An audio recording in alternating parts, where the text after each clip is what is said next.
Alrighty. Let's see. Let me make sure audio's right today. Let's see. Let me make sure audio's right today.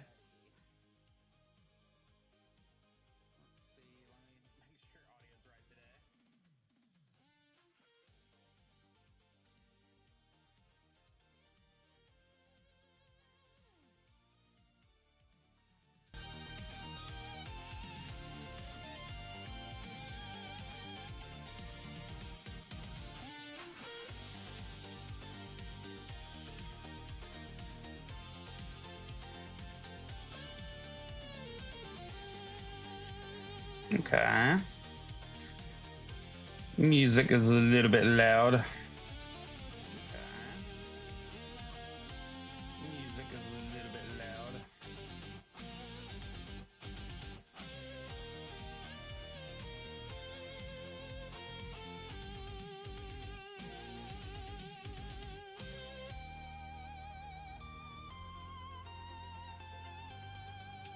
Hmm.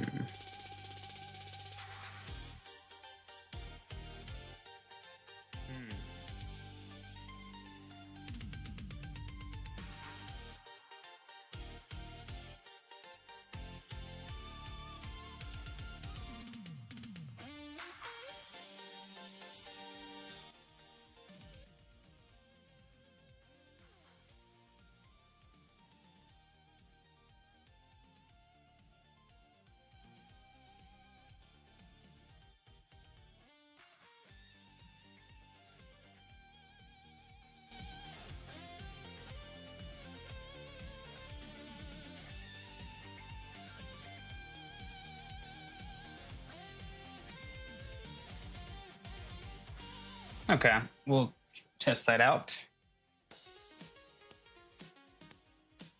Okay, we'll.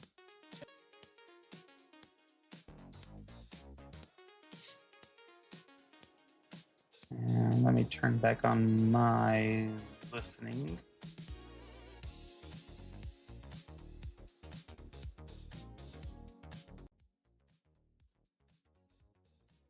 Okay. That should be fine. Alrighty. So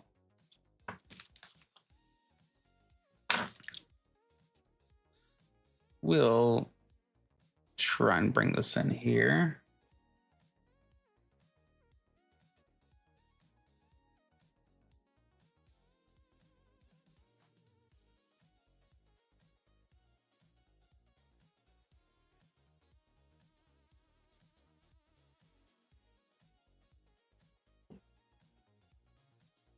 See if I can bring this up. Did you really think you could defeat me?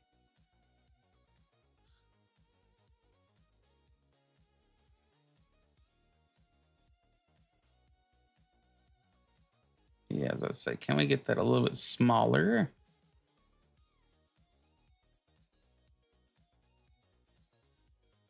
Did you really? We'll bring that up later.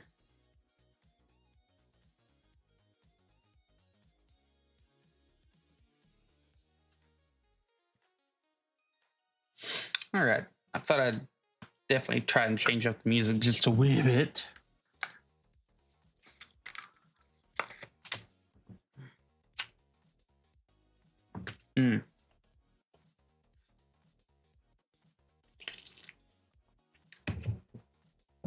I got my coffee going on today, so I'm happy about that. Let me grab everything that I'll need.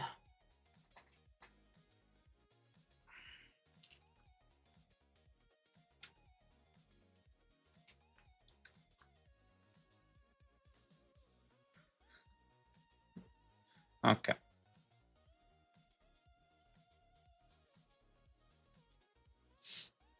And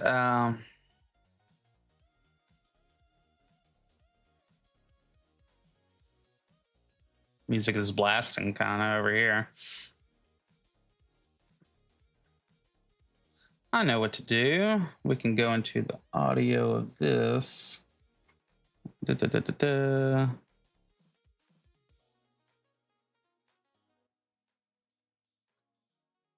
Okay, that's a lot better. Yeah, forget that I can individually turn down my own things, even though I'm the one putting them out and hearing them. That sounds stupid, but whatever. You know what I mean? So I was making a scene here earlier, and it's now right now no longer needed. So I'm gonna not save that. Maybe I can keep it open. All right. So we are going to be working on the opposite side here. Actually, we still got to work on the front of this bar right here. So let's see what we got to work with right here. That's the bar top. I do kind of feel like I should have not given this so many curved lines, but maybe it'll give it some character. We'll say that, right?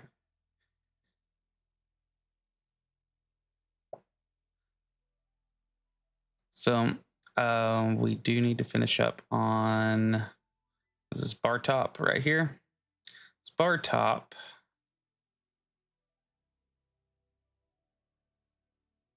I think I'll include it on this file. So zoom in on this right now. Tell you one thing I got to do is take up these freaking shoes. My word.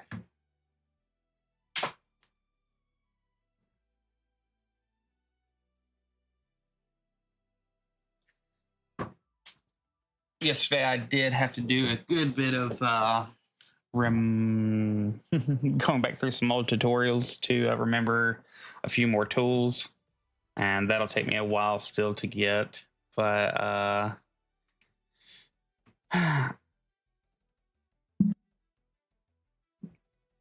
think we'll be fine.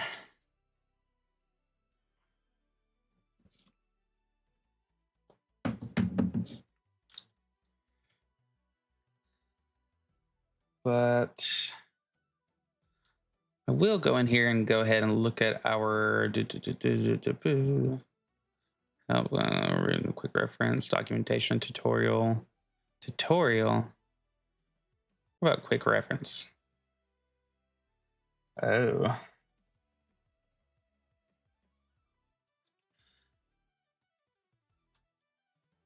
Slice.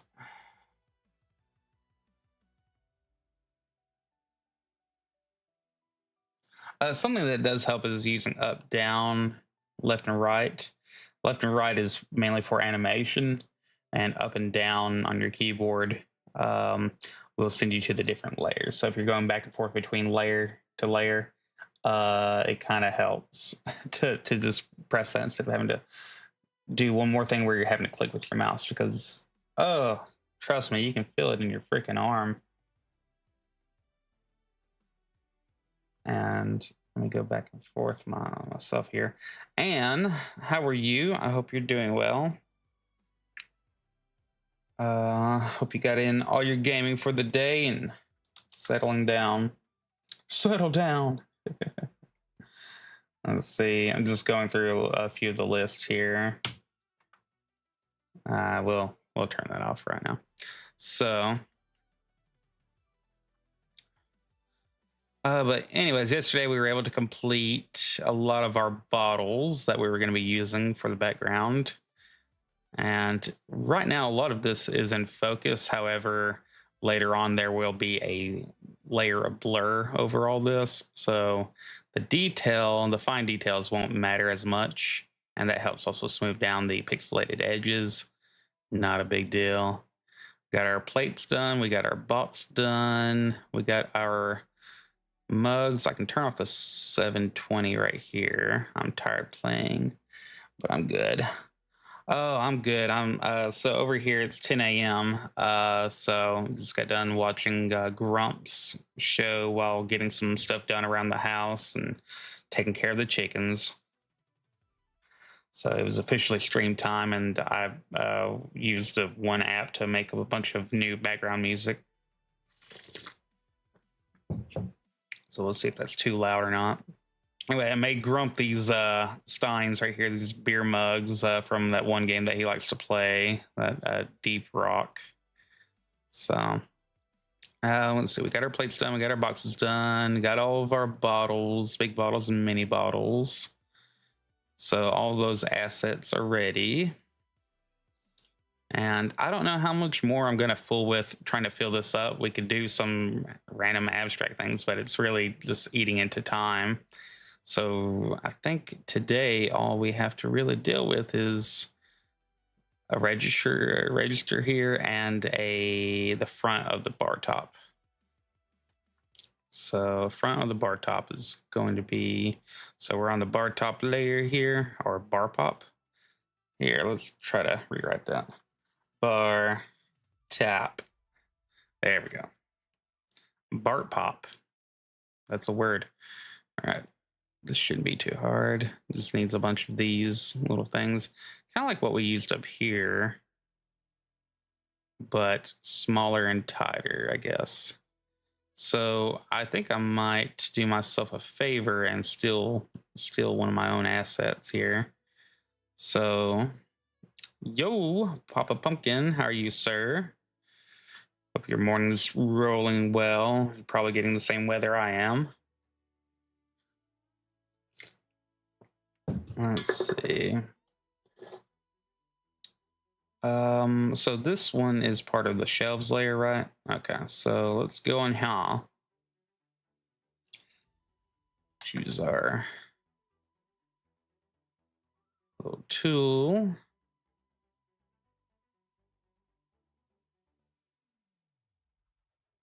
And what we'll do is we'll snag this, deselect, scroll on down here and go back to the bar top. Make sure we got everything going on. And we are going to, I need to figure out, okay, we got this, but I need to figure out how to make this into a pin item. So that'll be, yeah, it's pouring down here. It's just been on and off, and then went outside to go feed the chickens, and rain started picking up. So I was like, well, chickens, looks like I'm gonna stick around with y'all. So we got to hang out.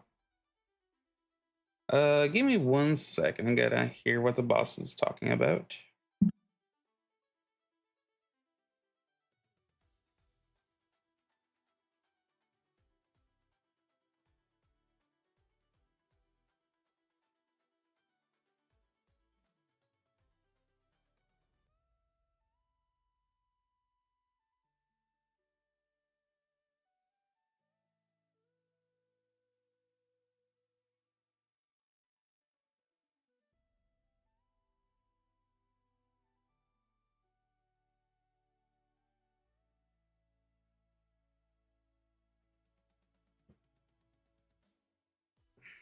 So up at work, we're getting new ovens. Wow. And these things are going to basically cook food going from 15 to 20 minutes down to just 5 minutes 10 seconds.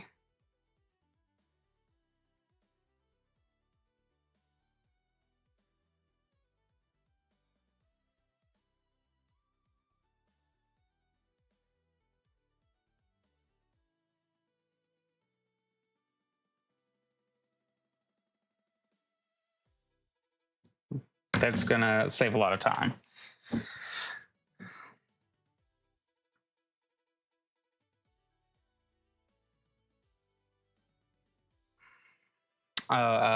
Let's see. So I have to, maybe it's Control B. Yes, it's Control B. Look at that. So look at that right there, baby. Oh, freaking yeah. Got time, how much time that saves. I might still have to do this on its own layer. So that way I don't accidentally print it above that. But my word, that's gonna save time too. All right, so let's do a new layer.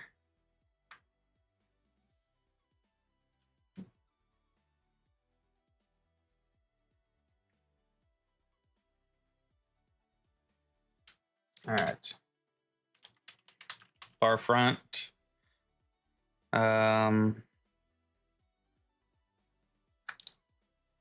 So what I'd like to do with this right here is kind of shrink it up a little bit. And then we are going to press Control B. And we're going to have fun with that right there.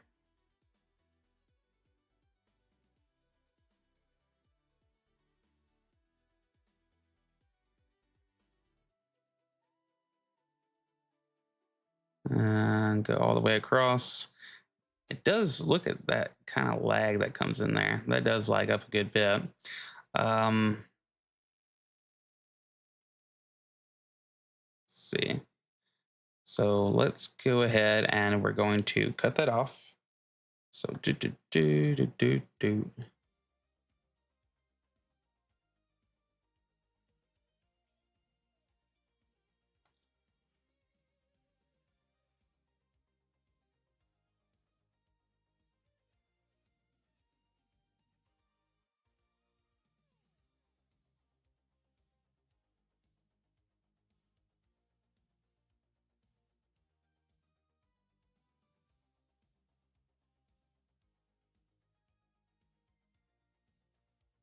All right.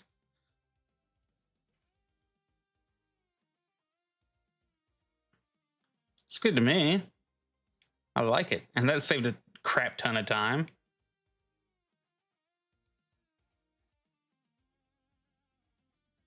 And let's put that layer underneath.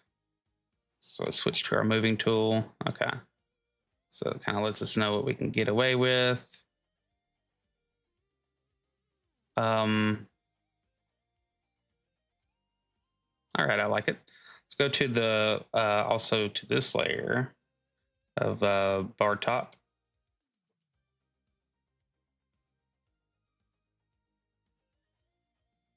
All right, get rid of that whatever crud that was. Old crud, elder crud. All right, we got that done, and now we can go right here to the bar front and add in a little layer of shading right here to make it look like it's actually hanging over. So let's get that done. All right, we can do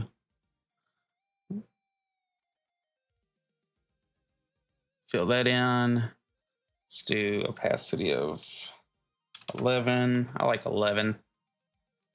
Okay.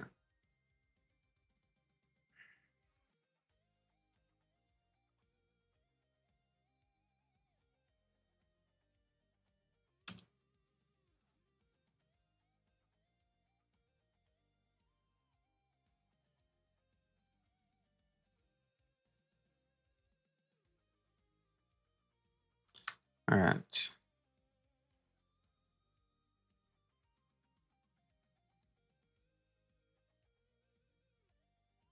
Okay. Sorry, I wasn't able to see it. I was doing that in the wrong layer. All right. There we go. Now we look like we have the shading of the countertop's lip right there. Yeah, today I figured I'd go for more of a have some background kind of Asian inspired music, more for the towards the Japanese, and some gaming music.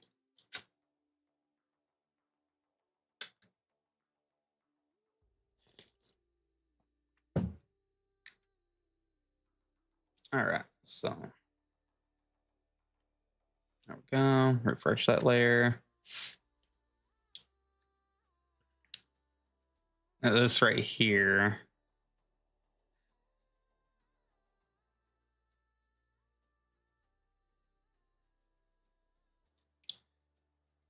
Shelf. Shelves. All right. Let's put something over here to kind of join this together because this is clearly one of my symmetry marks. So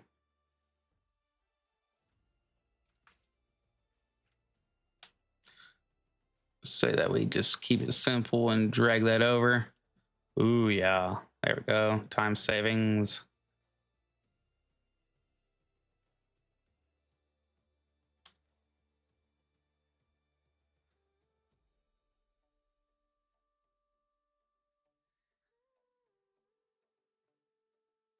All right. And we're none the wiser, right? I could go through here and do basically like a spackling. Just give this a little bit more character rather than just straight lines. So let's see about that. Spray paint. I might do this on another layer. Let's see. We'll call this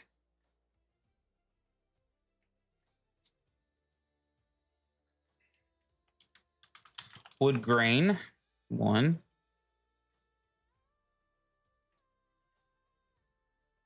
And we'll take our darkest color right here.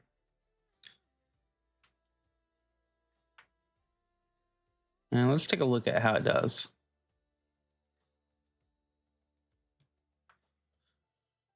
I could have swore we picked that. All right.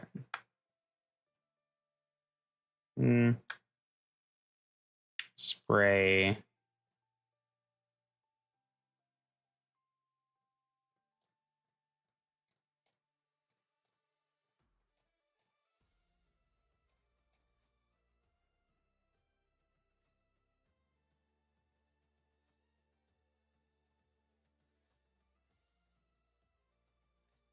Don't like that.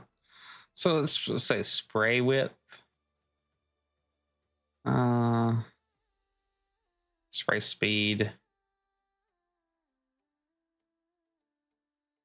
Can't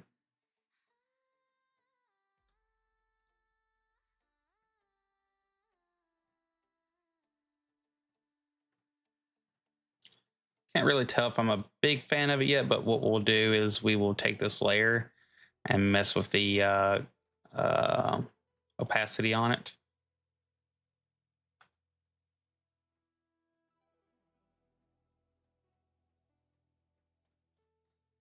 Kind of just randomize things here.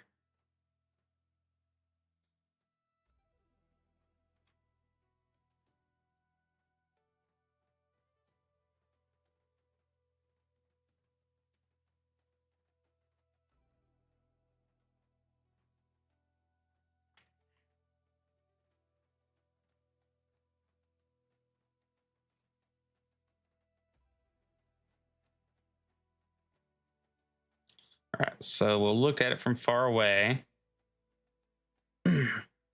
And we're going to take a look-see here and turn the opacity down.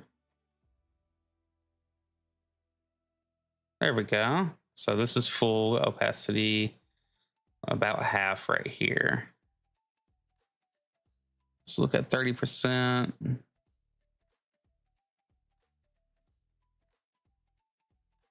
Okay, about 35% looks good.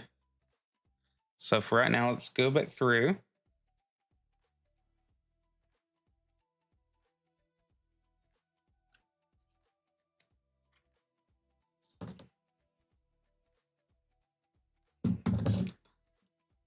And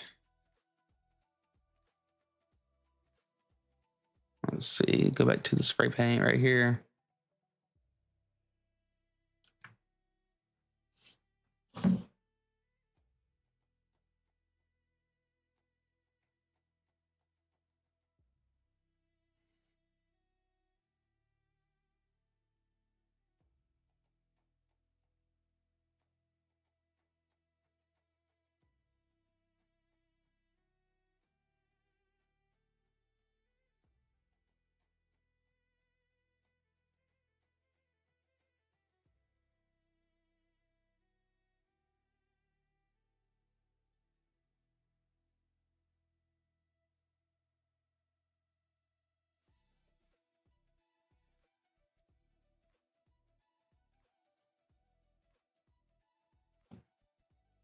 Okay.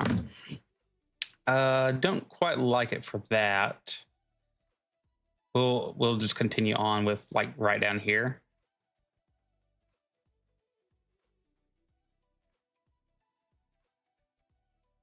I think it's good to give these little parts right down here a little bit more character. But we'd have to go make a side design for our more wood grain tops here.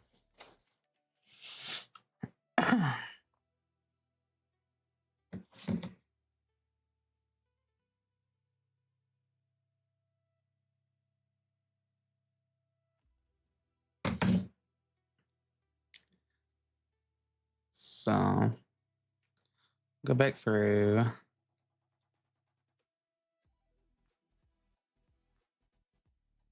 And we can be a little bit harsher on it because we're turning the overall opacity down.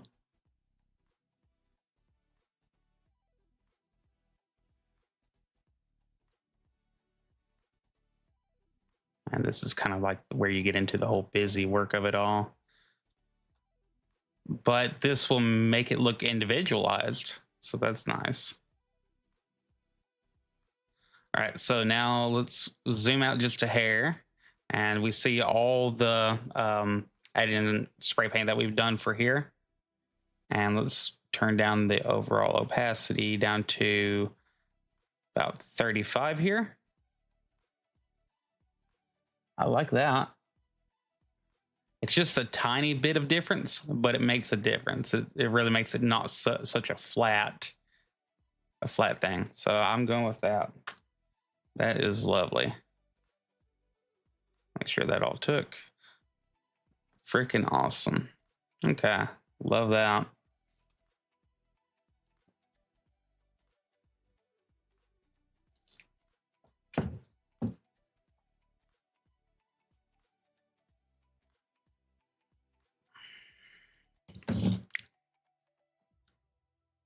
So we could go through and give everything a little bit of a gloss, I guess, but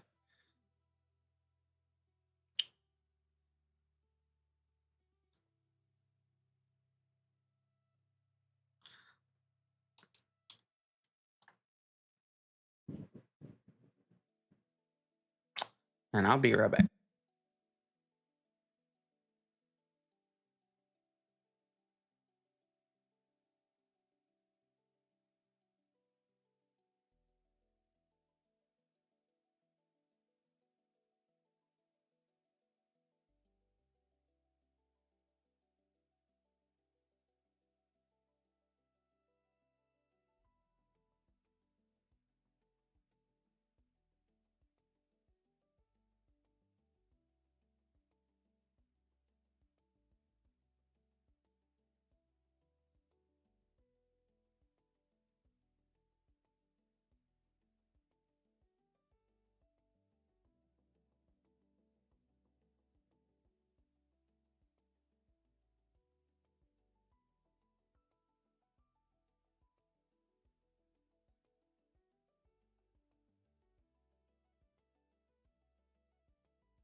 So you ever hear something drop in your house and you're like, what the crap was that? You can't really figure out what it is. Deep investigation. All right. Anyway, so what I was doing is trying to give a gloss.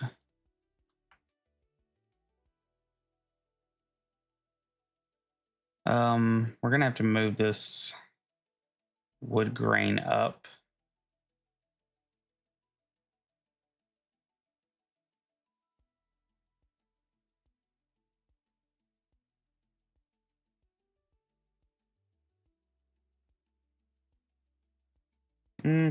Not a fan of it. Not for that.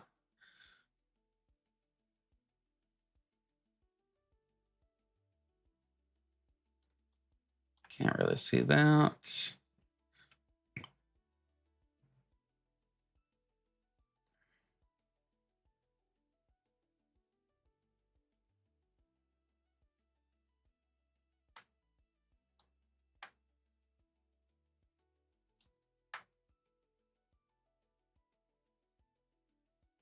Yeah.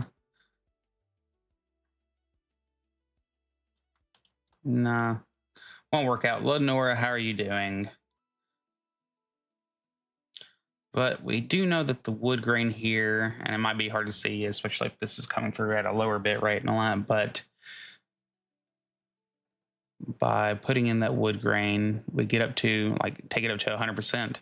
Kind of looks weird, kind of not a big fan of that, but you turn it down to just 35%, and it gives things all that just a little bit of character. Now, what we could go through and do is we could make a wood grain design, but that might just be a little bit much, like going a little bit overboard there. Because half of these things are all going to be in the background. So this is all going to be blurred slightly as you're staring at the character, you know? And your eyes will want to be focused on the character.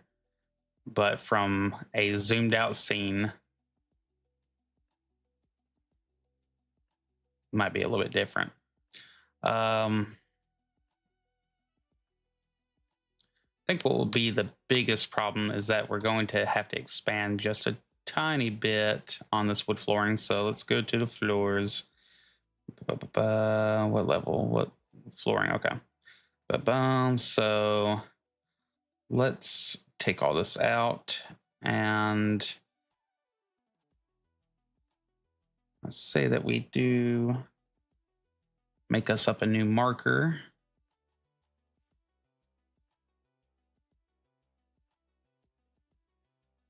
And just steal this.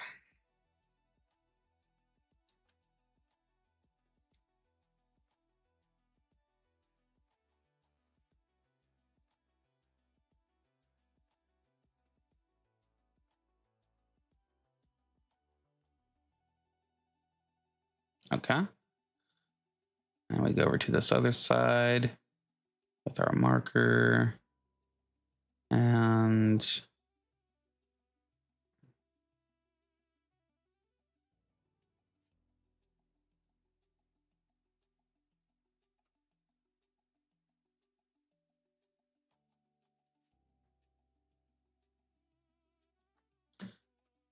make us up a new one.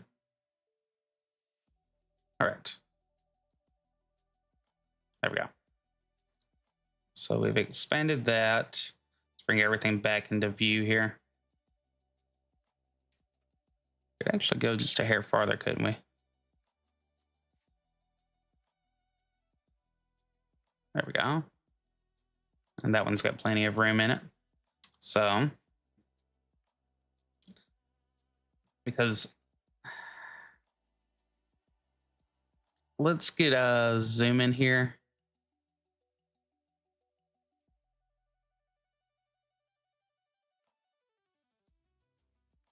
I wish that there has to be a better zoom than that.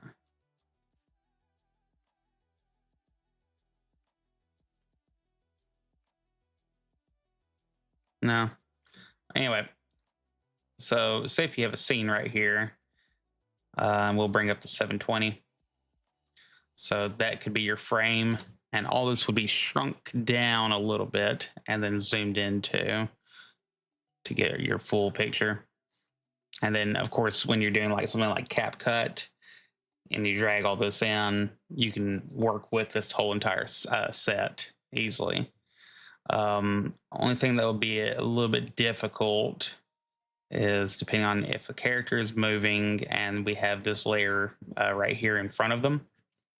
Because if you flatten all these images down, you still have to have something that the character is going to be behind as you're zooming in.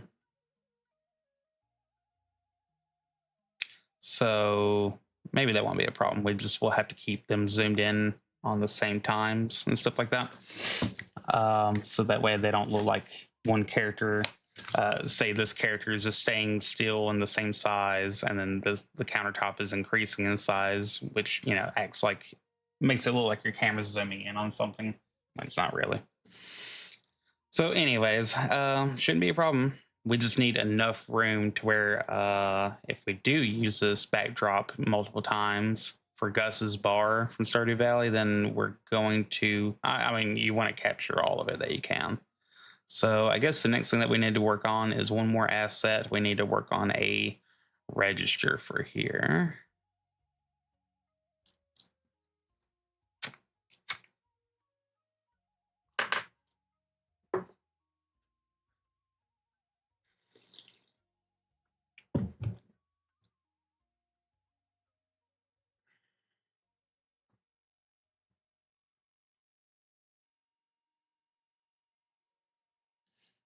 Also, if you didn't get to catch it, I did put out a short very late last night, I think, and it was from an older video, just made into a short.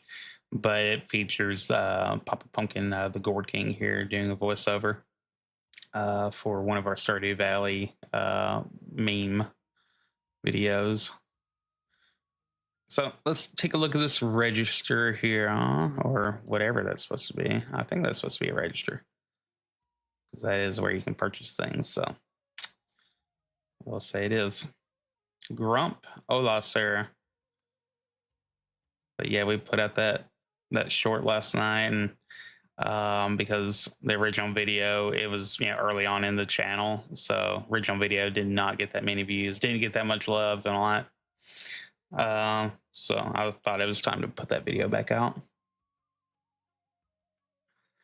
So here on the side, let's start up a new layer.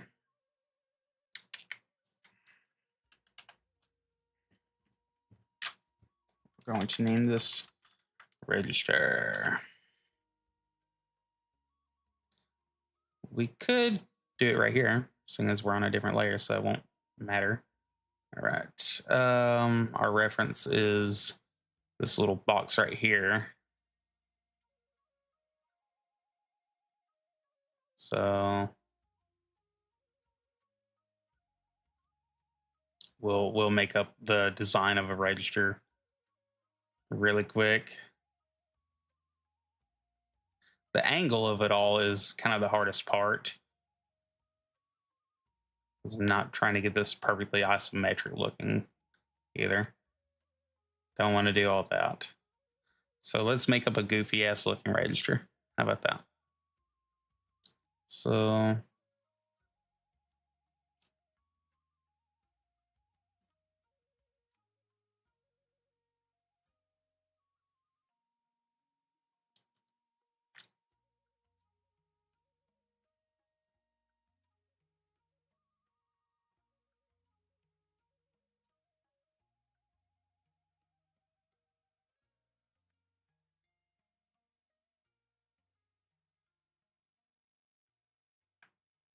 we could use the symmetry tool on this. Drag you over here, buddy.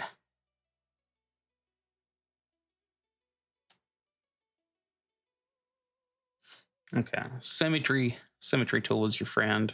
Okay. All right, let's do rounded edges. 2 pixels thick.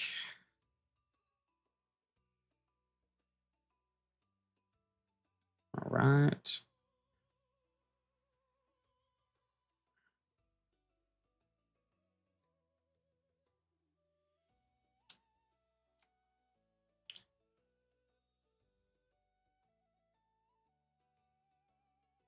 All right.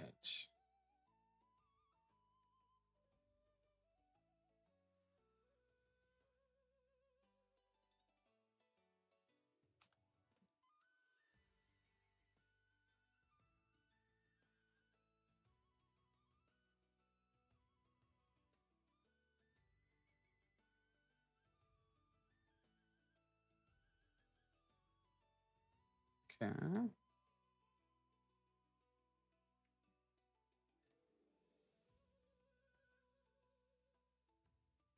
Get rid of our little lines here.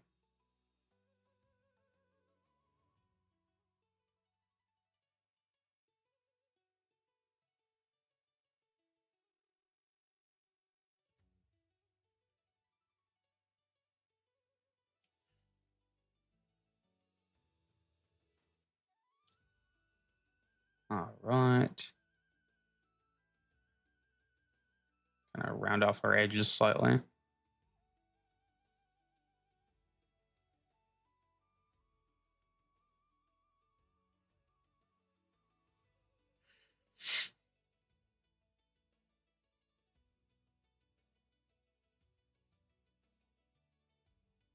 Hmm.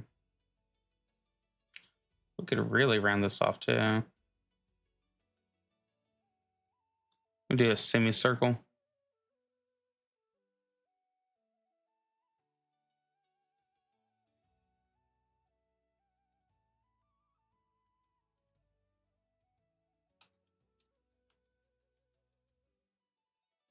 We might be better off just hand drawing it.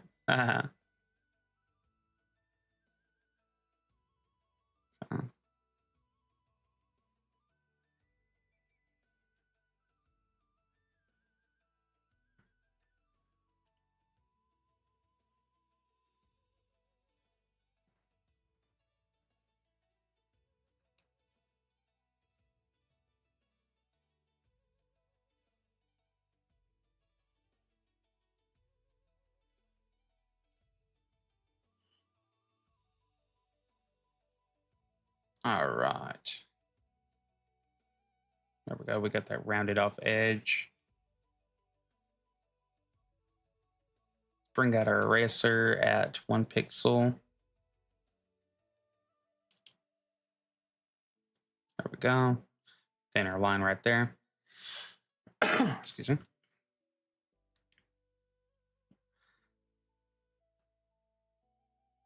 And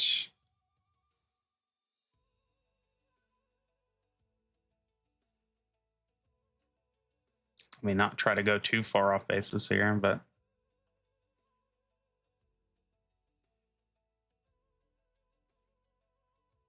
yeah, they kept it pretty simple. So let's give it some boring ass color here.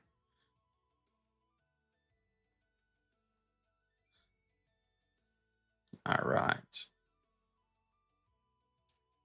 Do a line right here at 11.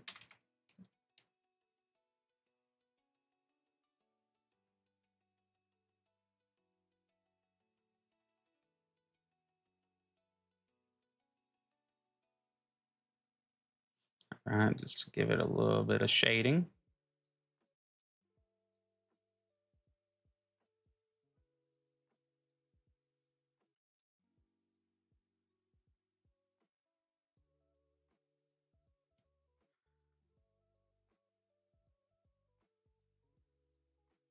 Uh,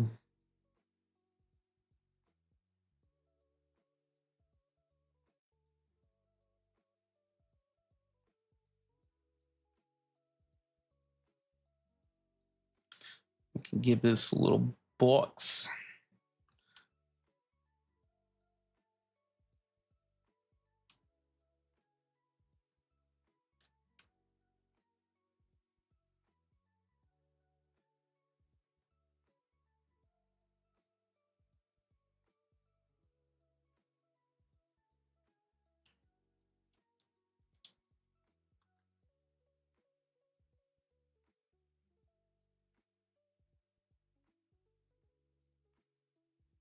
All right. I like that.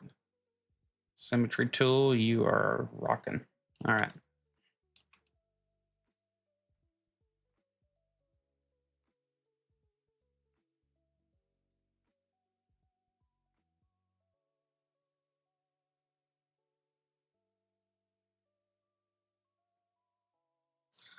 Working Wolvie, yo.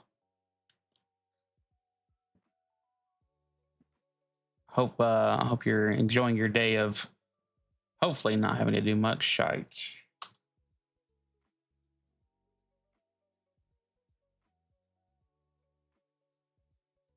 All right.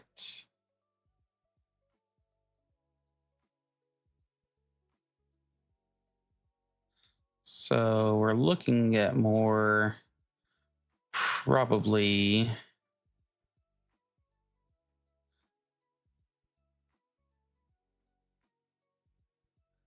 let's do 44%.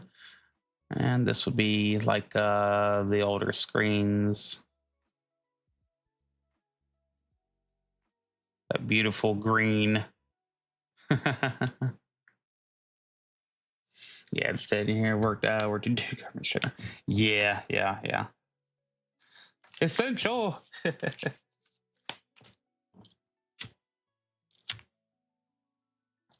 I don't know about y'all, but during the lockdowns, I was definitely not excused from work, but it did make work a little bit easier. No dining room.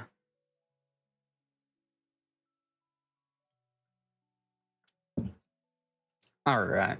So we got our old computer screen there.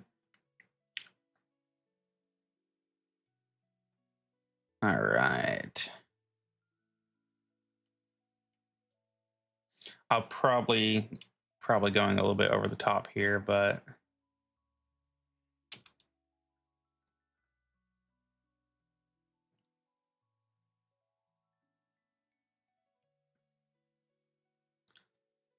give that just a little bit of depth there.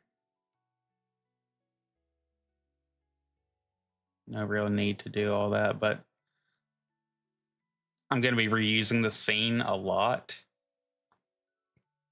So I'd rather have it look nice for what it is. I do need to get that. There we go.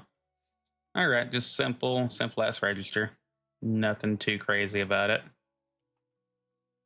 All right. So we got our register. I got right there, just a little booklet menu, I guess. Well, we've already got a beer beside it, so I don't think that we need anything else going on with it.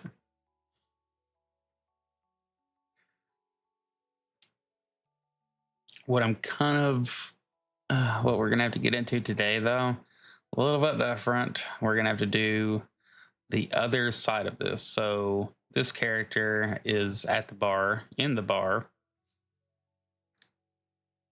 and we're going to be needing to have what Gus is going to be seeing from the other side of it. So time to start up a whole new thing of assets here. Yee, super duper fun.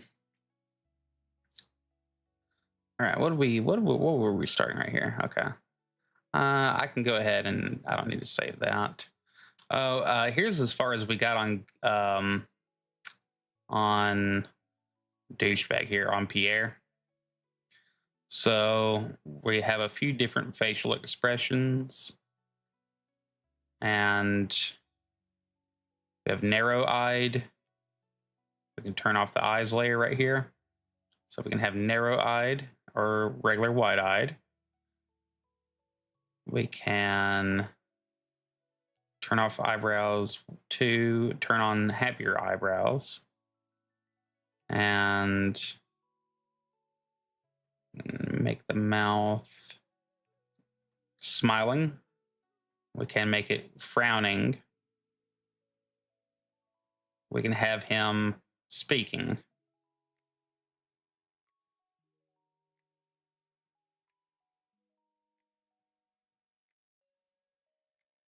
So we can have frown and narrow eyes right here. Oops, if I can.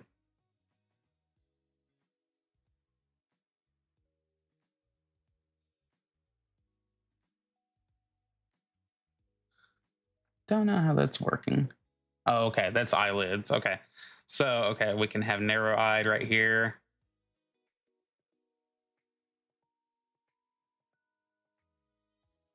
There we go. I can go back to eyebrows. That's what people look like without their eyebrows. Okay. And then bam. So he has this royally pissed looking look right here.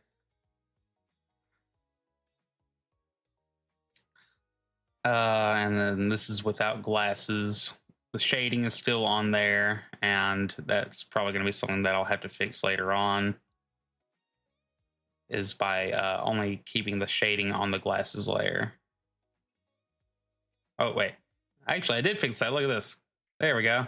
Okay, so glasses on, cool, but glasses with the shading makes a lot more sense. There you go. So that's how those layers work. And I did start working on Gus because originally I just drew him straight up one way. But without any layers. And that causes you to do a lot more work in the end. Fortunately, another person came on yesterday. New subscriber, and they were somebody who does pixel art on Aseprite too. And they reminded me, like, you might want to do these all in layers and all that. I was like, I wasn't wanting to do that much work. But really, if you don't do this work now, you'll have to do it a lot more when it comes to animating. So just, and I haven't used this app in a year, so I'm getting back comfortable with it this week. So, but this is what we got with him, Mr. Potato Head over here. Mr. Cannoli. All right, so we give him his eyes, his eyebrows, his mustache, and his mouth. And the mouth is not very detailed. It's meant to be hidden by the mustache. So this is him without the mustache. But all these layers, make you feel, like I said, Mr. Potato Head. So take this mustache layer right here. Oh, beautiful, beautiful. Okay. Now we can take that mustache layer and we can go, bah! Oh, that was not the mustache layer. This is the mustache layer.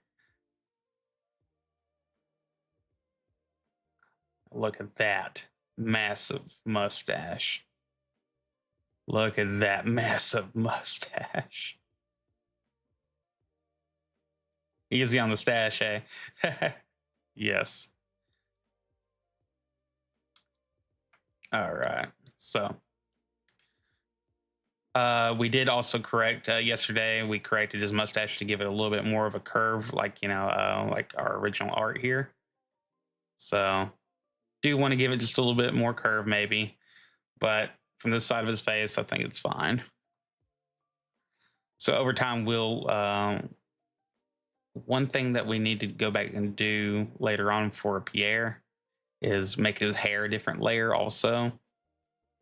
So that way we can take that away when we need to, or mess with it however we have to.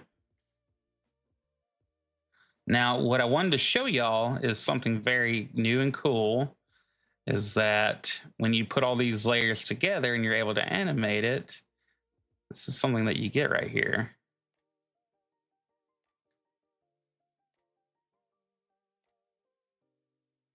See, if you have all the reference layers, you can take this and put it through different engines. And oh yeah. So what's going to be good is when we take our own characters and put it through, But those layers matter because you can get this, and also you get all your still shots.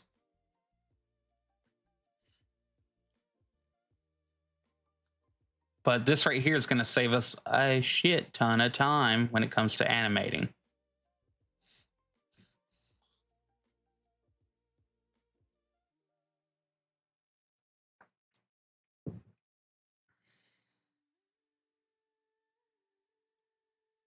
Plus, goes from looking exactly how we have him into looking all smirky and evil as he is.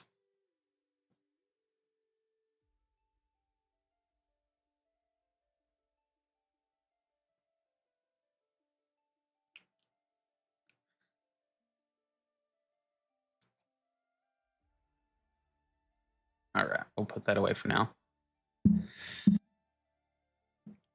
So mainly our job today is to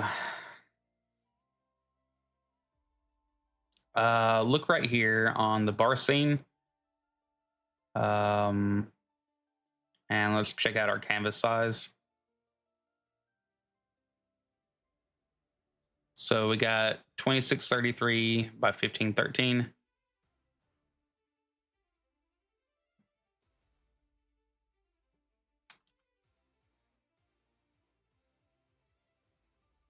It doesn't have to be those exact sizes, but this is going to be kind of a reference here. All right, yeah, this is going to be a basic size of the room that we're going to make.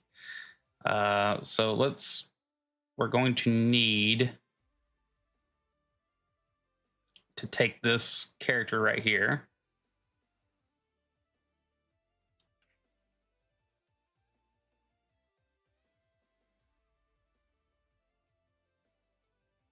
Because that will give us a little bit more reference.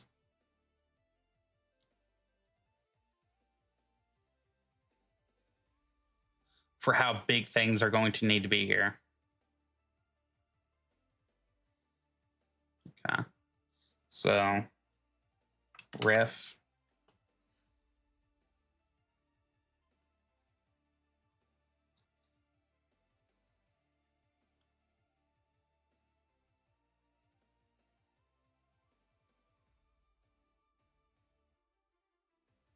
And I think I could use another bar scene. So let's look at the shelves right here. We're going to copy that and go back over here and paste the shelves layer. So that gives us another reference.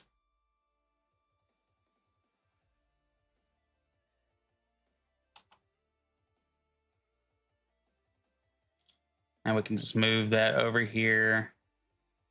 But we need to, you need to have an idea of how things are supposed to look, you know?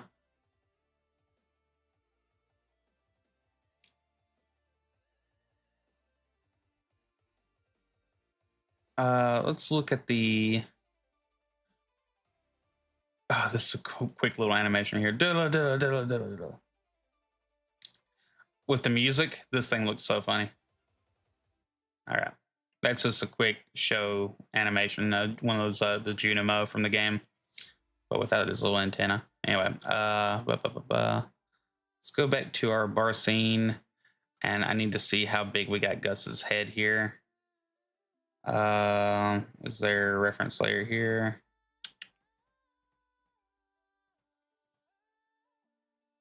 Is that part of the grump layer? Oh, there we go. Well, maybe I should just use that. Maybe I shouldn't have. All right, let's do that. These might be a better.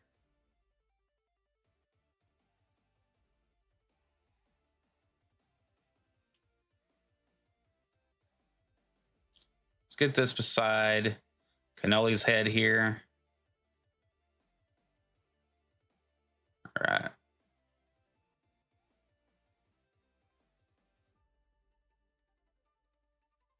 All right, so this is about how big the character is going to look, at least. Cannoli's head is considerably bigger, but Pierre is considerably more evil, you know?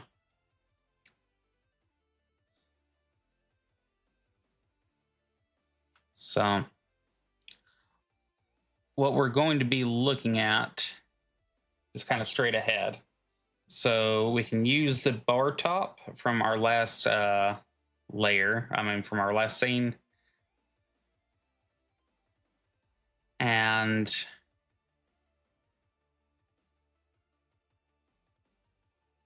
then a wall behind them.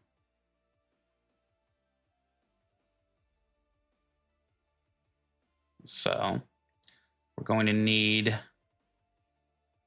not Gus.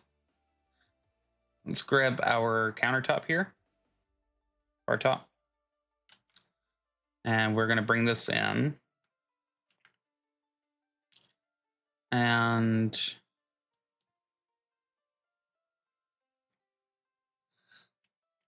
oops.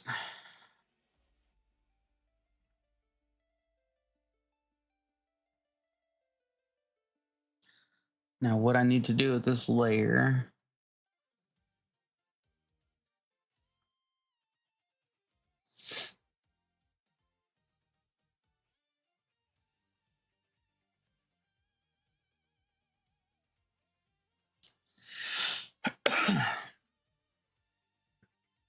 okay, we need to flip vertical.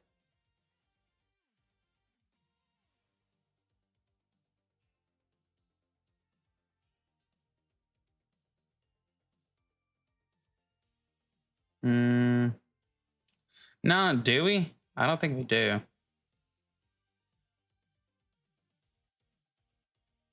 Let's bring in our 720 reference bar, because that'll give us a good size reference.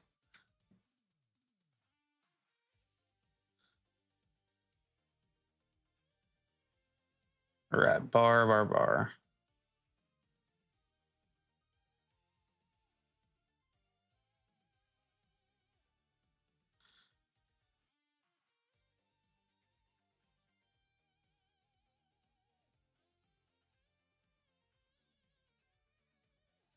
Yeah, the bar's fine the way it is.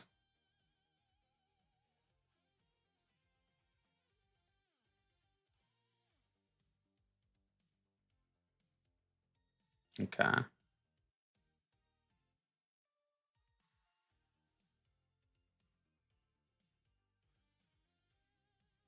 Now we need to start working on a wall. All right. So what is our reference for, and I might have to bring this in. Not that one.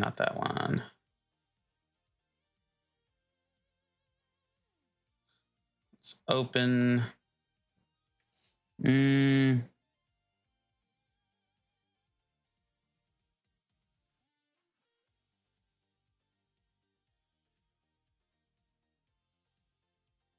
There we go.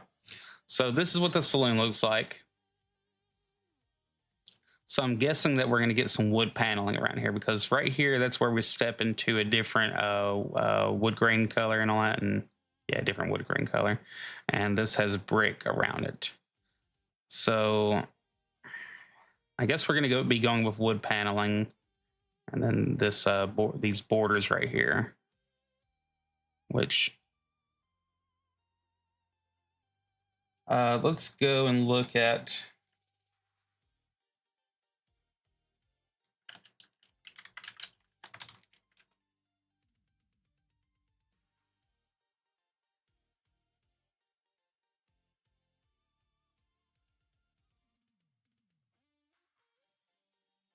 Wall trim.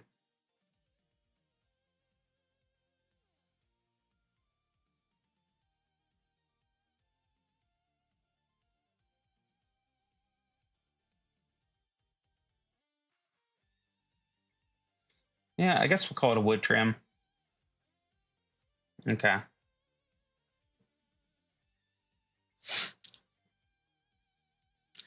And let's take a little piece out of this layer right here for reference.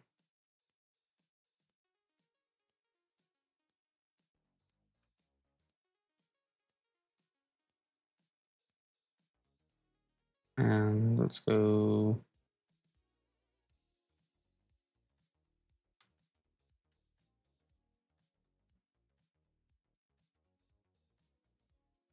Okay, we're gonna have that as our reference.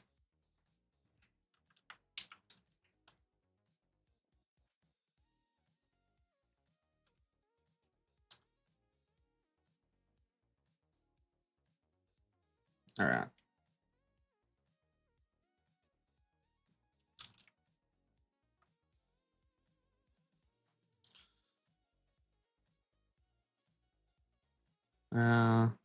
Actually, let's make this wood trim.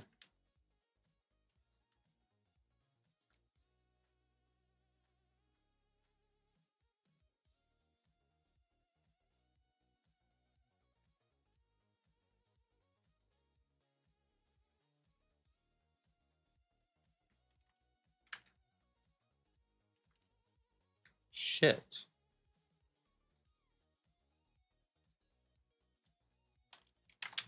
All right. Sometimes you think you're actually doing something. All right. All right. We need the top ledger for the wood trim. So let's work on that first.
All right. Let's go 3 pixels wide.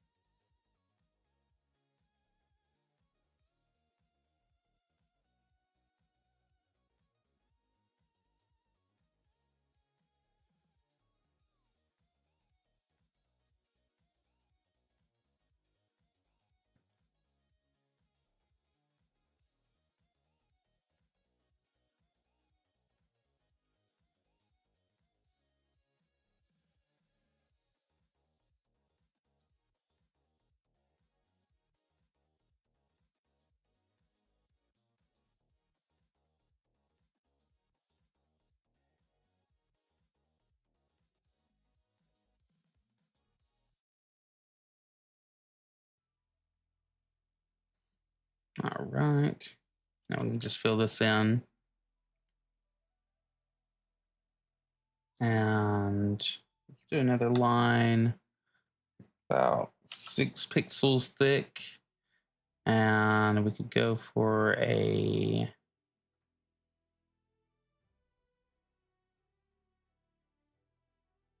there we go.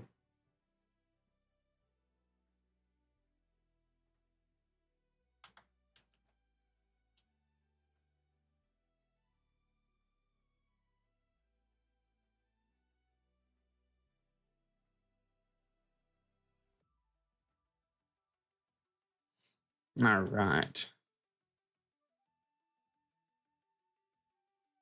That's the top of the border for the wall trim. Now I want to make a good full square here. And let's put a good brown on everything.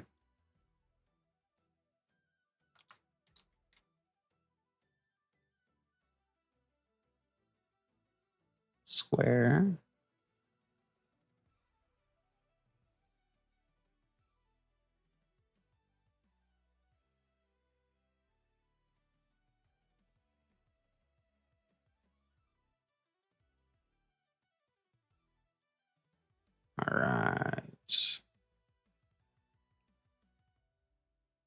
It's like putting on layers of lacquer onto something.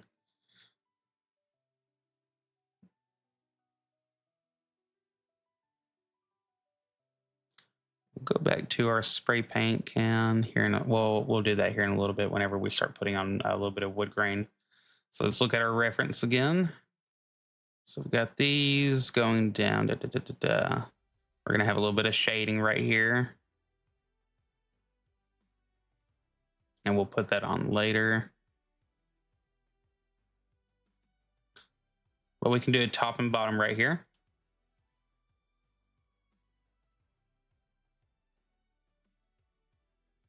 Oh.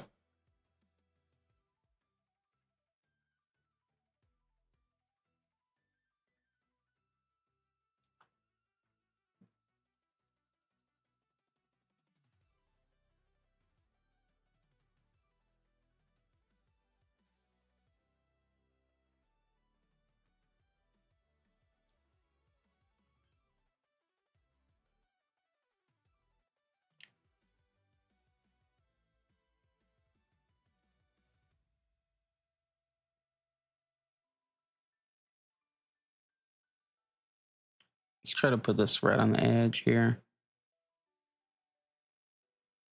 Okay.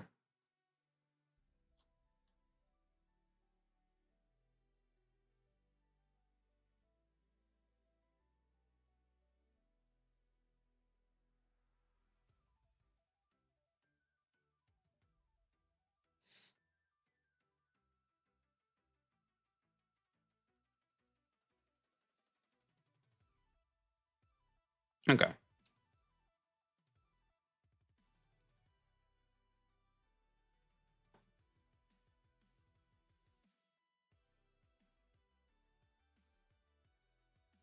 Sorry. Pixel perfect there.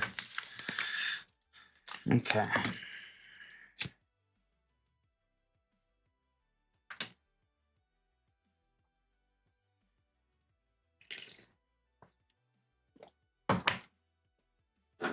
Grab us a little bit of coffee.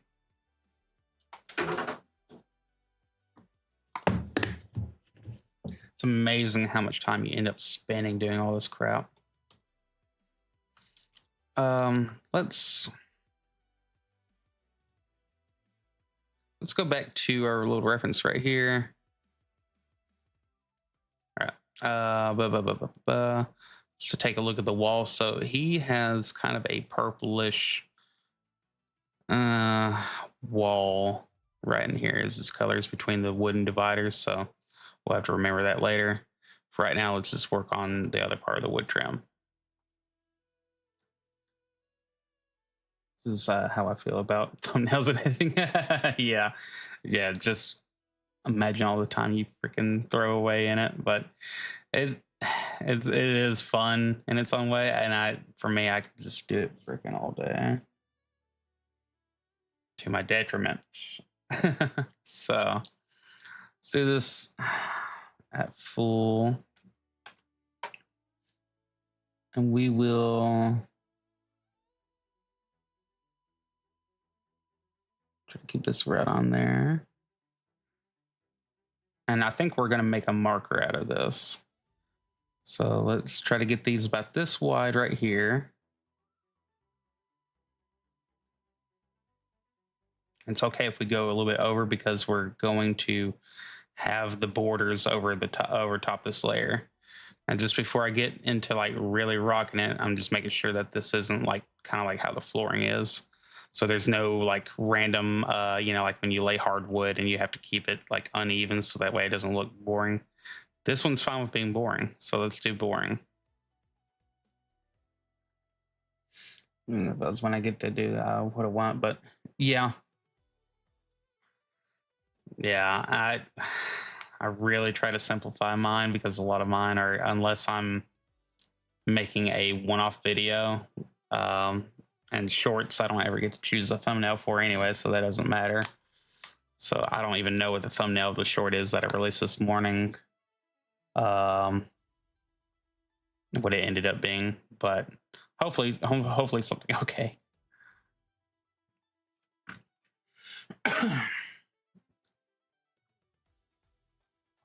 But if it's like a straight up real video, then I really try to put a little bit of thought into it.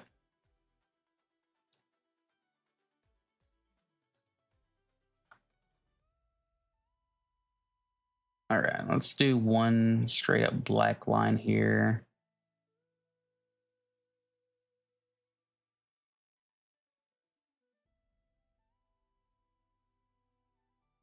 I guess we should have probably done this earlier, but we can make this.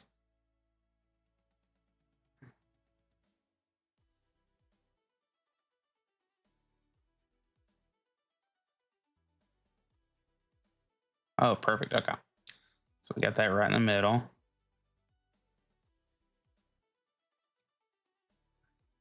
We can get rid of our 720 line right here. Okay.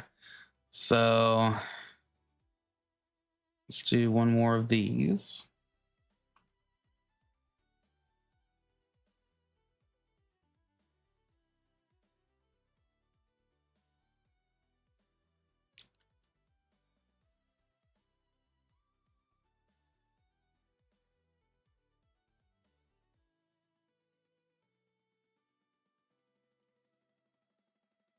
All right. That'll be a good amount right there to be our little lines in the wood. So let's start grabbing colors from over here. And before I do all that, let's get rid of the wood trim and close this in right here. So that way, whenever we use our paint bucket, we're not going to be just coloring over everything or bleeding out. I mean, okay, that's good. Let's go grab, snag some colors.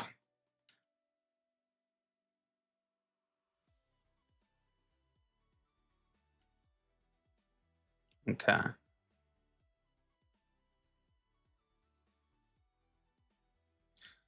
So we should be able to go into this and grab some lighter versions and darker versions of that color. Okay, 3.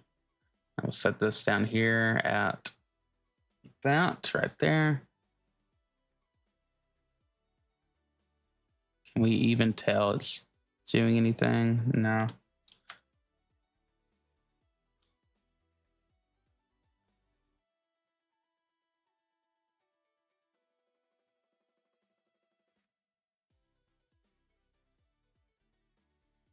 No, that's terrible. Can't really even tell a difference right there.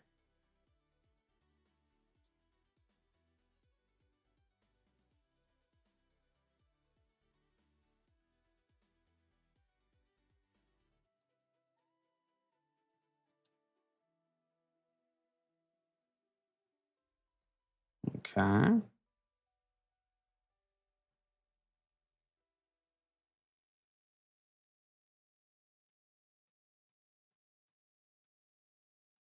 We're just going through and giving these boards a little bit of character.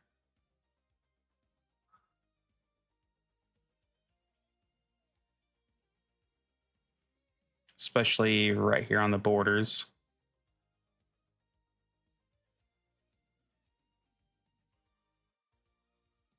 I do kind of wish that our zoom, yeah, there we go. I just needed a little bit more room.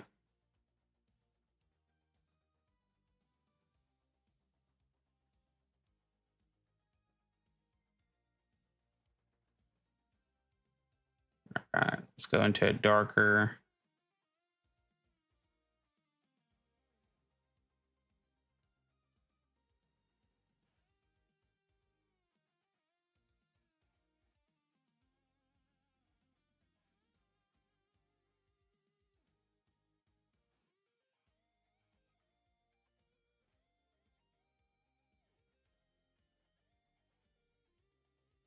All right.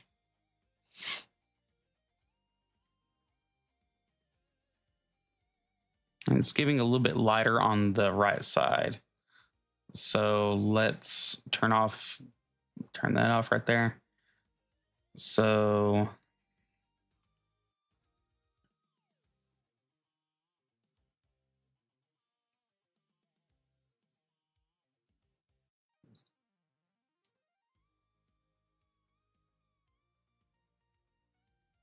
We're going to go over this layer right here a whole bunch of times and then fade it off.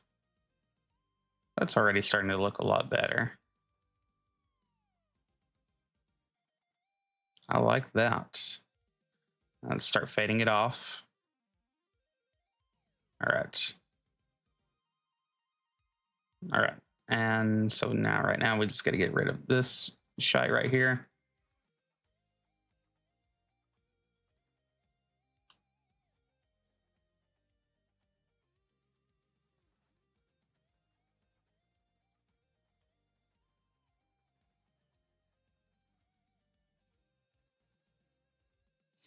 And the only thing that I would like to do is get rid of the absolutely totally black line right there. Let's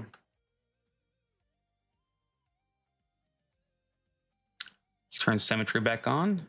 We should be able to handle both of them.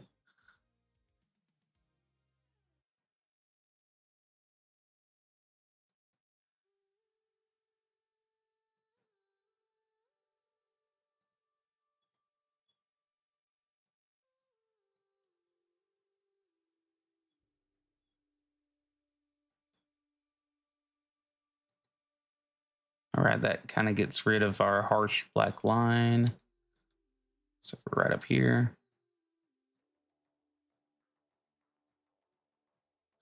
All right, so now we should be able to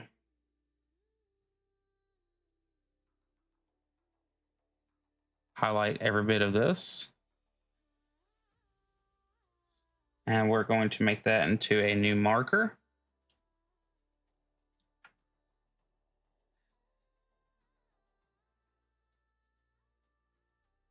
Let's go into, zoom out a little bit. Let's get our wood trim back. And now you see we got our marker. So even if we offset it accidentally, you can see as we scroll across right here, it'll pick it up. So that kind of helps you from screwing up. I will say whenever you do, what the fuck? Help you from screwing up, yeah, right. Okay, there you go. Turn off symmetry. But it helps us just go ahead and fill all this in.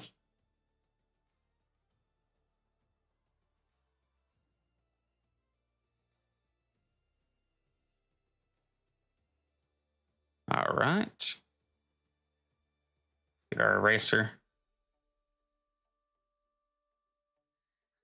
There we go. So we've built the bottom trim or molding of a wall.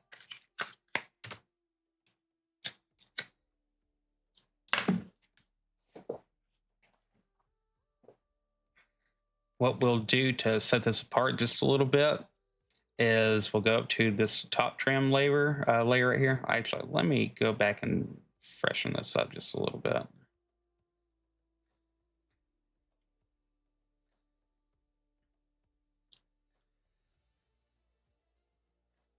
Just cut that off. Yeah, that looks a lot better. Just in case we got to move this later.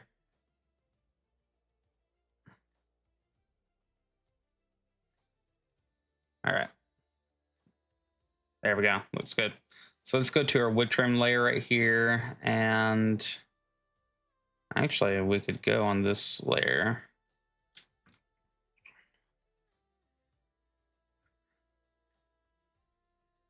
And think about doing a little bit of shading underneath this,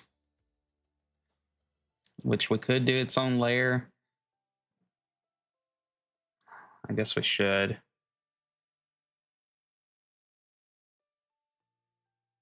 Yeah. All right. Do new layer.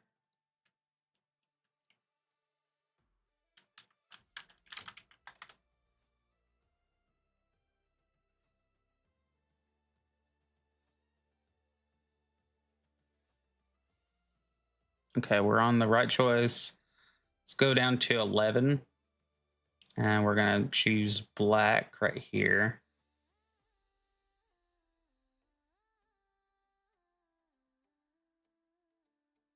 Okay, that might be a little bit. No, that's fine.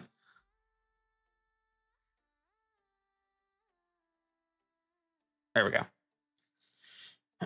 All right, so now it looks like it has a little bit of overhang right there, which is fine. We could do just a tiny bit right here, right?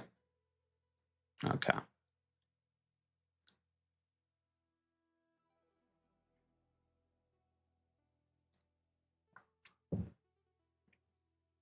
So these three need to basically stay always associated with each other.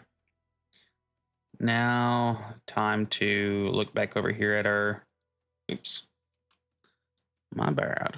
Look over here. So we need larger wood panels right here.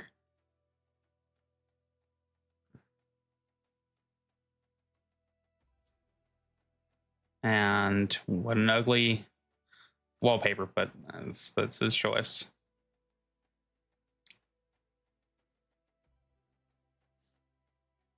That's his choice. Let's see.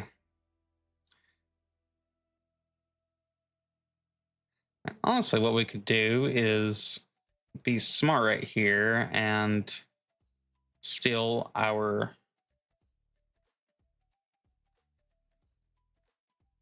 wood paneling.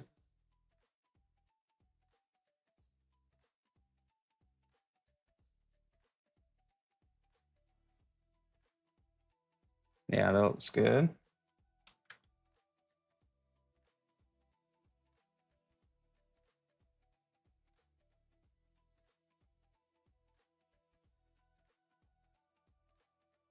And we need to make a new layer.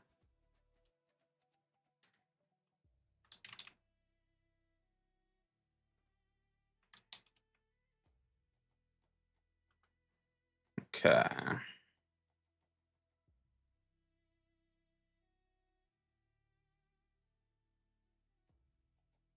And we'll have to kind of decide how tall we want it. I think I do want it pretty tall. It might be something that just goes all the way to the top of the screen.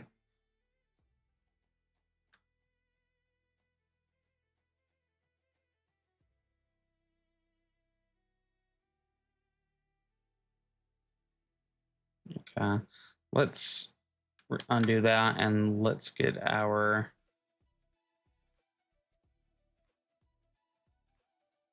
be good to find a way to find the perfect dead center of this thing right here.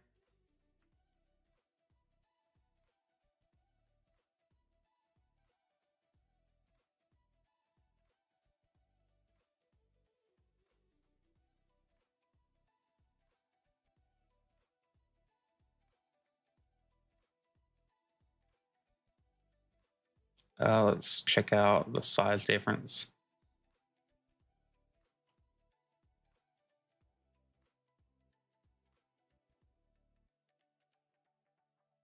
That changes it up a little bit. Okay. So how many should we do this in between? 1, 2, 3, 4. So they got 1, 2, 3. So every third one. Let's try to do that in between every third one.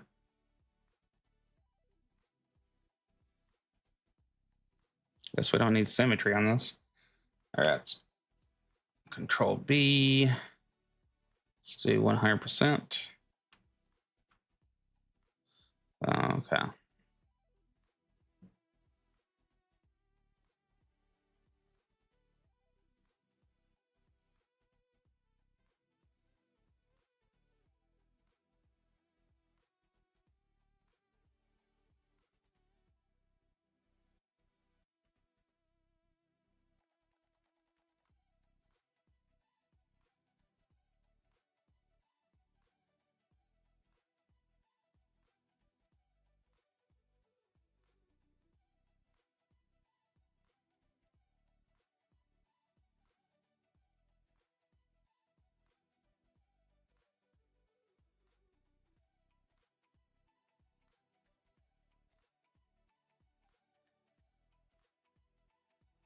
Okay.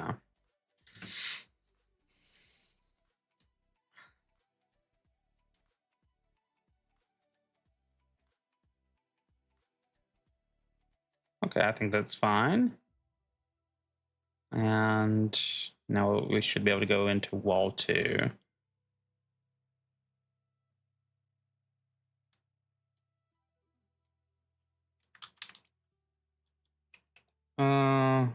We could just name this wallpaper. And I name everything like 1 automatically behind it just because you never know if you're going to add on more layers to that one single layer. You can join them together, and eventually this will all be grouped together, and you can group them all into one kind of folder. So that way, if you move one, you move them all. All right, let's take a look at his ugly wallpaper here. So, okay. Let's take a sample of this and let's make us a large square.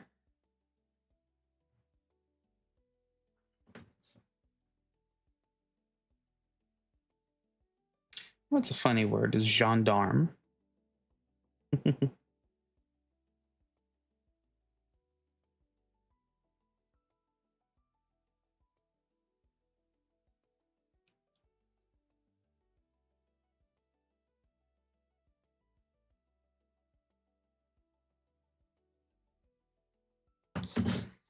All right.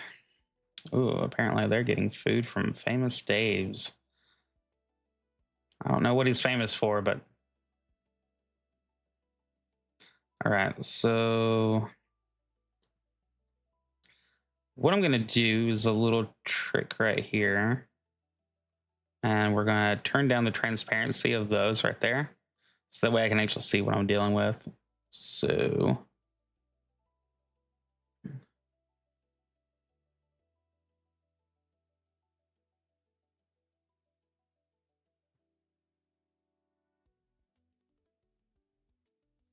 we made that 2, 4. So we could go 2, 4.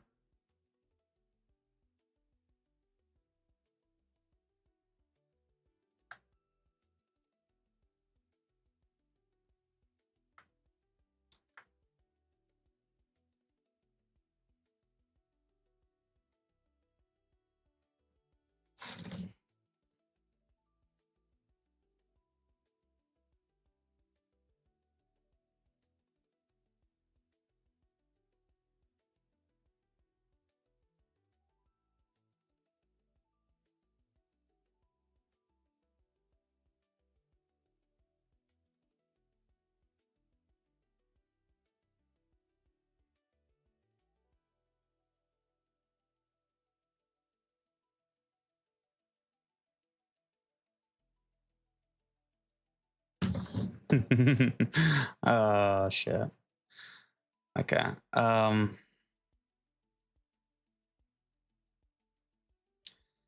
That's stupid. You know what I did? Did that on the wrong layer. Okay. So let's do this terrible color here.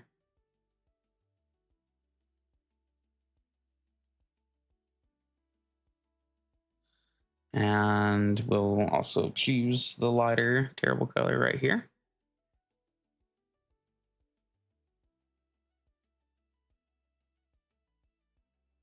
Oops, what is V? No, that's a U.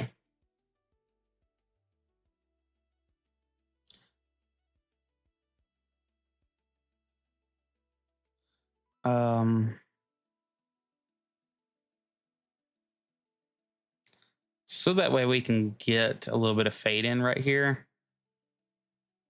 Let's go back to our color that we chose here. Go back to U. Let's do 100% and just fill all this in.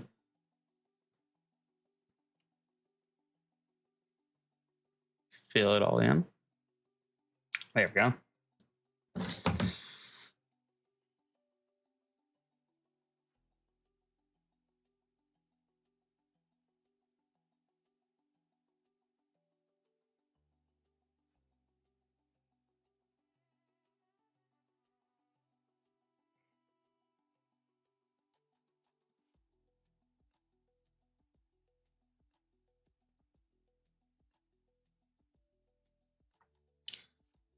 very pricey.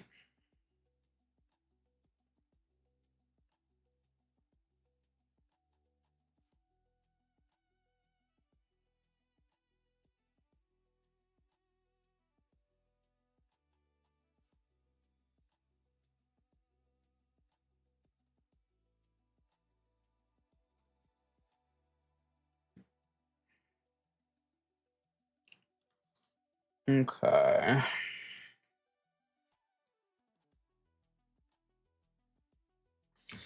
All right. Sorry about that. I am not going to pay that much for food. All right. Let's get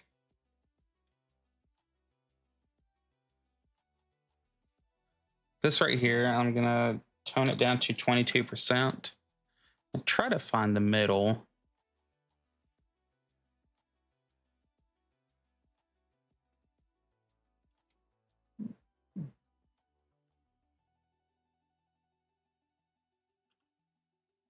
Um, let's up this, down this to 11%.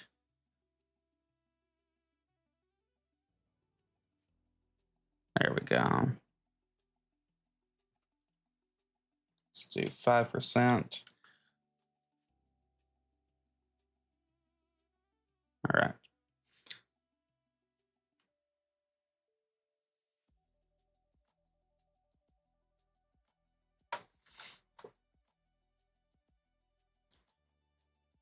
Okay. That seems good enough. I'm not going to try to put too much dang work into it, it's quite enough. All right.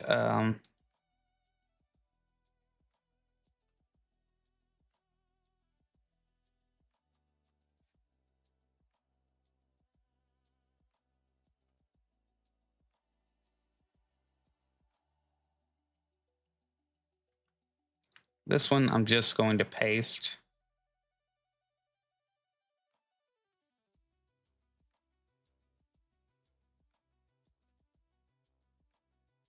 And do it like that.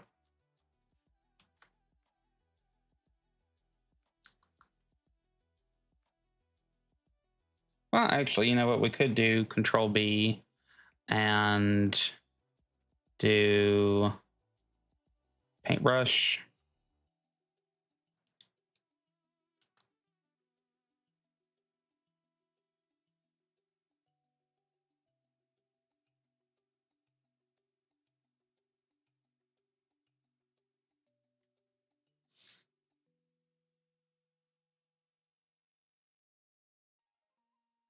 Put one off to the side here. Same thing for over here.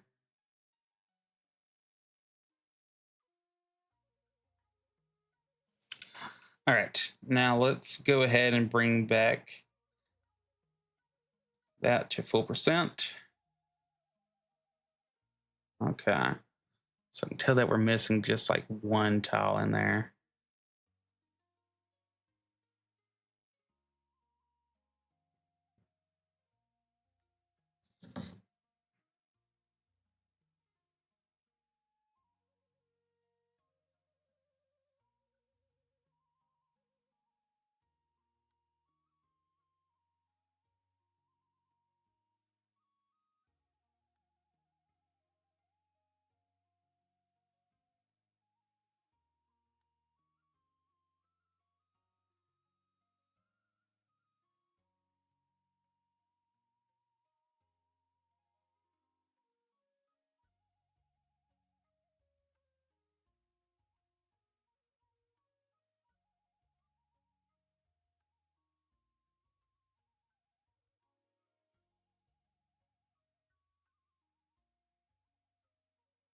Okay.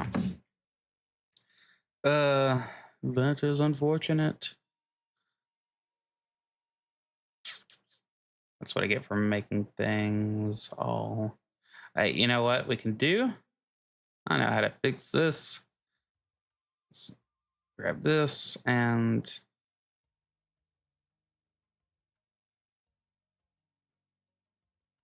why can't we choose a side choice?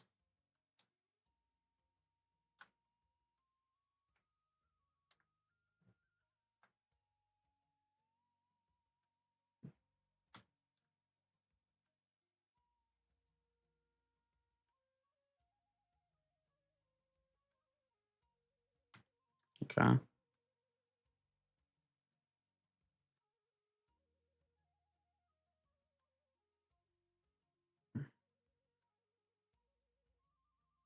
That didn't work at all.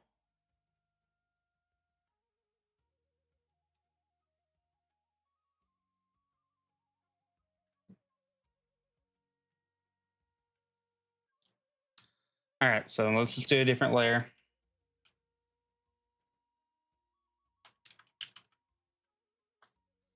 And we'll combine them. So let's okay.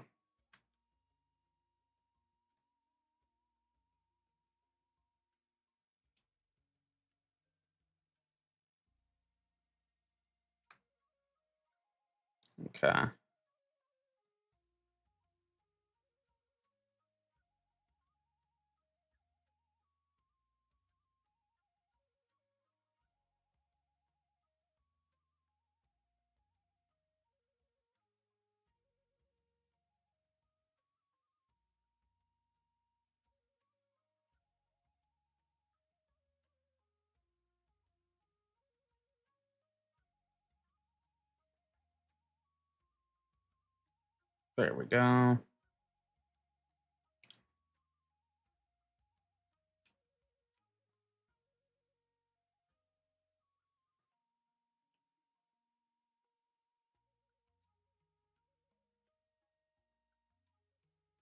All right. There we go. We got that done.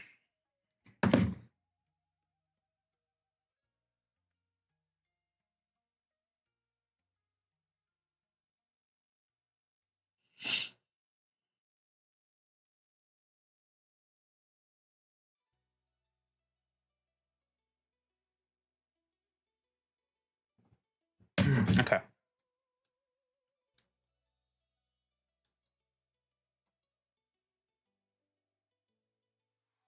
Looks good.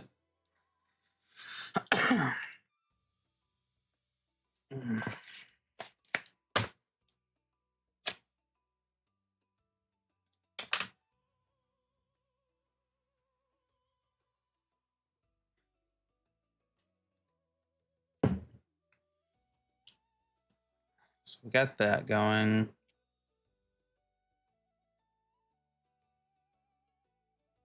And I don't know how much of the wallpaper that we'll be seeing here. We could do put some random shite on the wall here for decoration, as restaurants do, you know, and bars, taverns, whatnot.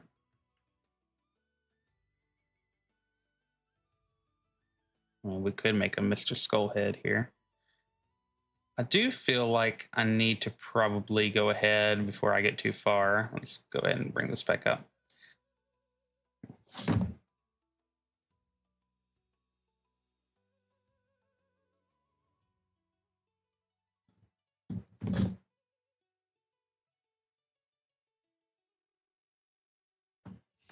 Okay, so our wood trim here.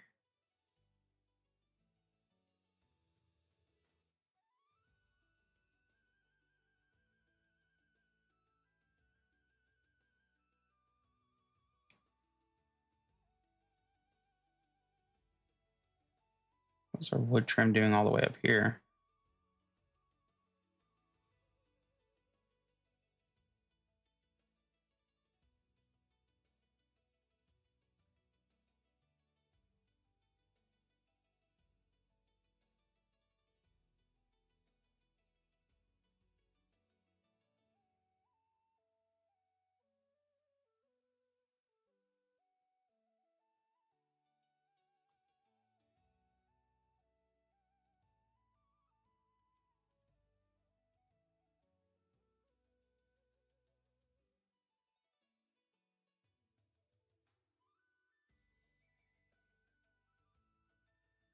Okay.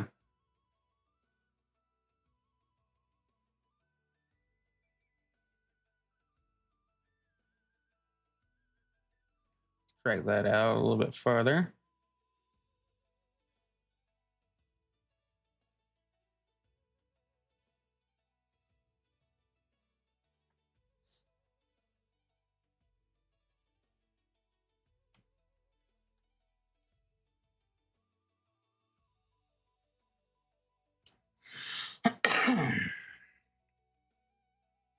Okay.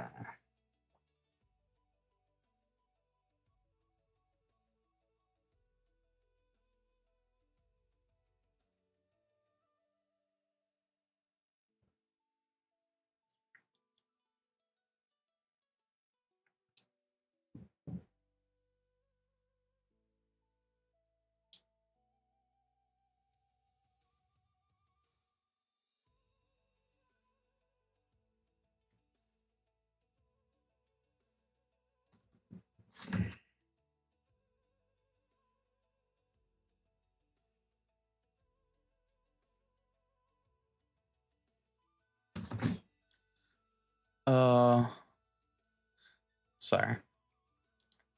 Wood trim right here.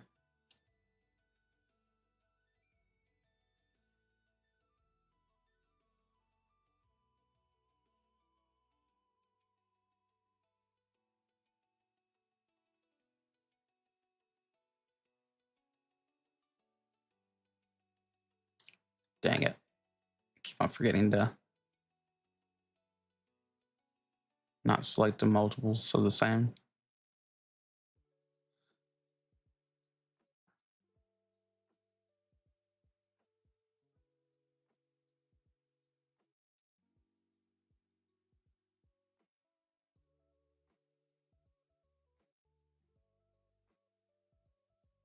Okay, there we go. And last thing, wood trim. That's one that we can't drag out. So we will have to kind of make a copy here.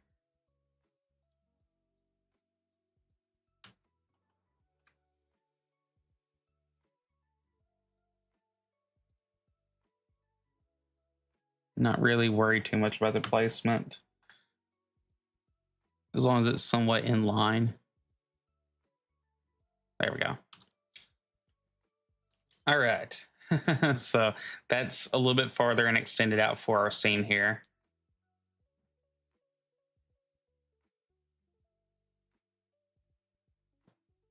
Because we can bring back up our reference lines, and that's as big as it's going to get right there.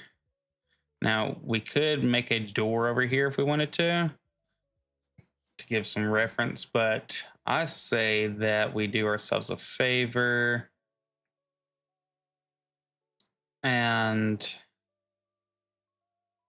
we go ahead and put all of this wall, okay, wall behind.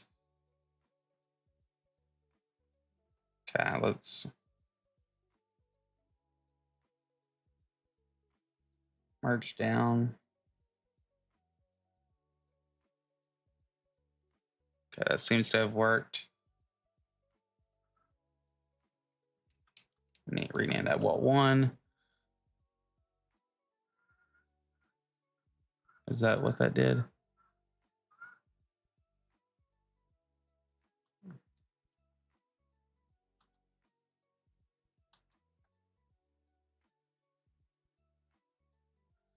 Okay, wallpaper and behind.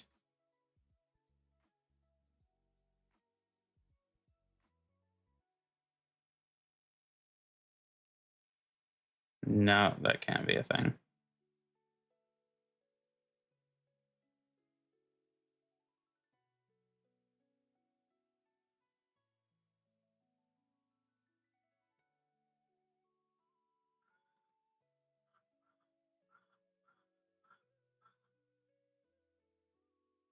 There we go.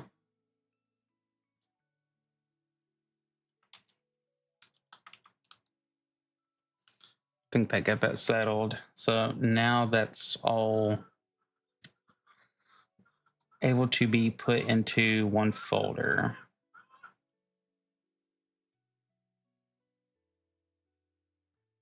I don't even know if shading is even necessary right there. So let's just put all this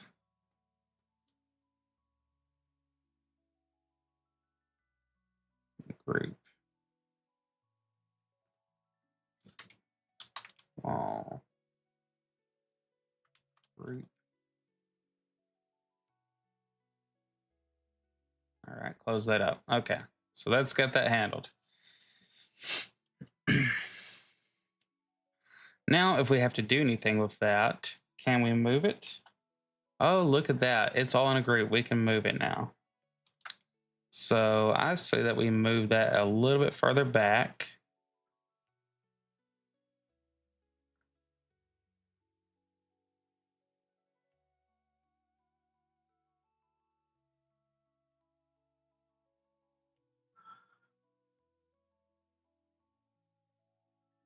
Because our reference here.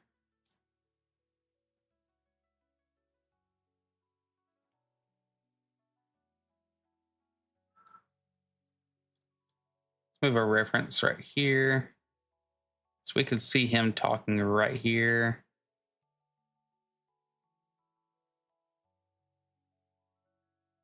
All right. Say if our guy is that big on the screen.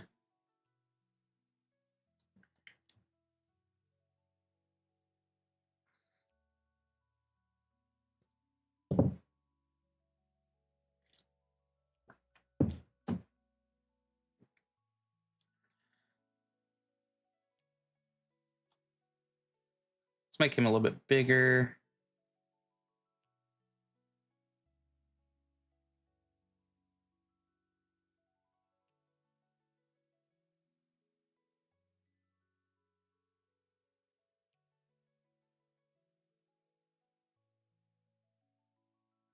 Okay. Yeah, that makes sense.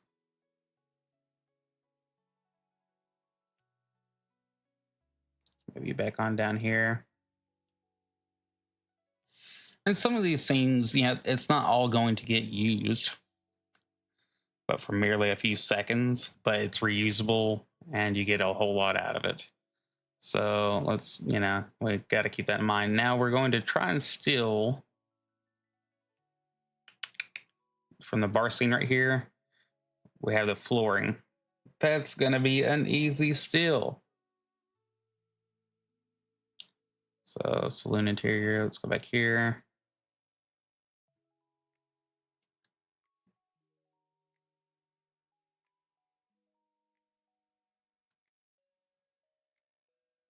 Flooring needs to be lower on everything.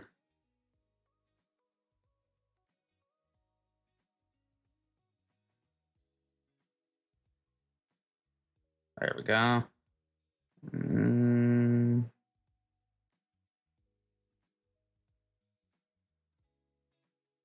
I need you to go behind everything.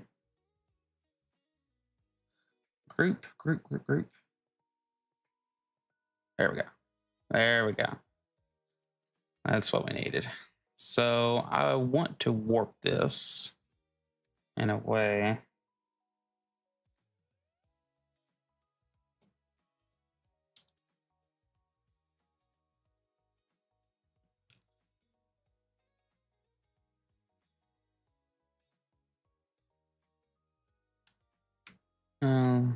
Not in that way.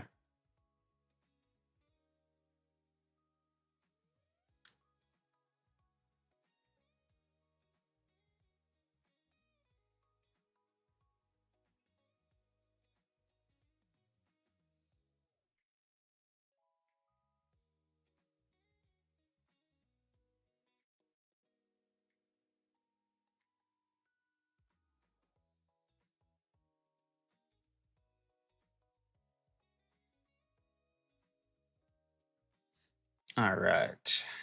That seems a little bit better.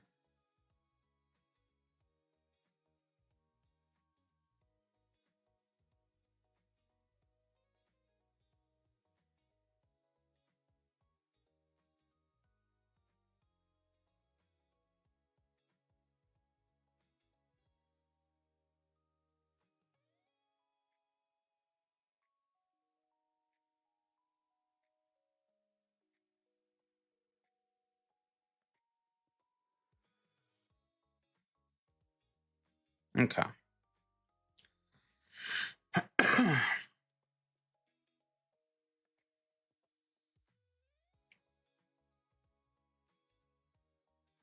I don't know if we really need that warping after all.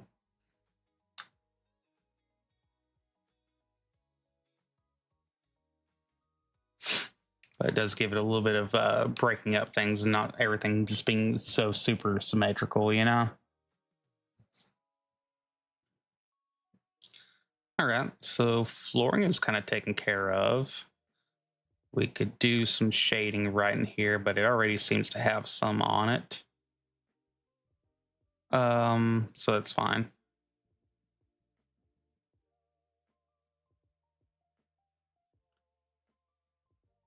There we go. So let's take away our 720 right there. So we have a good view going on right here. Definitely need something to kind of break up these walls a little bit.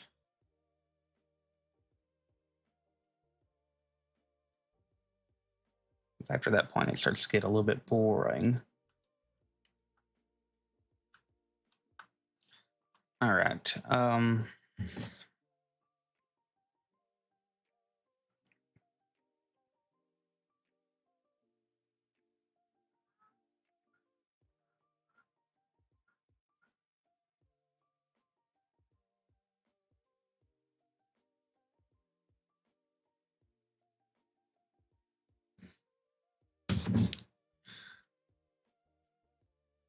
Okay, is there anything from the bar scene? Actually, let's save as um bar scene 2. Okay.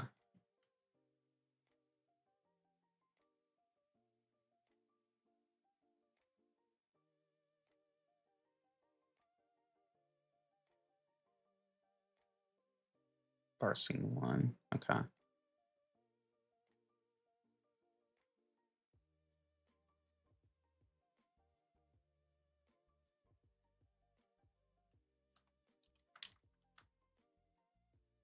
Here faces.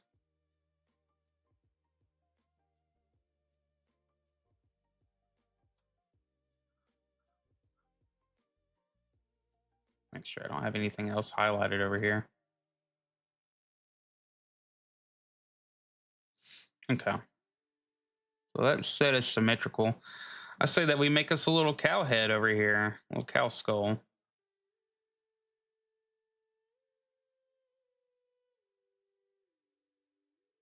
How beautiful, huh? All right.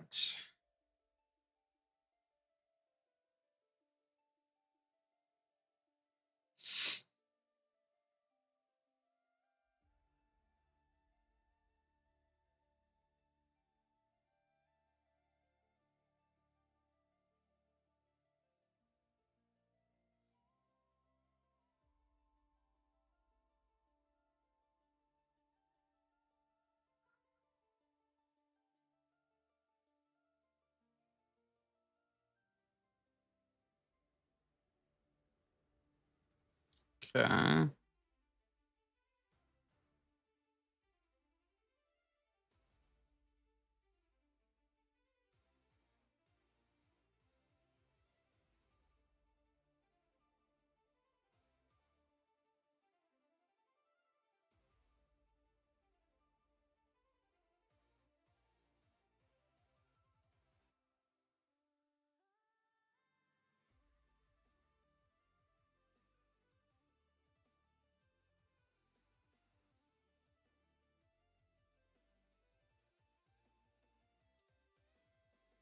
No, this doesn't really make that much sense just yet.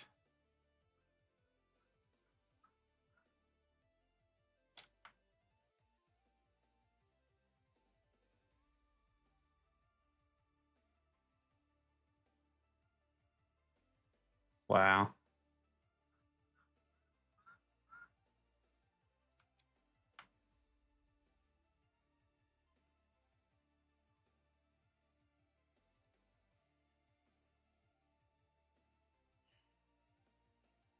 All right.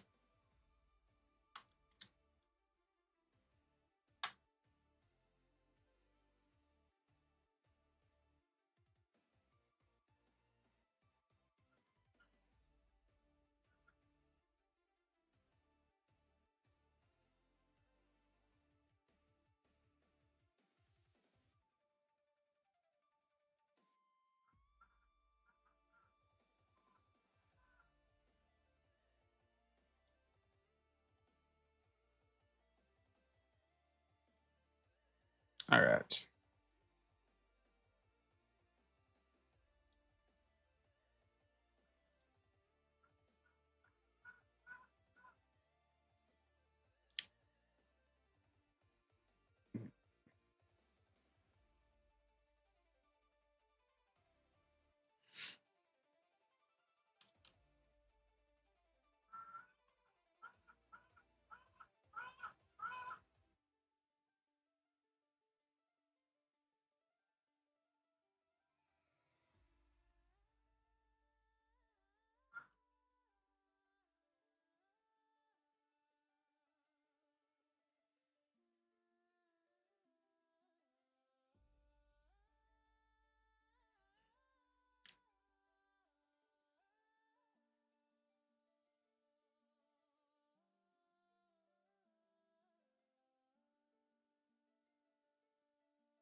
All right. Symmetry Tool is rocking it today.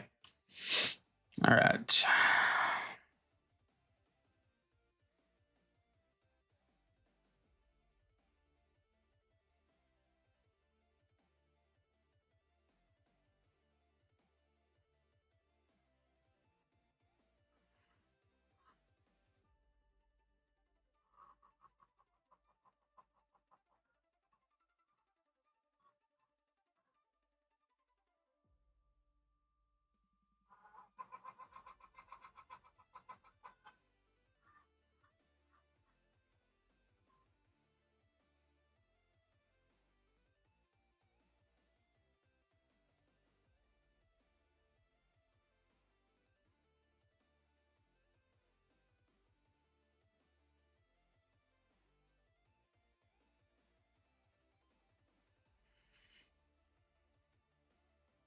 All right.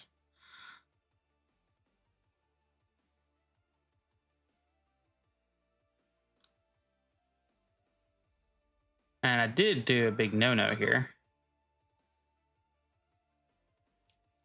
All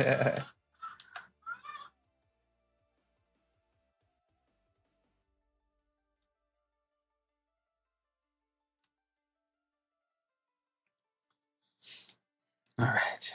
Let's go.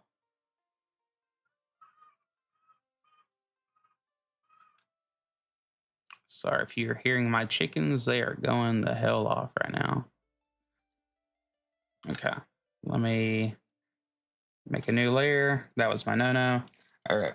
Let's go delete it off that layer. All right. There we go. Excuse me. So let's get our main colors here going. Where are you not connected? I see it. Okay.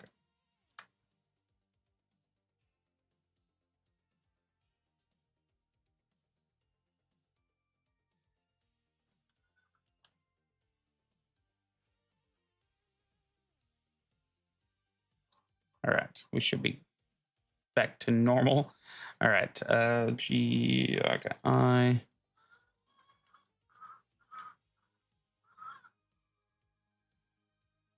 Okay.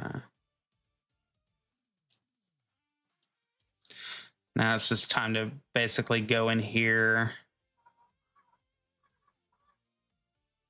and give everything shading.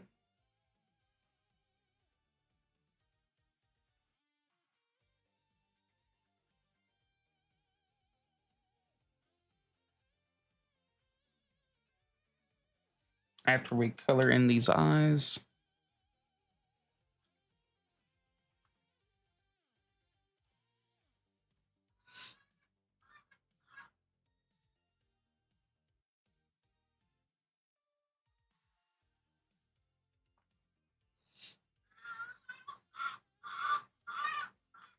B.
All right, let's go to a lighter.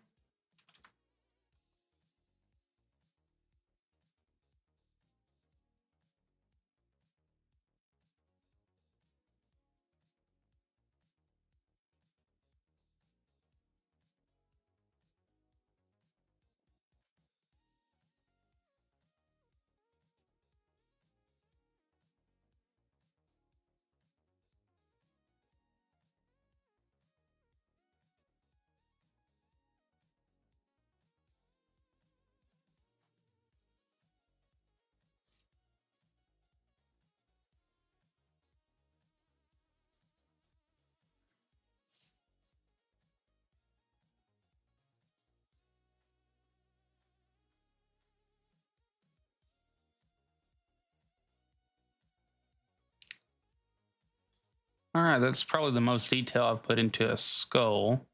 All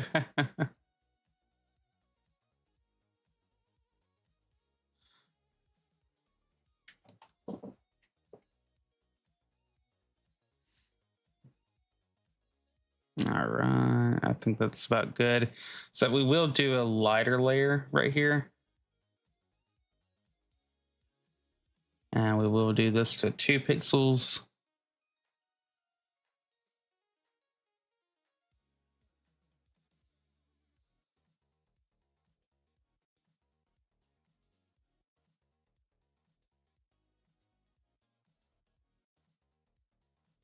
Yeah.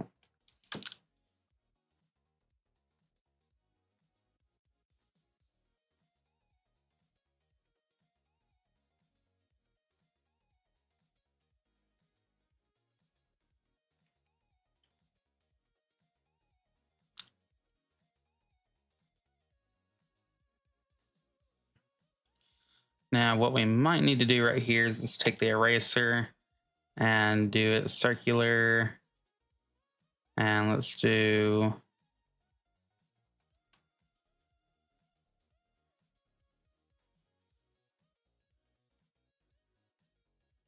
there we go.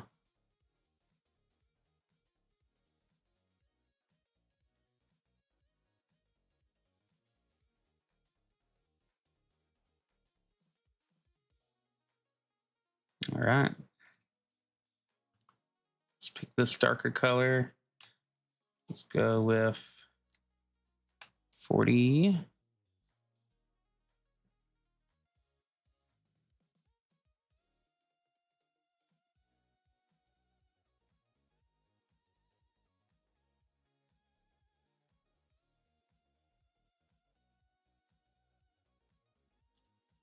All right, let's do that right there.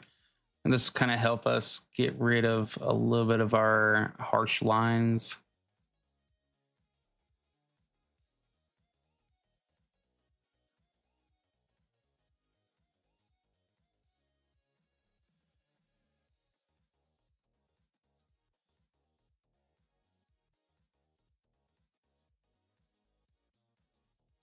All right, so we have created skull.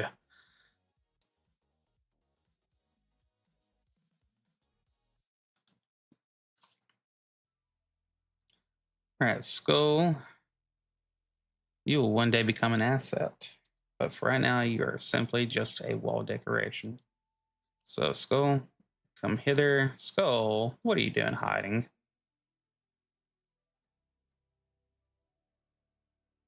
And they got it hanging out, so we can hang ours up like right up here. Moo. There we go. Wonderful, wonderful, wonderful.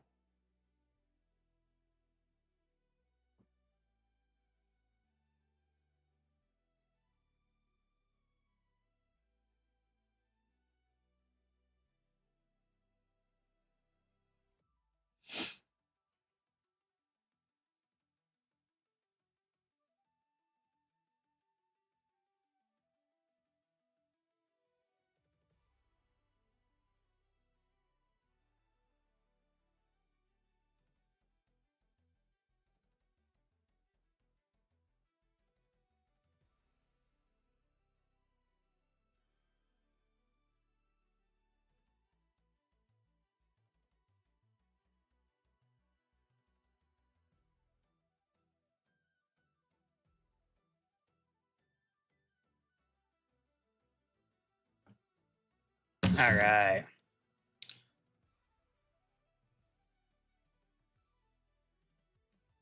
I think that's a pretty okay, especially from far away. That's a pretty fun little skull there.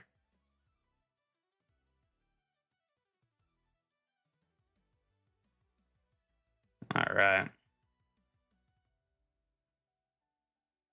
And I'll tell you only one thing that we definitely got to do with it is skull shading.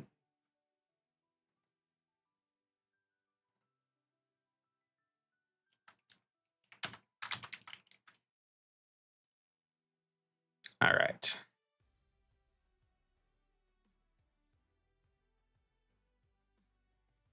Let's turn you up to 8. Black.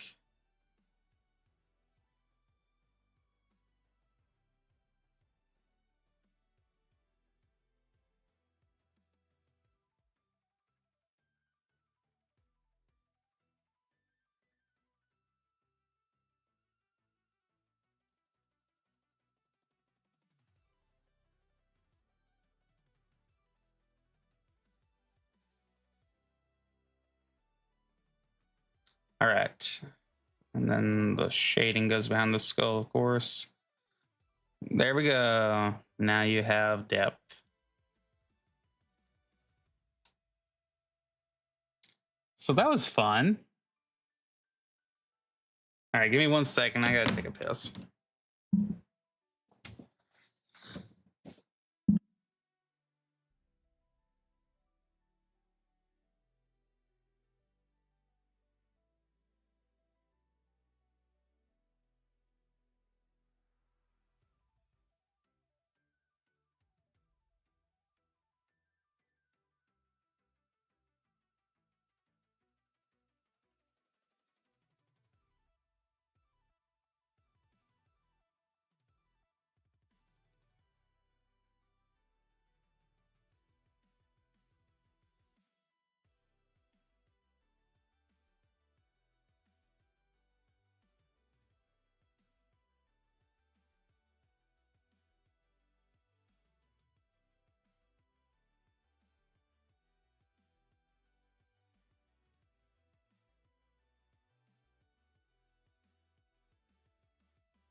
All right, sorry about that. The cool part about all this is that by the end of tomorrow, I think I might have everything that we need to start on a full animation. If I am able to kind of really keep up with my timing on things, I think that we'll be able to take these backgrounds and make them into a full animation.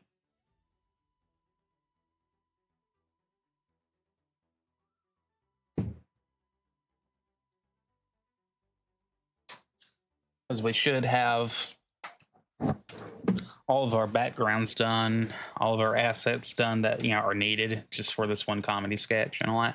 Which we're not making this just for one single comedy thing, but because all these assets get to be reused over and over and over. So.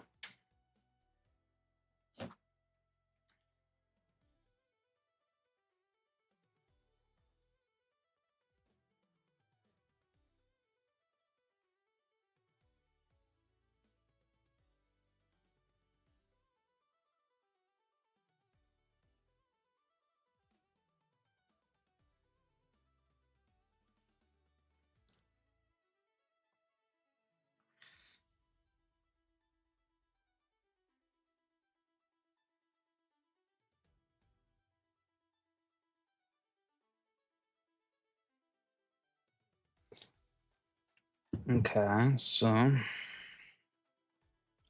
sorry, I'm just finding out that the ovens that we're gonna have up at work are actually they're gigantic things and all that, but they will be able to be rolled out of the way and for easy repair and such. They're $28,000 ovens, but they're gonna be worth every penny.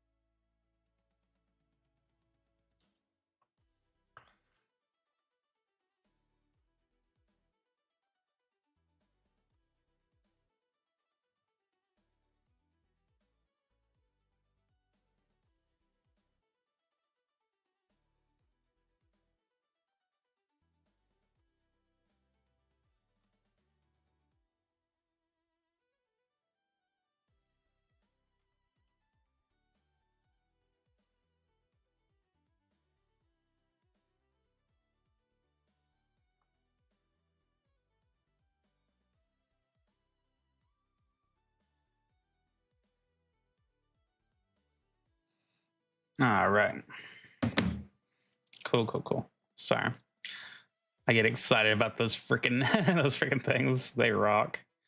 All right, so having that skull in the background with Pierre talking is going to be nice and ominous. Um, let's see. One of the other assets we can do a few pictures here and there, at least the smaller pictures and all that. Um, I would kind of like them Stardew Valley asset related though.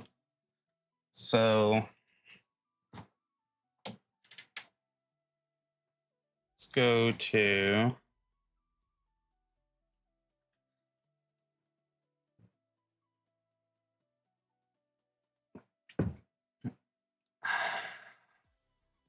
the wiki.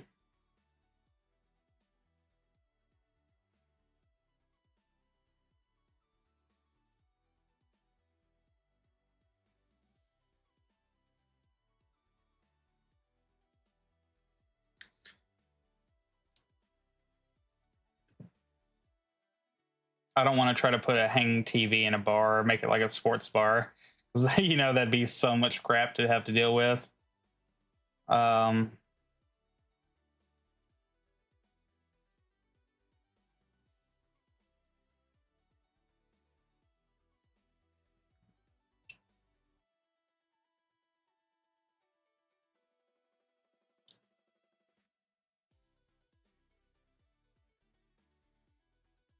let's see.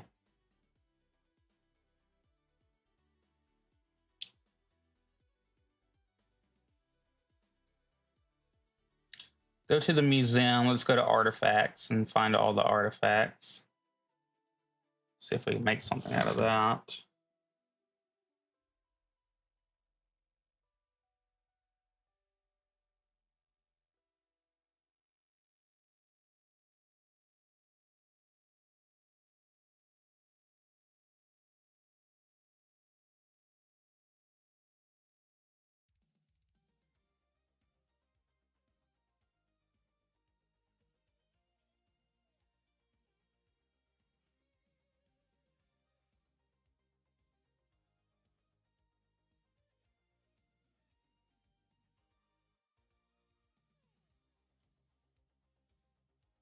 Okay.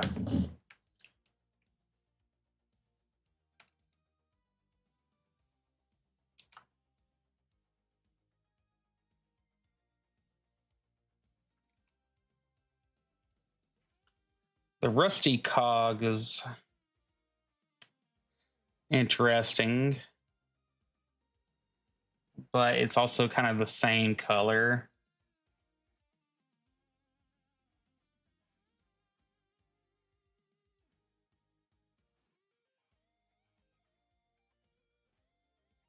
We could use a strange doll.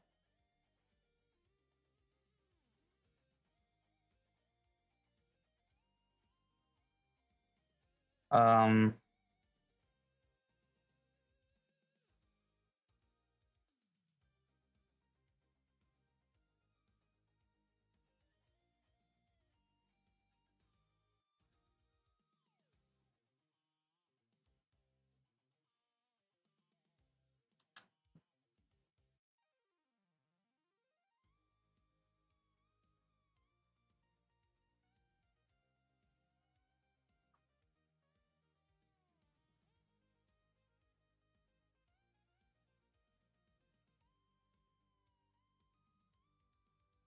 Yeah, let's do that. Let's do Strange Doll.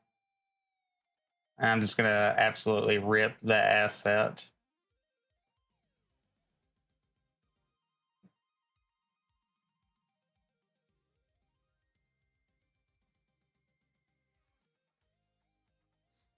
So over here,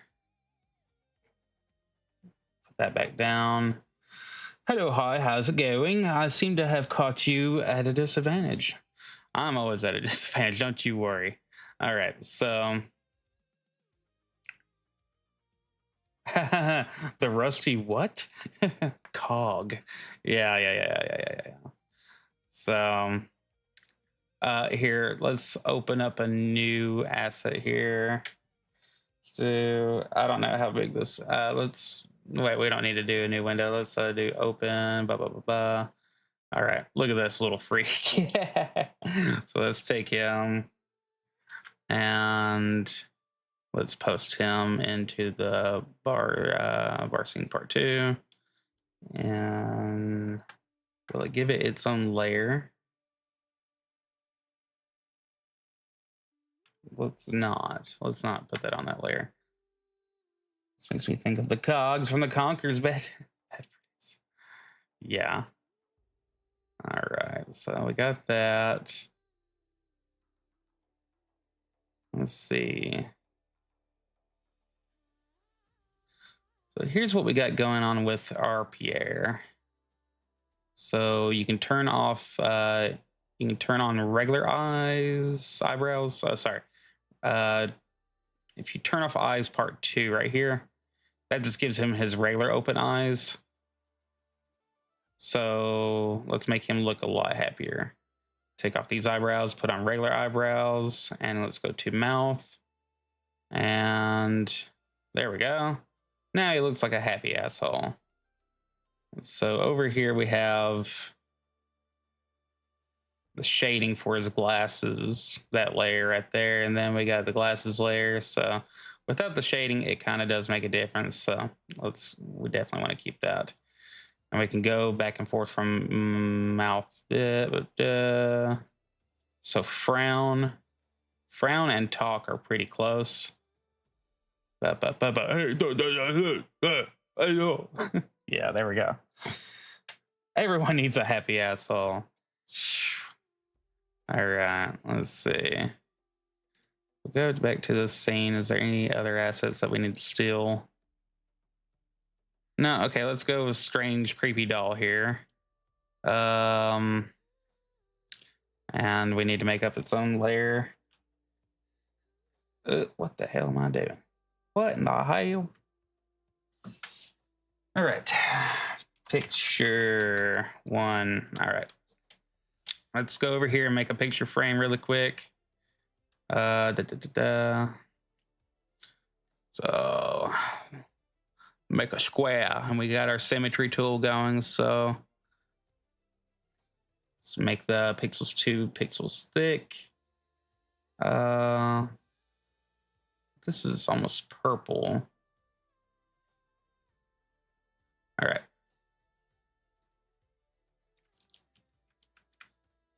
Opacity. Turn up the opacity. 11 more subs to 1,000. So epic close. Dude, you freaking deserve it. Thanks for all the comments. Oh, yeah, dude. You're, by the way, I'm going to send you, Gord, I'm going to send you a video that Defected Gaming did yesterday. The Predator ones. Actually, I just sent you the whole channel. Well, shit, he's right there on here. Go to Defected Gaming's channel right there, and he has some sped up artwork of actually a few good GIF memes from Predator. Definitely check that out. Great work. The Arnold and Dylan hand slap thing. Perfection. All right. We're good on that. Nope.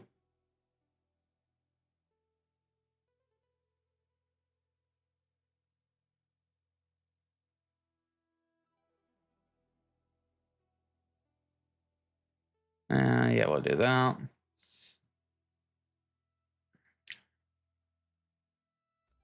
Dylan, you son of you son of a bitch. Dylan.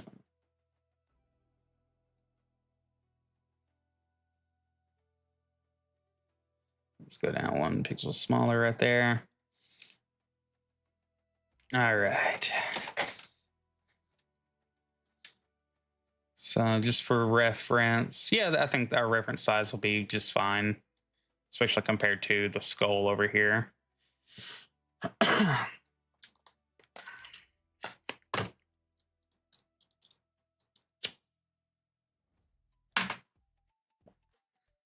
All right. Let's go with a darker color for the frame. So let's fill this in.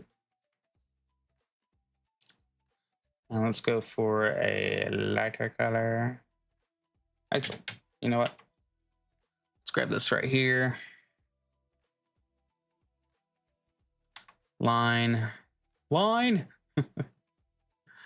Let's do. Yeah, that would be the funny part about Bob Ross. Let's just put us a happy little asshole over here. All right. All right, there we go. So now we have a little bit more depth right there, as frames always kind of go are built like that. And we can do one lighter line right through here. Don't need to make it perfect. Just nice. All right. So here we go, y'all. Let's take. No mistake.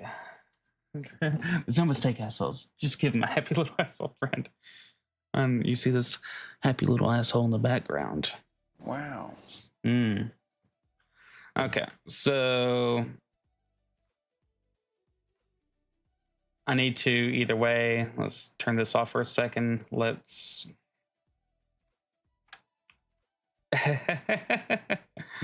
Yeah, there we go.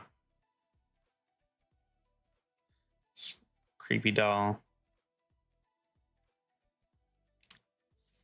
All right, then we will just make like some type of boring background for it.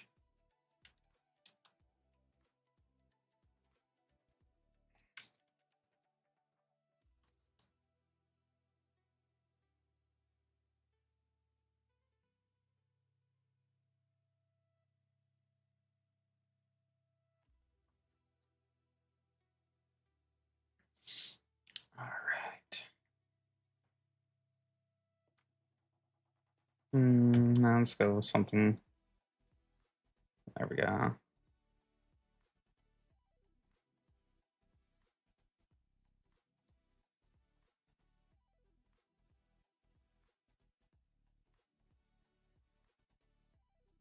Oops.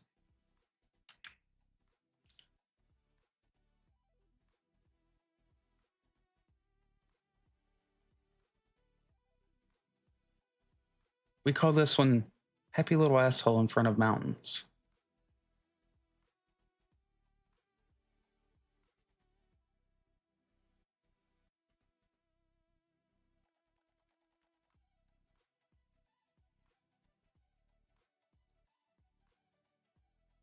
We're making a picture inside of a picture, y'all. Woo.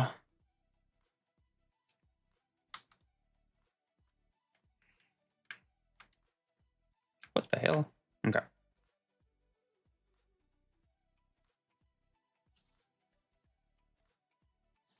Let's do a lighter version of that.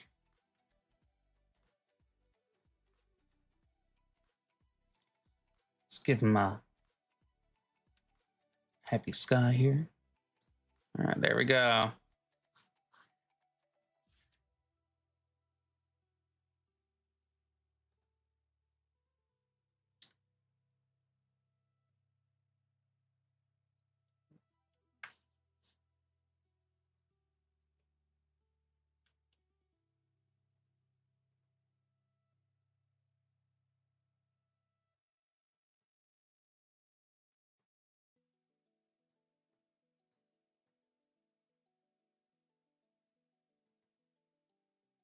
All right.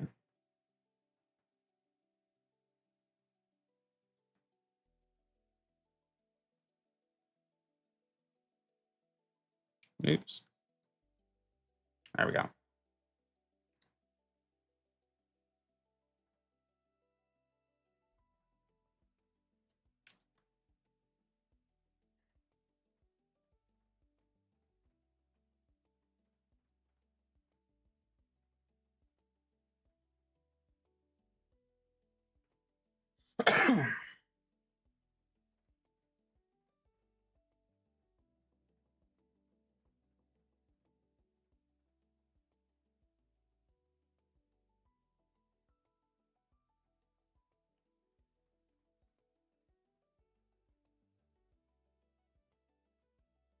All right.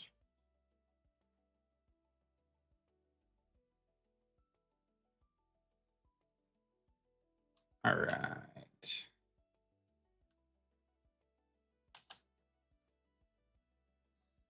All right. We've made. I call this the piasso. All right. All right. So let's take this picture frame. I know I should just leave it off to the side for an asset, but we can now pull all these. Let's see, the wall group is right here. So let's just, well, we should be good with that. So let's do this.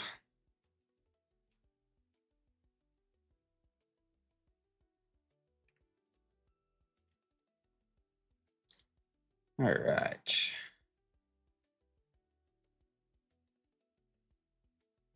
Yeah, we'll have that hanger right there in the middle. And we could give it a little hanger.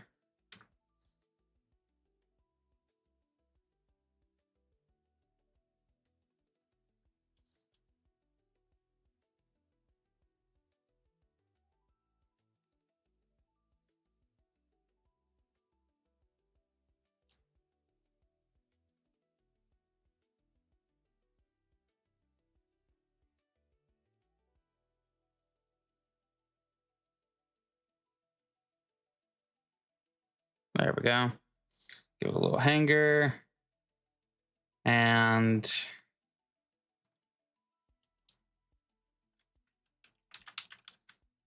do a little shading layer underneath here. If the light's coming in this way, then we'll I don't know. We could actually do square, square, square, square. Fill that in. Let's do 11%. My go-to. Oh. Actually, you know what? Let's turn off symmetry right here.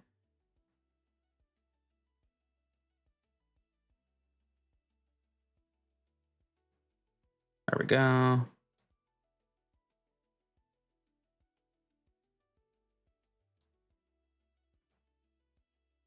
might have just fucked up.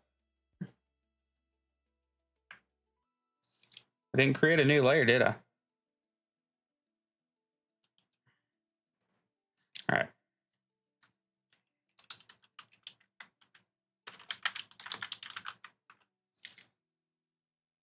And that, people, is how you'll fuck up. All right. There we go. And then we put this behind here. There we go. All right. Later on, we can go to and put these in folders together. But just like with this right here, our little animation, we get that going long enough, and then when get all of our own art in there, we won't be messing with anybody else's art. So go back to Pierre's face.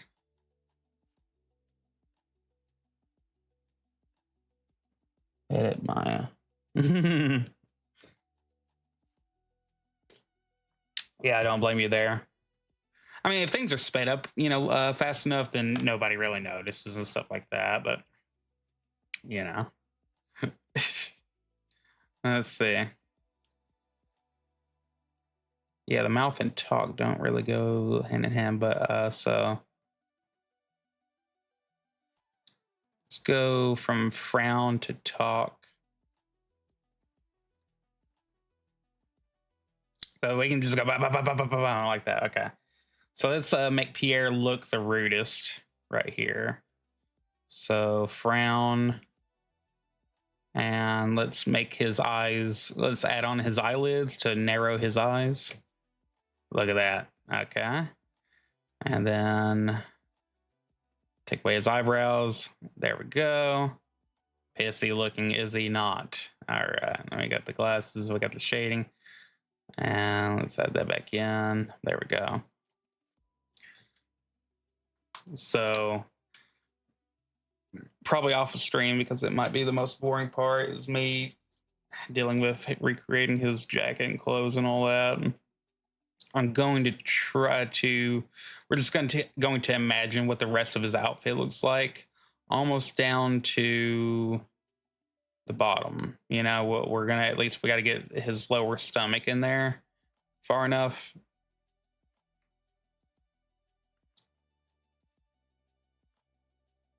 So we're just going to be basically making that up because it's never been made before. You know, go right ahead.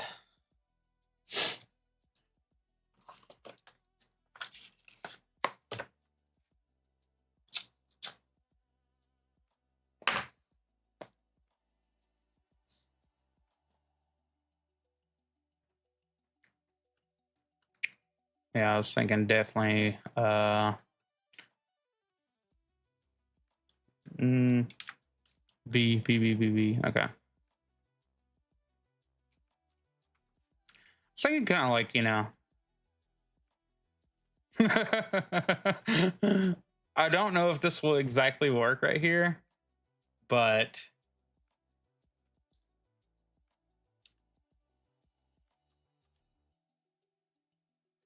okay, let's see. Round brush as big as it is wide. Make one dot. If it's the right size, continue on with another dot until you have a body shape of a body big as it needs to be. Okay. So kind of just try to freehand it first and then start kind of taking away from there.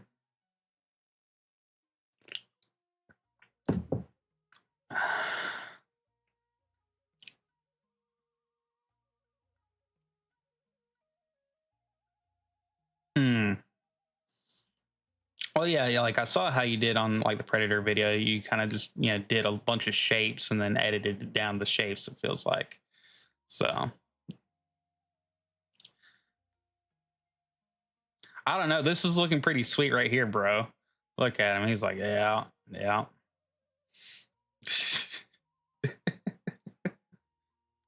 All right, let's get rid of that shite. Wearing clown shoes, Pierre. Clown shoes, bro. All right.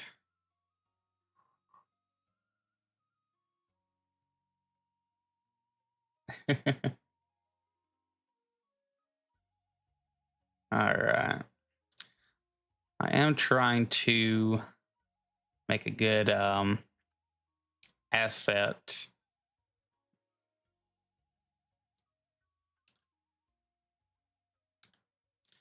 Storage here.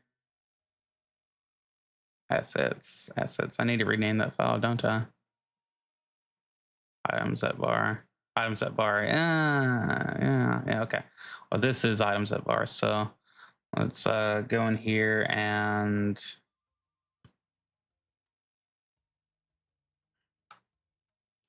I think for right now I'll just kind of freehand some of this as far as like I don't want to. Well, you know what? We can just save this layer. Okay, copy the layer. Okay. What? Oh, the color modes.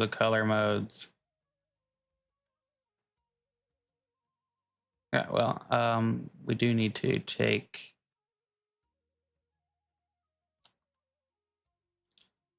I want all of this wall group right here.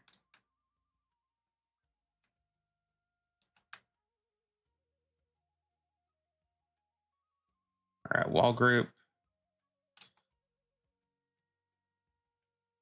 You go right there.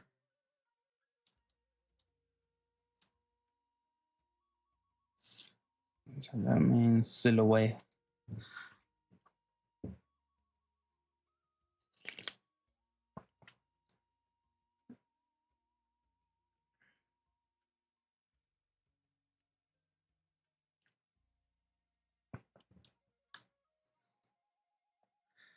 Yeah. I know what you mean on that.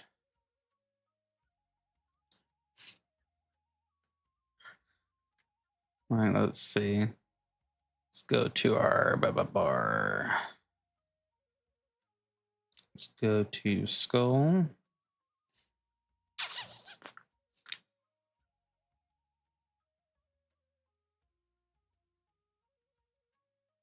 So that way we don't go outside the lines right here.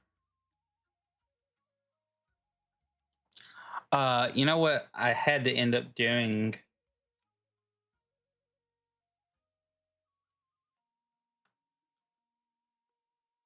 Right. Yeah.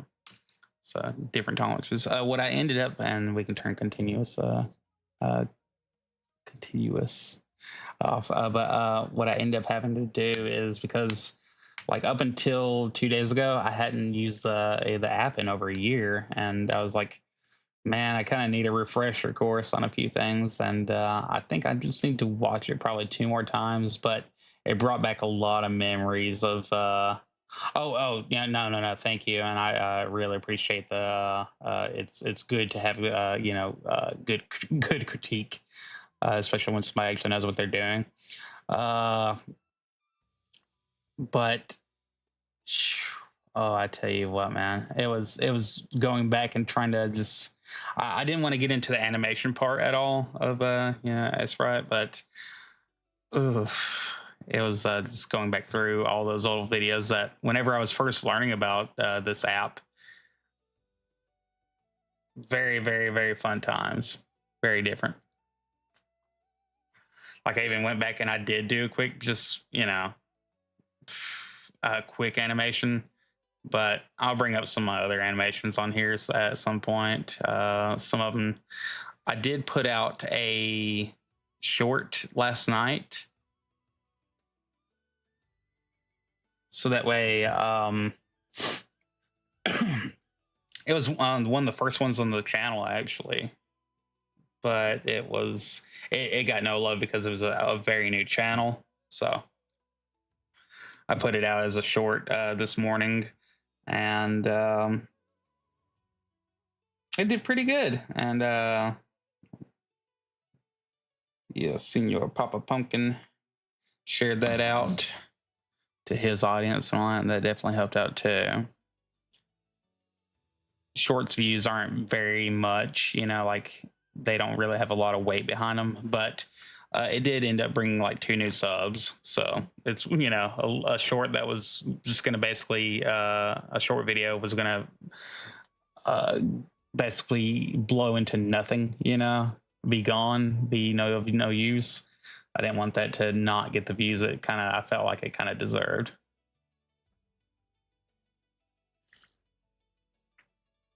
Yeah, which is a real freaking shame. With the Predator one, yeah, especially.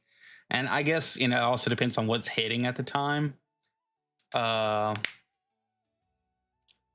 It seems like they're making a new Predator series and Alien series every other year nowadays, but not my kind of thing nowadays, but the originals were very cool to me. But whenever those are kind of in the zeitgeist going on and around YouTube, I tell you what, and yeah, posting to that and Instagram and other things like that. Yeah. And it definitely depends on like what you end up doing with it, because even some of the people on here who, like, you can see a lot of them did for about 2 or 3 years worth of Aseprite, and unless they moved on to game design and stuff like that, you notice that they really fell off. Like they just stop doing what they were doing. Unless they're like running live on Twitch, and even then, yeah, people expect to see them making like game assets and all that for pixel art. It's just kind of ridiculous. Um, yeah. And now I'm trying out a tutorial format for pixel art. Yeah, now that would be, I mean, and all the tools and the more helpful tools that you find, I'd watch the hell out of that video, because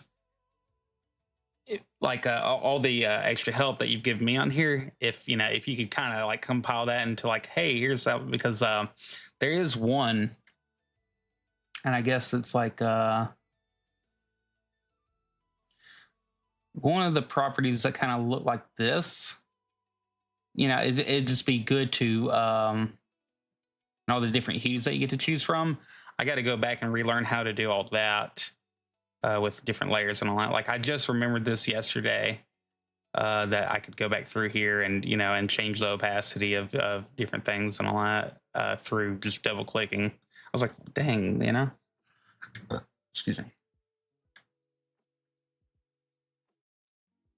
Yeah. And honestly, I really don't. I'm not the biggest fan of live streaming. I do it a lot, but I don't really have like the best speaking voice. I sound redneck as shit, and you know have half a lisp and all that. So, but if you do have the voice for it, you know, live streaming can be really fun. It's just, you know, depends on what your thing is, because sometimes that can bring in, you know, some people, you know, some fresh eyes on things. How to draw a box vid? Yeah. Hey, dude. The simplest things are kind of like sometimes what gets. Like I had a previous channel back in 2011. I did a homesteading channel, and then, you know, showing people how to grow, you know, certain things. And just I made a quick video called "How to Cut a Tomato," and it was like 3 different ways of just how to cut a tomato really quick and all that.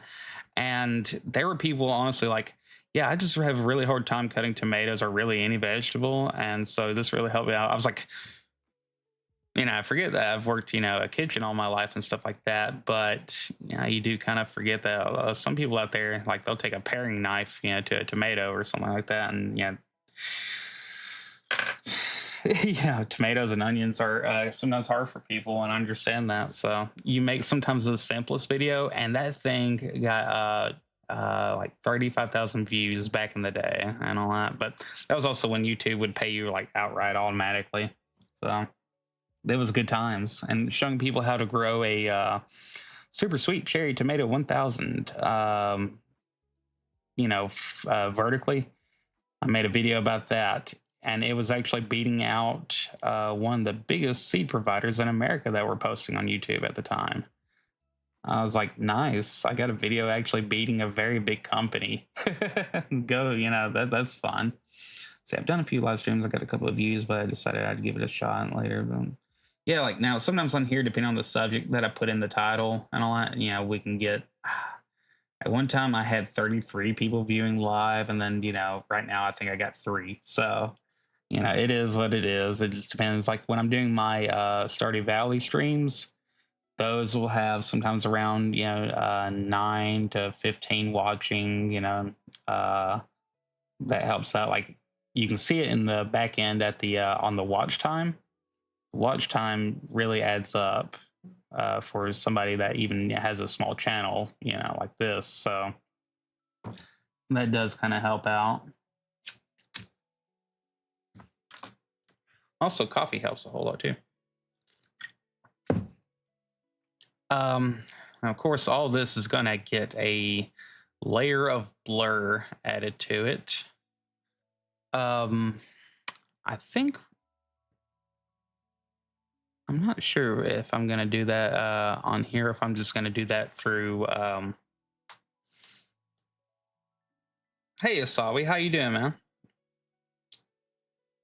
I think you got a PC, didn't you? Did you ever get that new PC?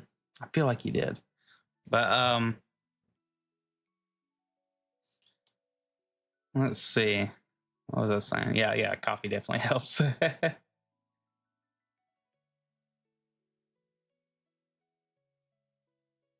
Yeah, well, I feel like when people get so big and a lot, they just don't even take the time to speak to people unless they're sending in a super chat. So, are you making game? Yeah, for some reason I thought you said that you were getting a new piece, a newer PC. Anyway, um, well, now what I'm doing is I'm taking, that game Stardew Valley that I play sometimes. I'm taking the some of the characters and drawings and all that, making my own out of it. Gonna make a larger version of it just for a few funny cartoons. Okay, you did get the new PC. Good, congratulations. But we're just going through here, making all the assets for these for the scenes for the sketch. And so all these are different layers, blah, blah, blah. You see how all that works. Oh, I made a cash register. I forgot about that. Yeah, we made a cash register this morning too. And bam, flooring. I did get to steal my flooring from right here and use it for this part right here. That was such a nice time knowing that I didn't have to remake remake the flooring. I know the perspective is going to be kind of wild, kind of different and all that, but I will be able to, whenever it comes in the zoomed in part, let's go and grab our reference screen right here. So when we zoom in right here, we'll either do it right here, we'll do it right here, and we can have our character's face, reference, come here, face. Where is our face? Oh, that's reference 2. Where's reference 1? Reference 1. All right. So we can have our character's face in the shot and part of his upper body. And he'll be going through all the motions, talking and doing his speech parts right here.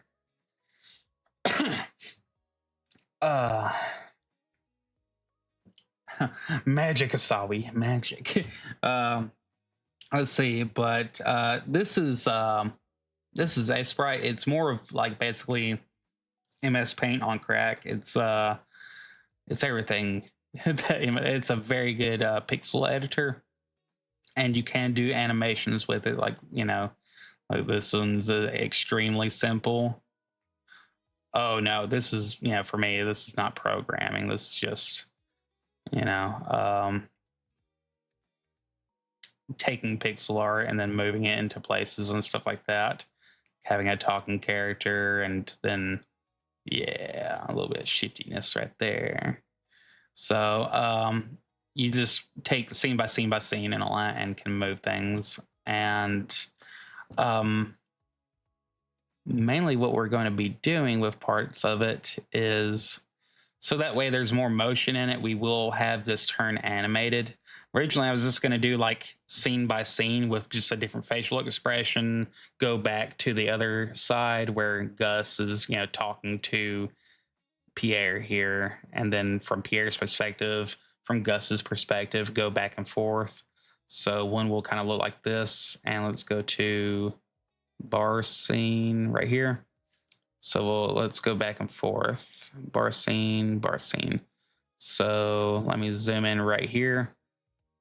So what you'll be seeing is this right here, a character's face and their body, them talking, them reacting, them talking again. Go back to this scene. And then depending on the angle that we want to go for, we might have their body hidden by the countertop right here. We can also do a zoom in part, with, I use CapCut for my video editing. I used to use Adobe Premiere back in the day, but it's, well, especially before I got the hard drive fixed with Grumpy Old Gamer's help. Before we got that fixed, Adobe is very RAM and yeah, just PC intensive. You know, like it really, really just drains the shit out of everything that you're using. And they keep on making it harsher and harsher with every update. And I got really tired of that, and I also was paying for it all the time. So whereas CapCut, you know, pretty cheap, buy it outright and stuff like that. Use that and resubscribe every year. I think for like $20 or something. I don't know. It's a lot cheaper. Adobe Premiere, I think by itself you can buy that for like $17 a month, depending on the deal. You can get a student discount if you're a student with Adobe, but um, not a student. My wife is, but nah. So what's funny is that depending on what scene that we're doing, you'll be seeing this little asshole right here in the picture frame, and also, you know, maybe the frame is more right in here. Uh, you know, actually defected.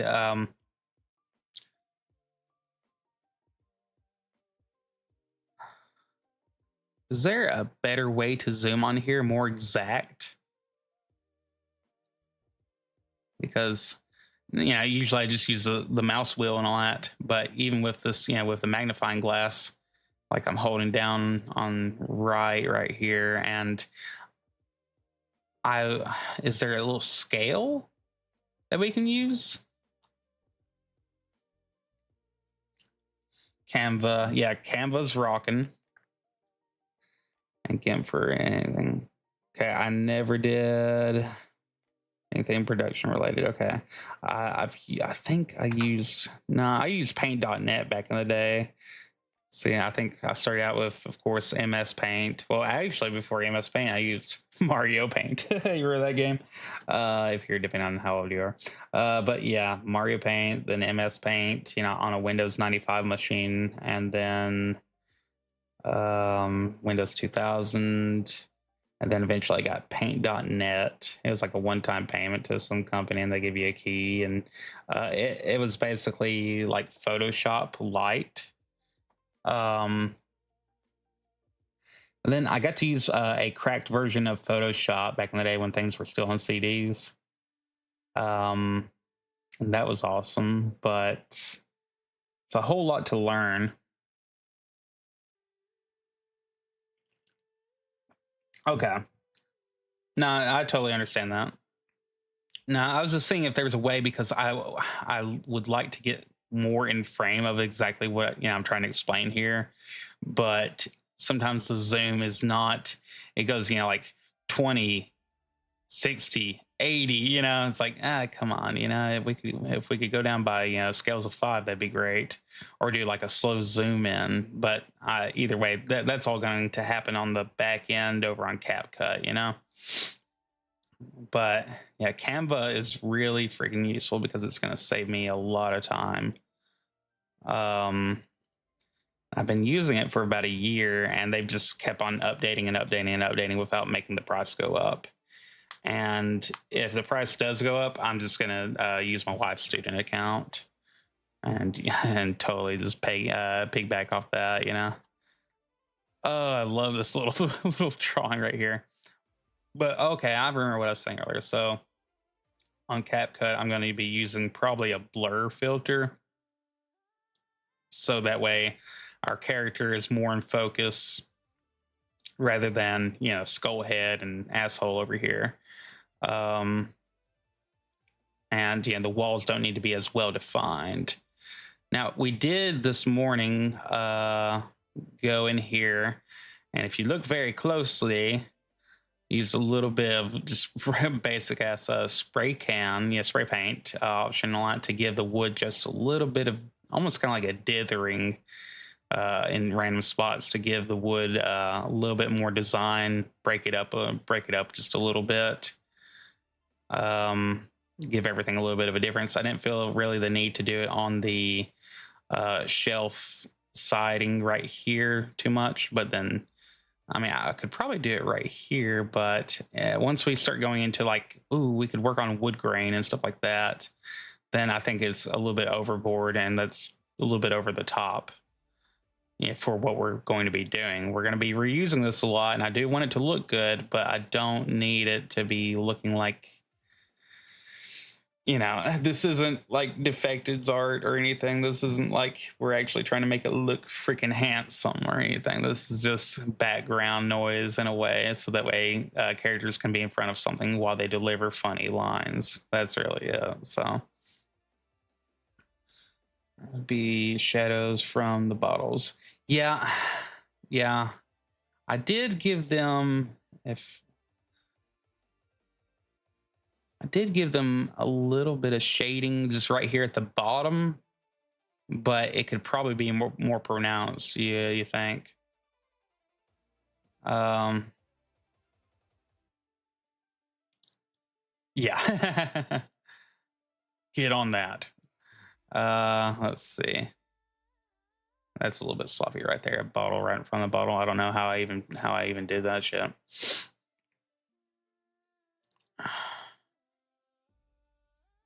Let's see. I mean, I suppose we could take like the bottles that are here and then have them all highlighted, and then we could pull that out and paint in it with a shading.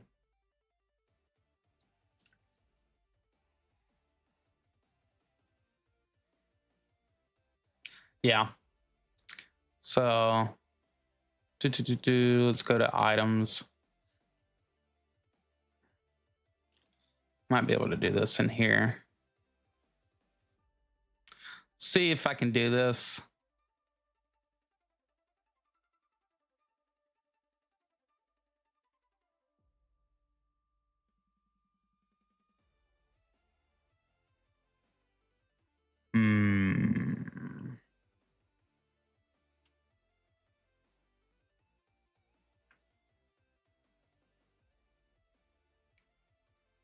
It's definitely a better way to do this than what I'm doing, but let's experiment.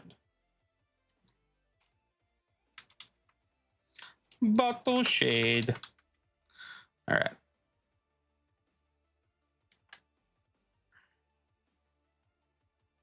What the hell?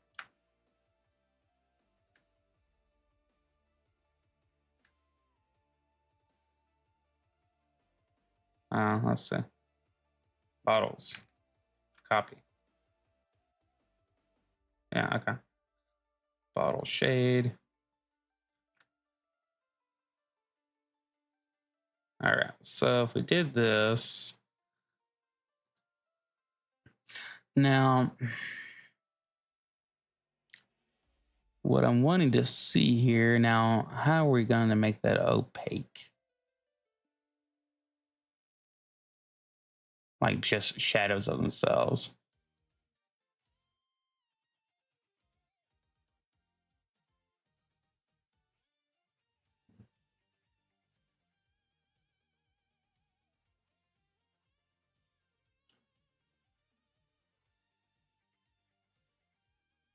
Is that an adjustment? Or that's a hue saturation.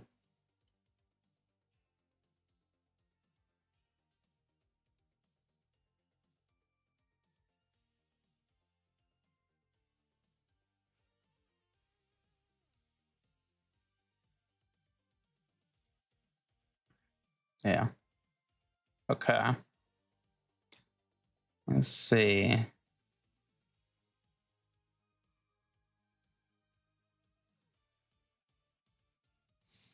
All right. Let's see if we can do this. Copy this layer right here.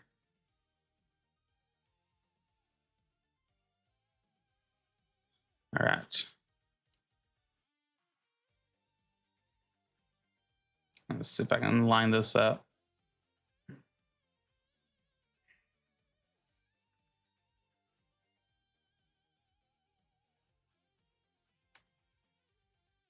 I thought I grabbed that.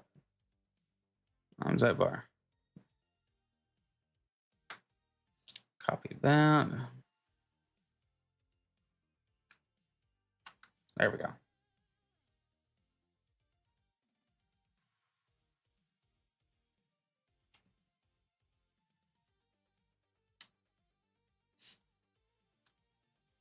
All right, bottles, come hither.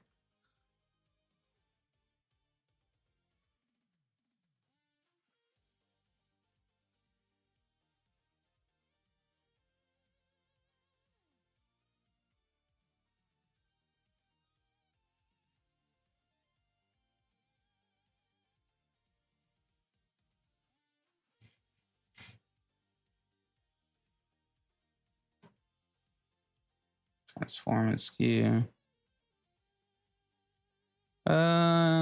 T.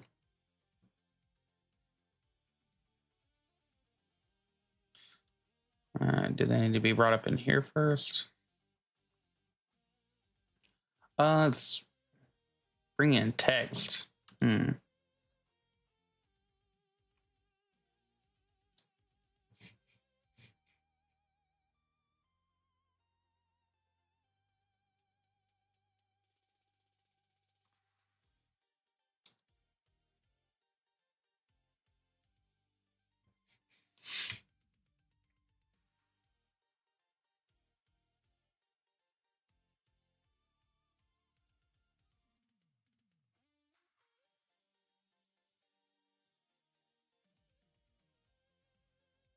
Okay.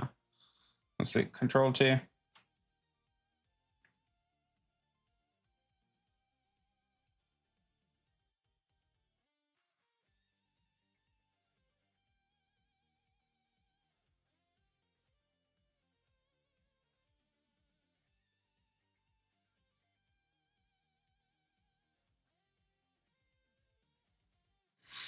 All right. So.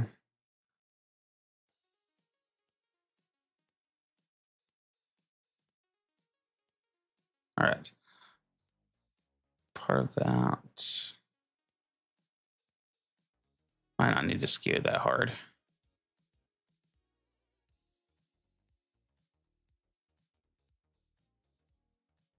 All right, let's try that again.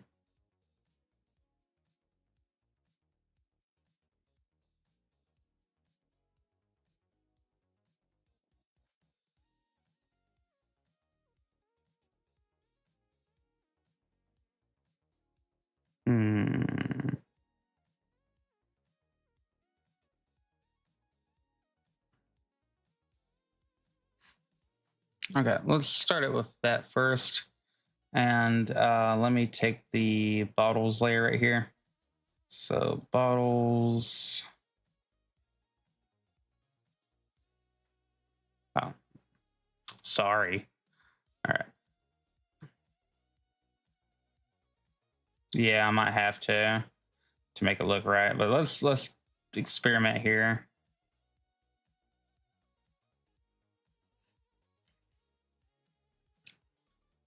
I don't know. It might work out pretty nice in a way. Yeah, but yeah. You're right.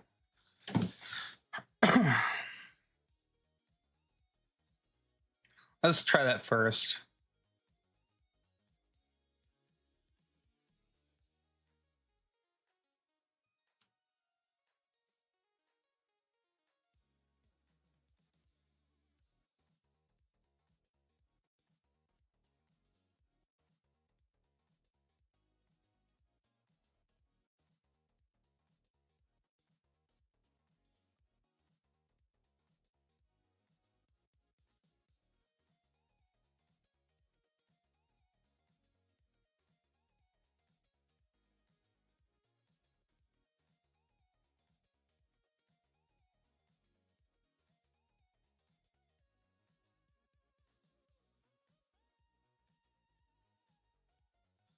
All right, let's try right there.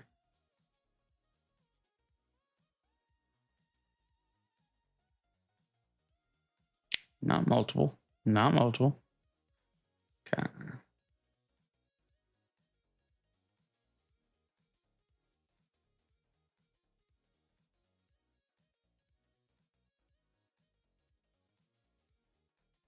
right.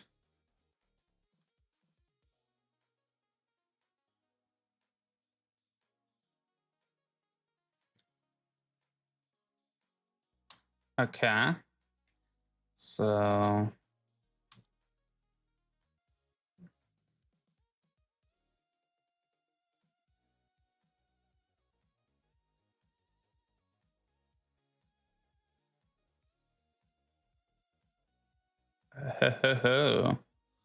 fancy schmancy.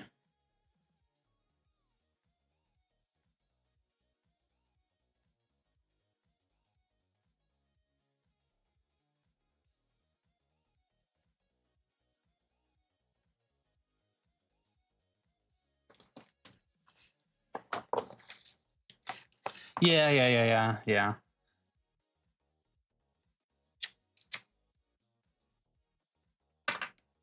No, and absolutely saves time too. Instead of, plus, I don't want the assets to always have, uh, yeah, shading behind them.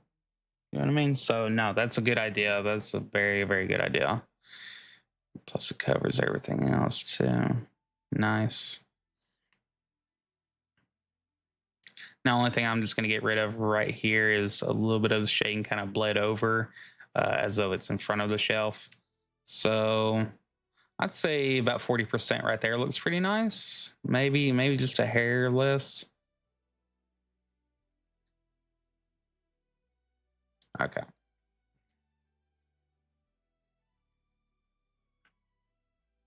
Right.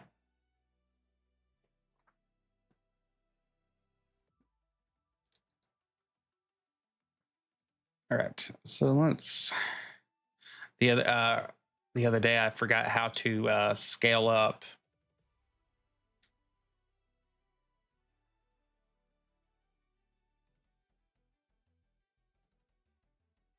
Select that shelf on whatever layer it's in.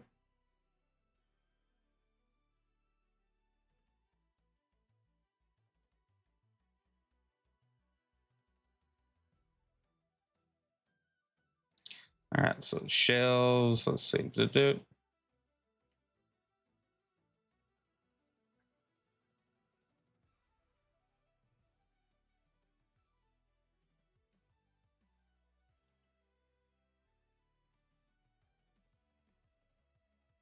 back to the shelf.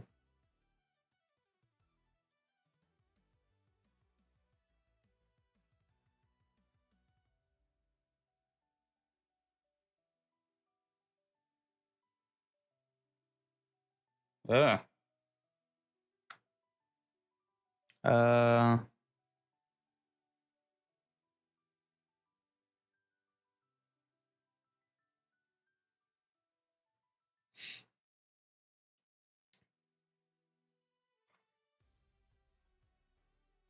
let's see.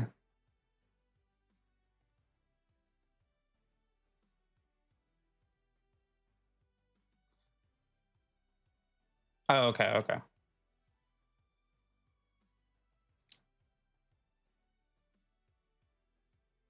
Okay, so go to shadow right here.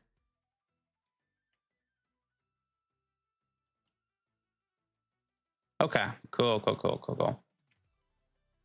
No, I didn't know that you could do that though.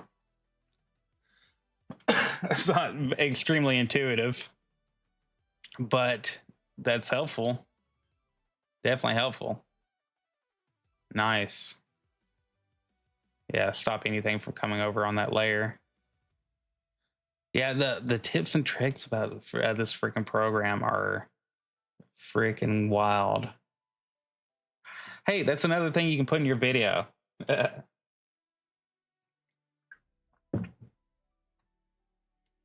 Okay, so speaking of one more thing here, these mugs right here, bottles, is that in the bottles layer? Grump. Okay, these right here. We're gonna do the same thing then.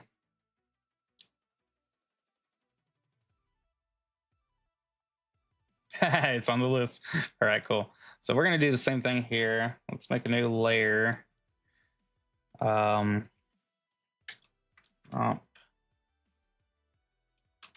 Another shadow.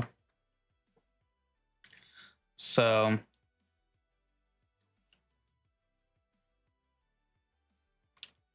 let's go back to here.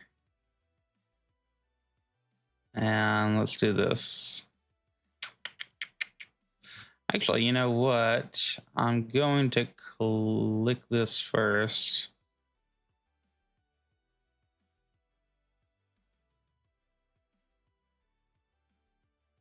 Actually, draw the shadow. Gotcha. Understood.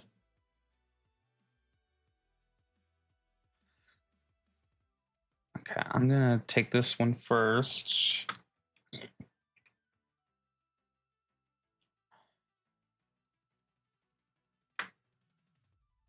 Okay, so let me just take that.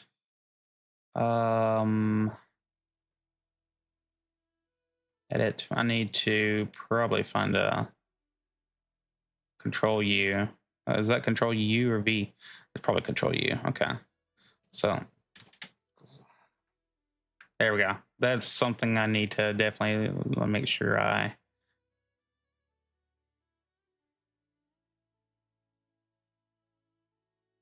Okay.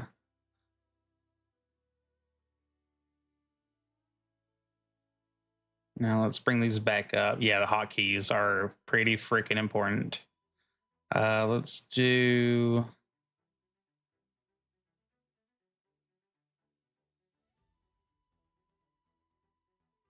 Offset this a little bit.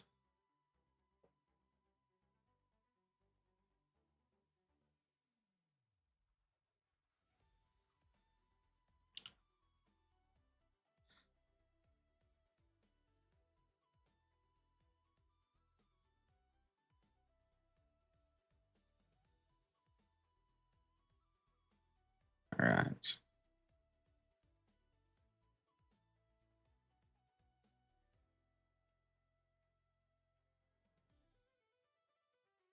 Okay. But what I wanted to do with this one is romp bottles.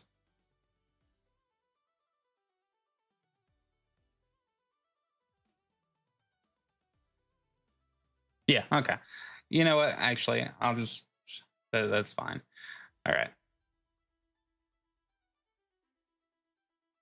Or spell tip. Once you have a skew, you can transform the bottom of the shadow to fit the object. It looks better, but it's not crucial. Here, I don't think. Okay. Let's see. Do one more thing. Okay. So.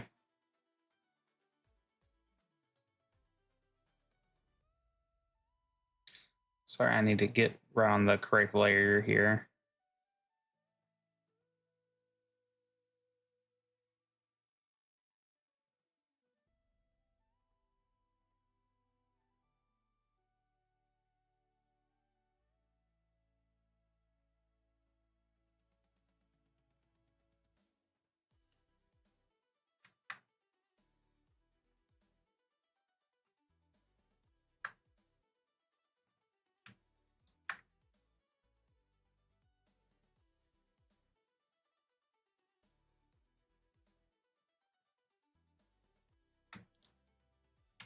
I think I just screwed up a big time there.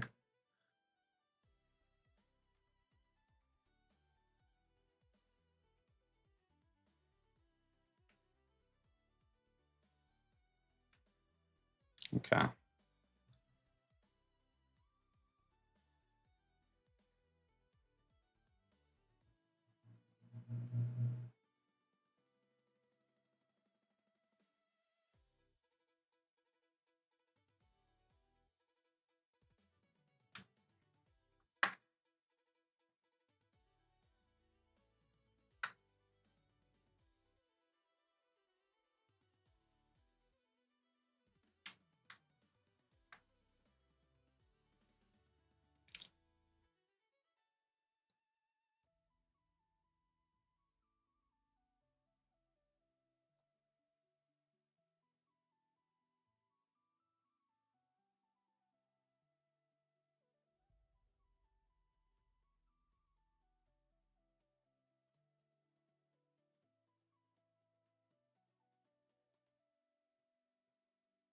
right, grump.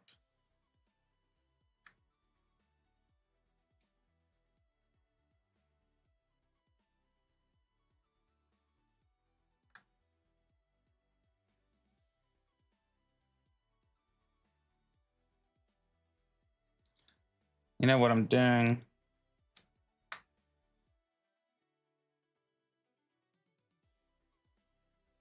Is everything wrong here? Okay. I'm going to get rid of this first layer right here. I'm going to do them all in one.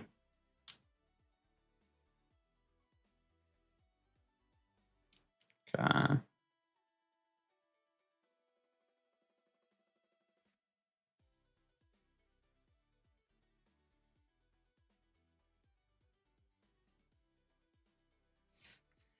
Okay. So let's do new.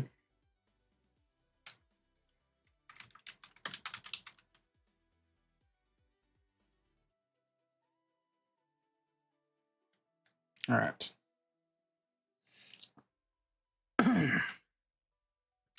Yeah, and instead of I just wanted to choose one, but I think honestly, by the time that I could have done all that, it would have just been easier for me to take in, you know, a shaded brush and all that, and mark that on there. That was a waste. That was a waste there. But I needed to actually kind of make it like a layer on top of it. And I mean, I can just take a transparency of that one and then kind of paste it on part of that one. But by the end of it, I'm just gonna, yeah, I was getting there. Just the derpy way. All right.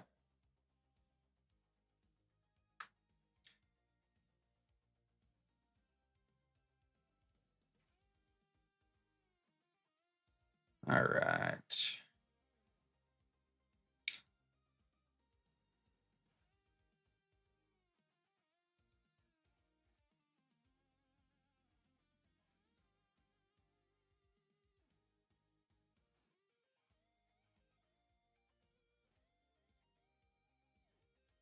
I just want to check something.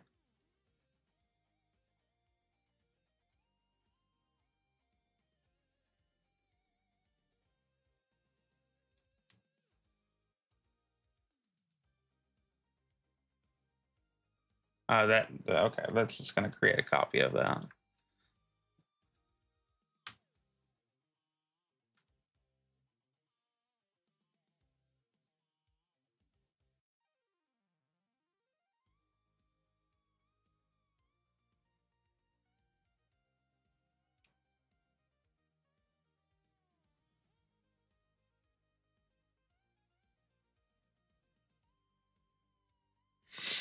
Select one mug, put it on an empty space.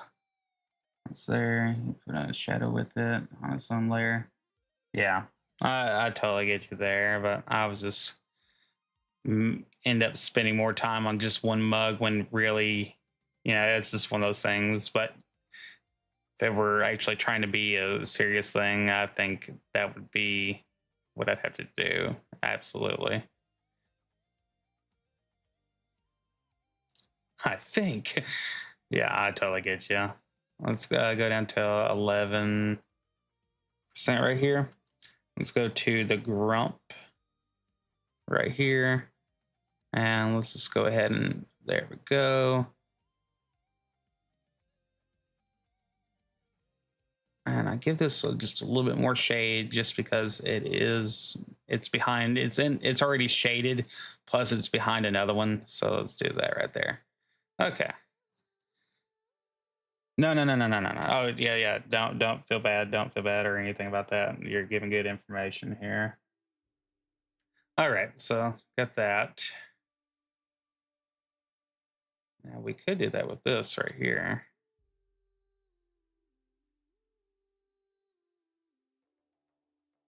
I'd already kind of done shading on it, but let's see if we can do that. What is this called? What layer is this? Prompt shadow bottle shelves. Tell me I didn't put that with bottles, did I?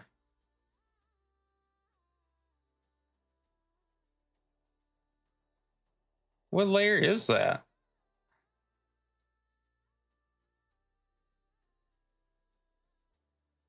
Is that shelves? Oh, it's on the shelves layer. How dare me? Hmm.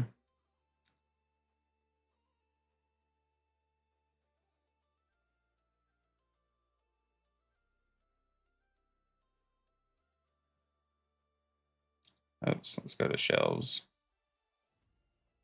Yeah, the good part is that, let's see, items on bar. Okay, yeah, that is on that official layer. Yeah, right. Let's see, bar scene.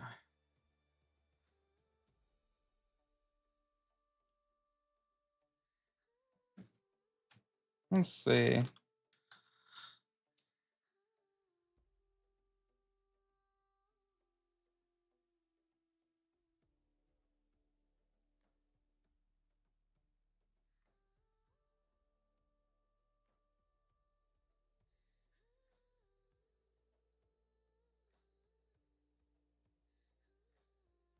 Hmm.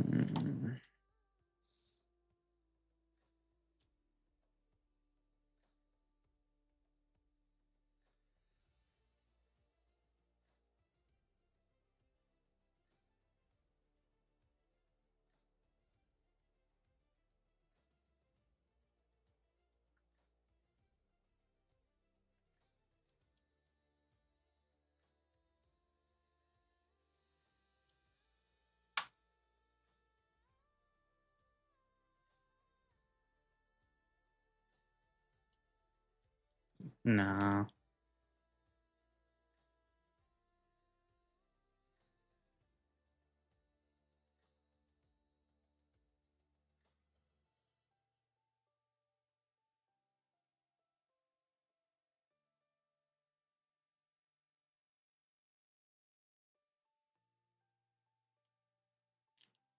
It's pretty close.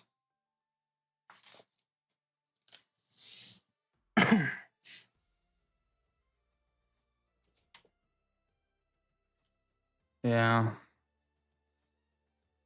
Oh yeah, it's getting that too. Well, F that. That's another one of those cases where if it's already on there, if I need these bookshelf, if I need these shelves so bad, then I definitely will go back through. But and then I refill the shelf by selection. Yeah.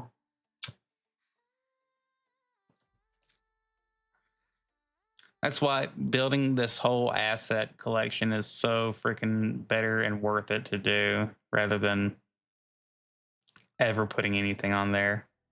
Like there's no shading on here other than what's going to always be on here every time I do one of these. That natural shading is always going to be there.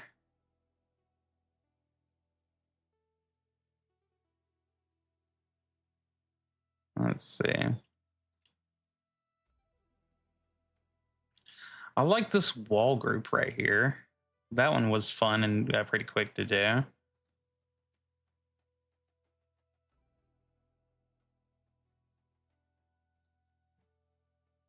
I'm in the process of making prison escape game.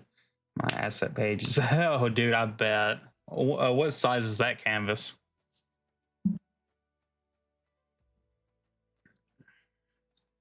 And do you have everything in all individual layers, or do you just have it as just one big page?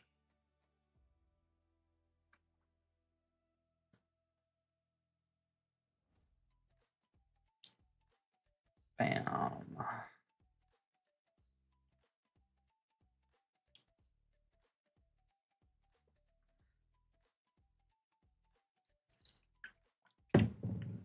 But I think for this, it was a pretty good mimic of. Let's go back to Gus's the bar scene right here. Or not Gus's bar scene, the bar scene part two. So we get this right here, and then this is what it's based off of. Yeah, it's very loosely based off of this. And I don't think I'll ever need the top molding on the wall there. I forget what this is called. maybe trim, but either way, it's people have them on as like wall protectors and all that for the bottom of, and it just goes around. Usually in a home where it's uh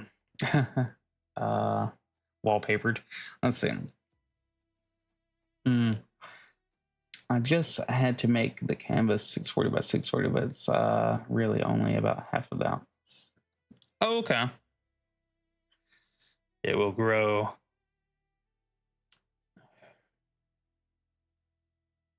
Oh,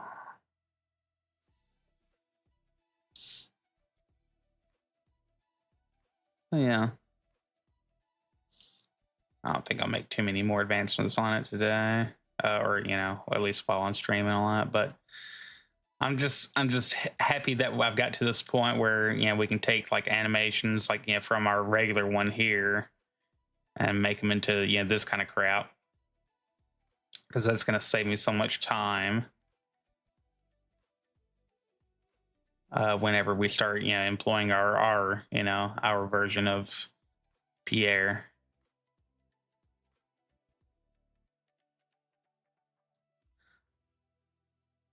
Yeah, I rarely ever use it, but that's kind of the place to send things, isn't it?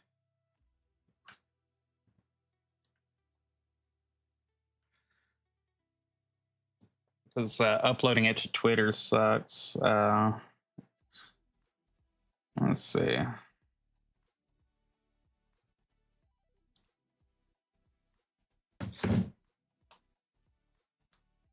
Yeah, right.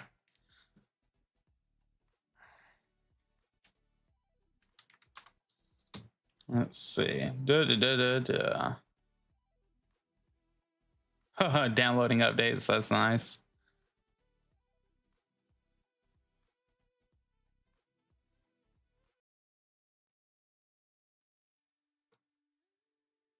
Here, we'll do this for a second.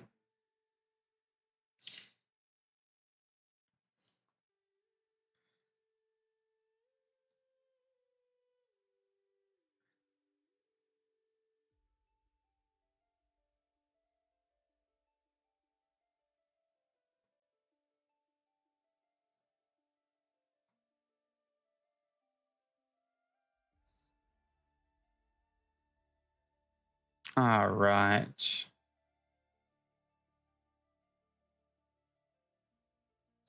Yeah, what's your username on there?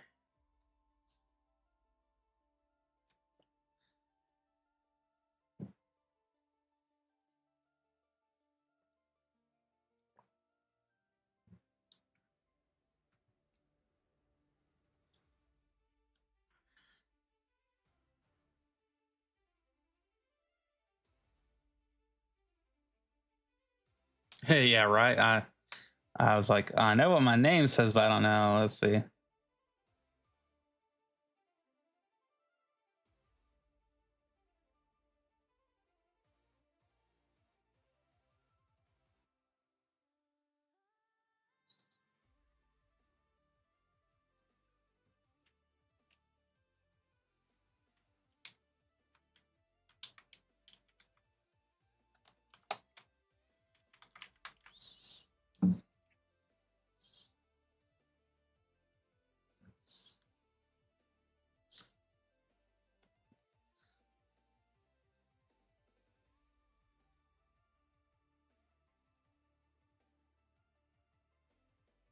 There we go. Okay, now I'm gonna move this on over to this screen so that way we can go back to displaying our display here. Okay.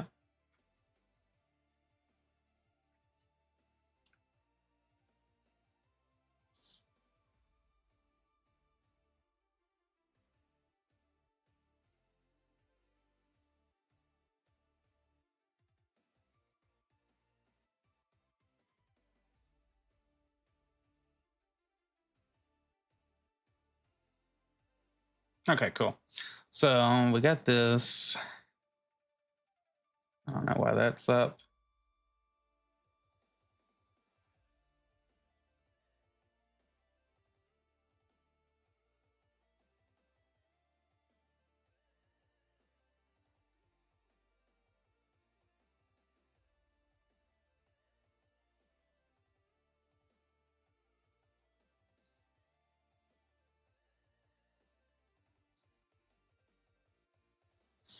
definitely say that the music. Let's see. Marcus.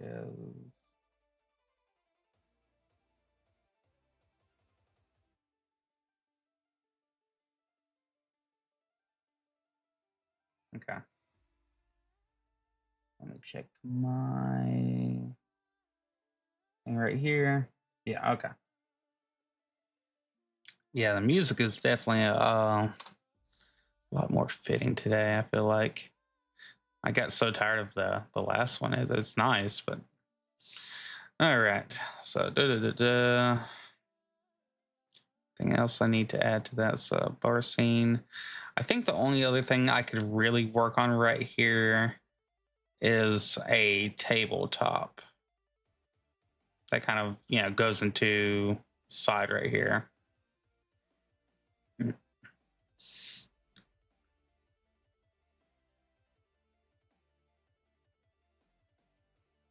So here off on the side,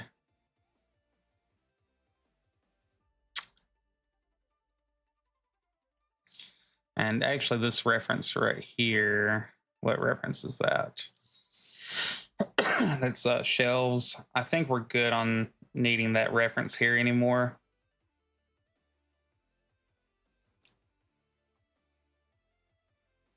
We basically have everything. I don't know. I could go for keeping the color reference of it all, color scheme, but that's all I need right there.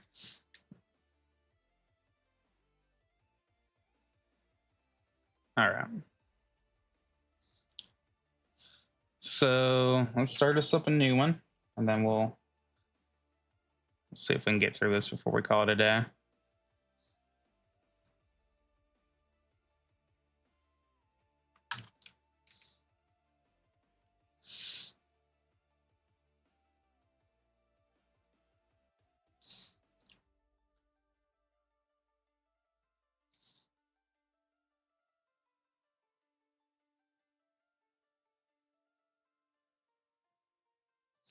Well, it might help if we have the transparency up all the way, right? New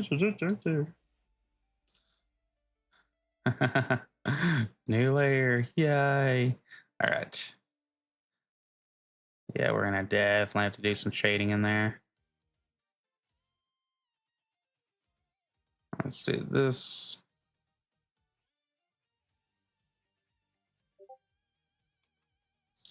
All right.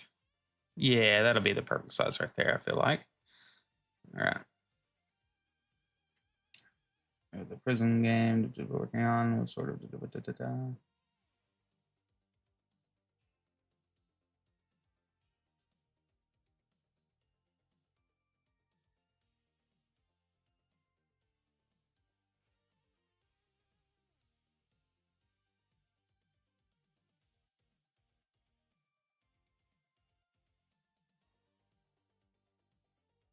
Okay. Do you mind if I play this while we're live?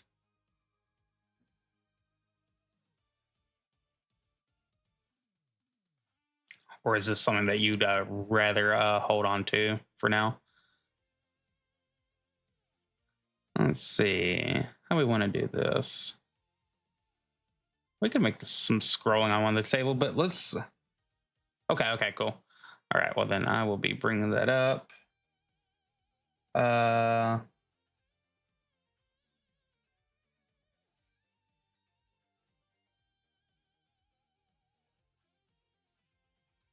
Yeah, I just want to see what our reference is on the table here. So bar, items in bar, Gus, bar scene, Pierre, saloon. All right, so okay, going side to side. So basically, okay, well that will contrast good against the floorboards. The flooring here. We go side to side like that. Let me take this right here for color reference. And let's go back to bar scene 2.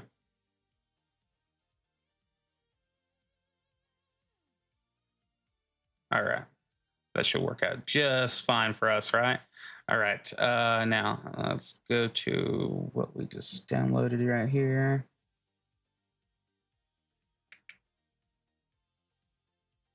Right.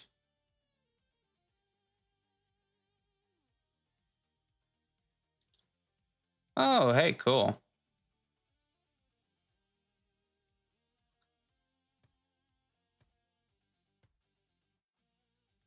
Swapping up the pots. Oh, damage. Nice.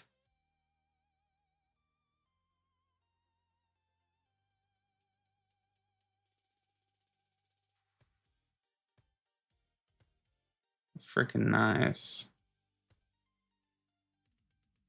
So you just got to make a little border to where this one's above all that, so that way you can walk through here and maybe be seen through the bars. But a border that'll stop you from walking there through there. You got an enemy, and you can't walk through them until they are equal dead, right? Nice, very cool stuff, dude.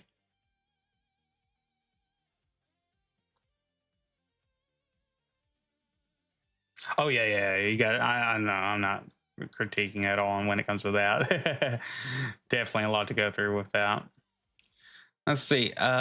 Thinking of this, probably need to recolor. Have their own hurt box that allows you to hurt you too. Oh, okay.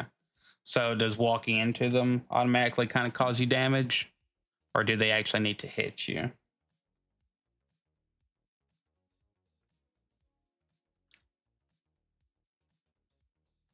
Let's see. Is that the right color? Is that really?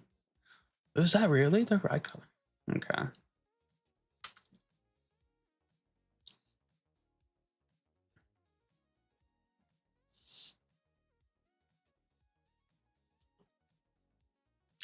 All right.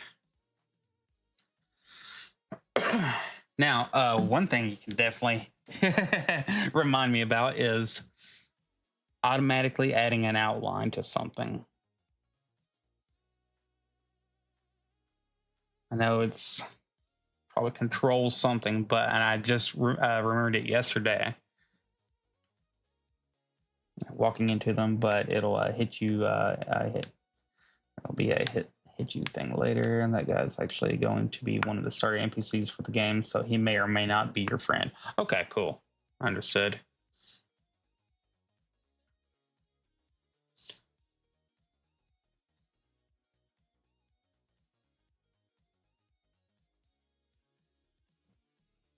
It's something you can't outline it on the outside, so you would have to do the inside. Okay, that's fine. Yeah, that's fine.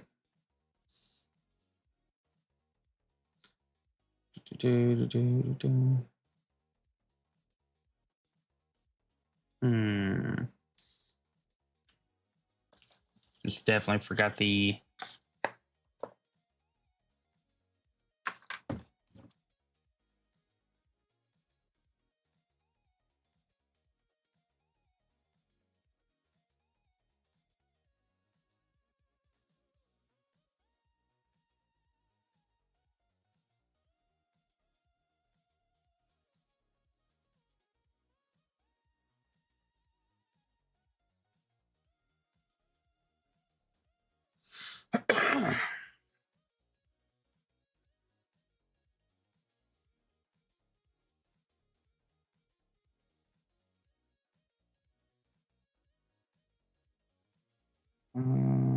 There went the power. Okay. If you like the size,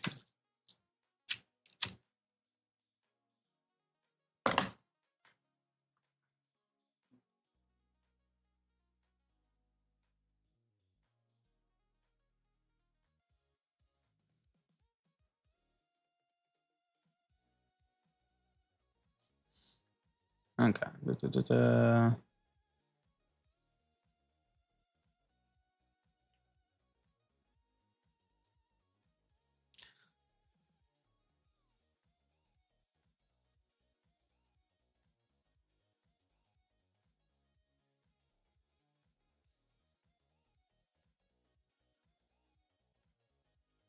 All right.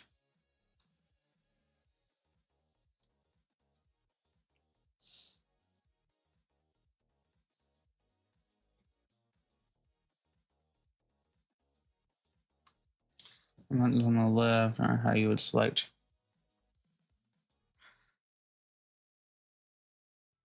Outside or inside? Okay. Let's see, outside. And then how do we choose?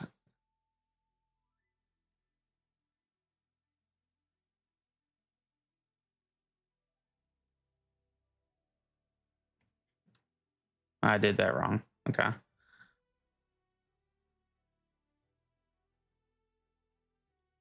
Outline.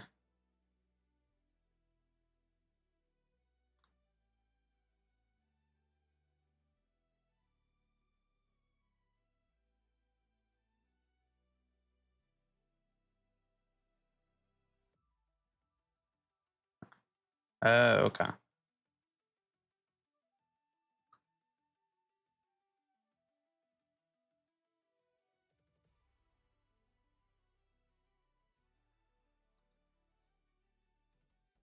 There we go. Awesome. There we go. Okay, good deal. Good deal. Now let's take a look right here to see outline. Shift O. Okay, that's the freaking command I was trying to remember. Okay, well, either way, we got her. We got her now, boys. All right.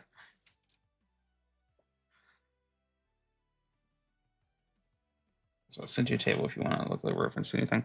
Okay, let me get on here.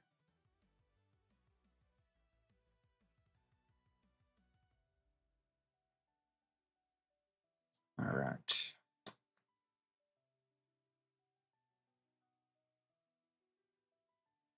Oh, okay, okay. Table. Nice. All right, so if we were going for the sprite format, definitely right there. Take a look at that.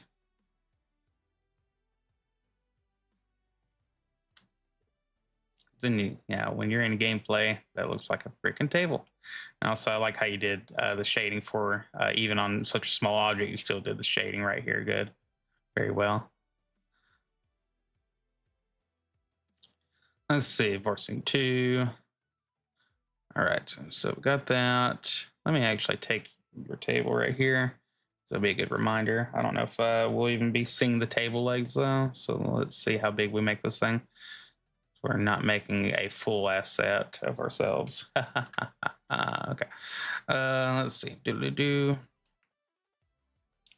So we're going to determine on how many this is going to take, and we might even shrink this up a little bit. Only about half of it is going to be showing, or 3/5. So let's see how many wood panels are we got? We got 2, 4, just 4 in there. We could go higher. All right. Let's see what I use right here for the wood. Let's go into our lines. You know what we could do? Let's do a horizontal, vertical. What? What? There we go. That's what I was looking for. Come here. Come here, buddy.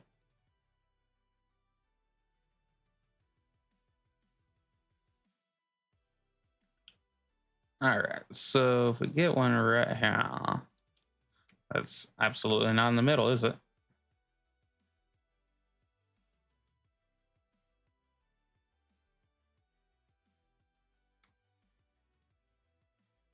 It's probably a better way to do this too.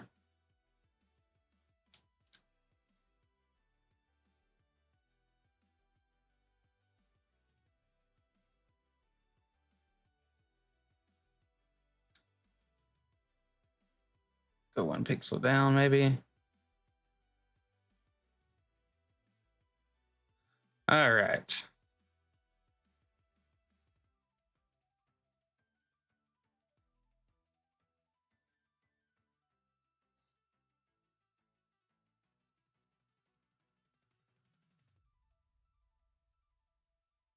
There we go. Love the symmetry lines.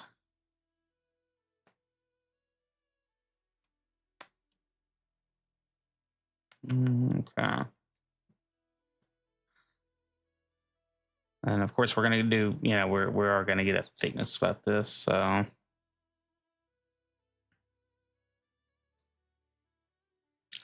you know what? We could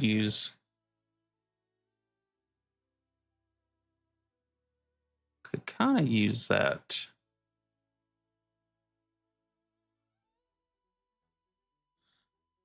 tool from earlier.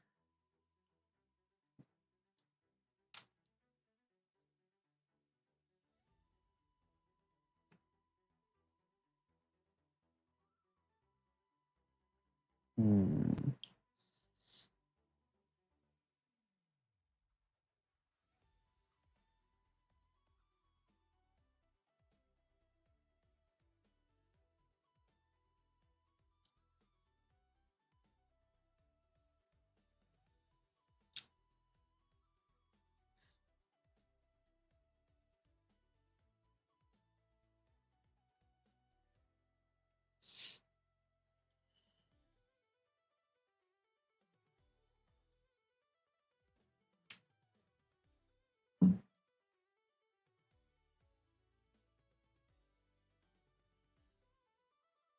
Yeah, let's see.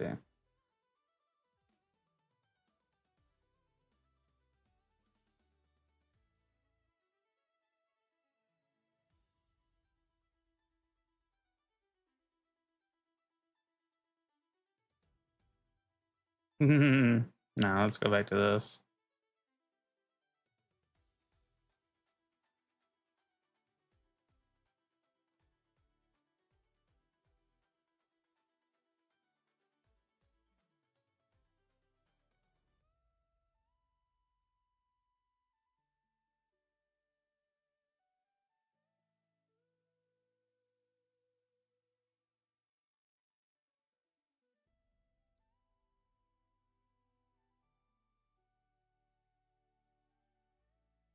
I'm making it bigger anyways. So let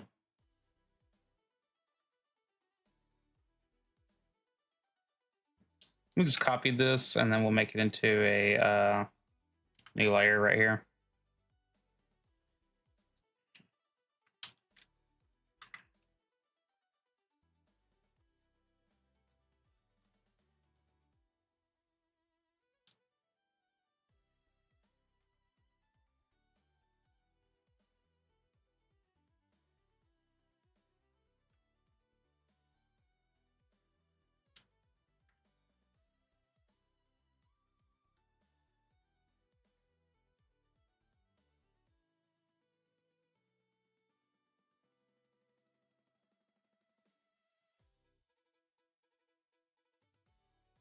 All right.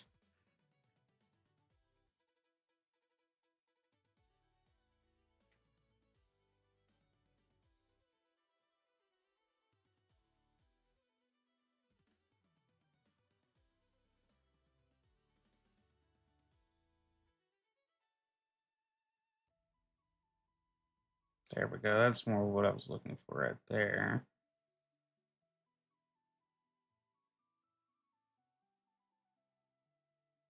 Okay. One thing I don't like about it are the black lines right here. So could I go through and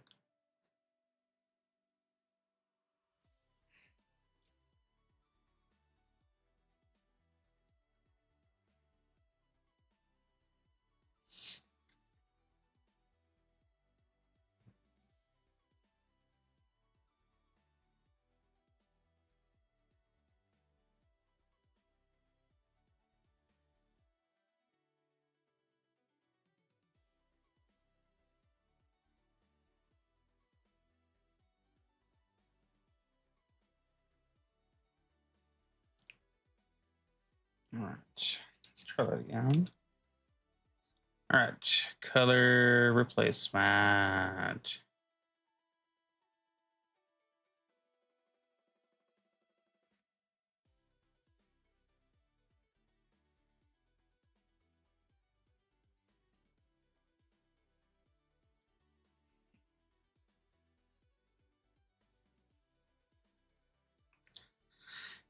Hmm.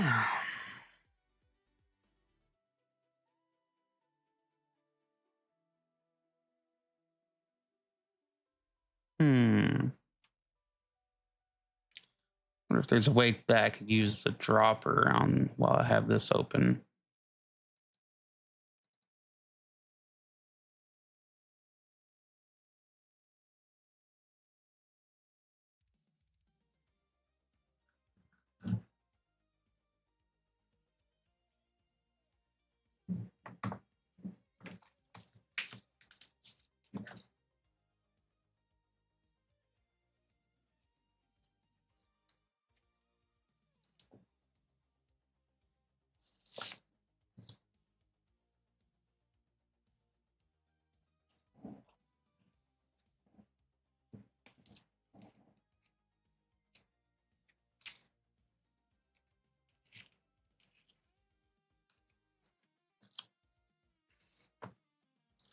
Let's see. You can grab the hex code after you drop it.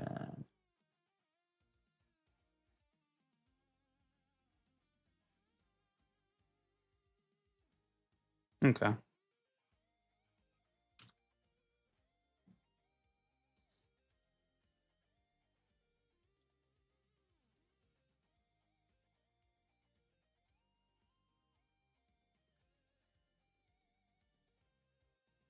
Okay. Now let's go back to here. Da-da-da-da. I think I might have followed you right on that.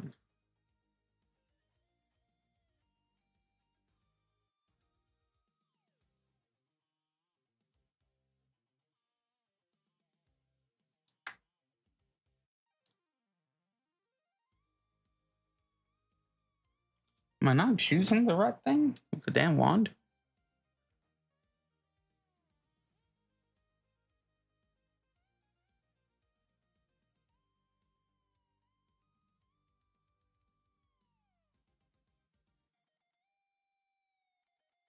All right.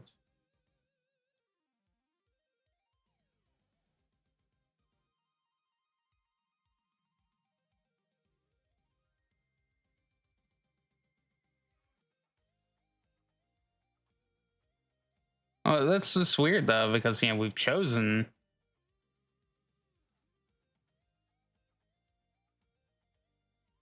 Choose the right color. Oh, let me see from two. So we need black in here.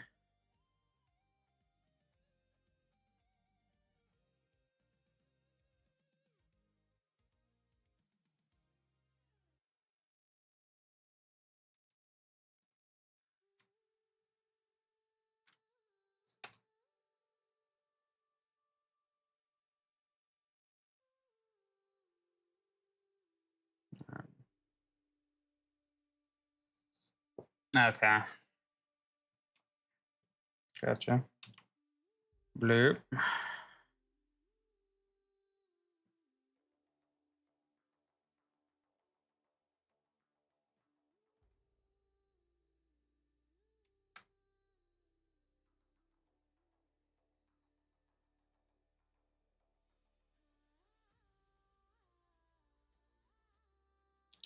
All right, so we got that.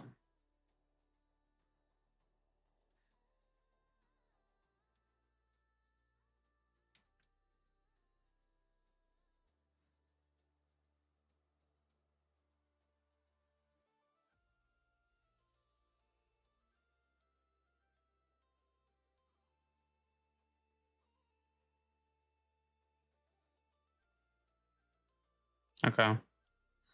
Hold on, let me grab this.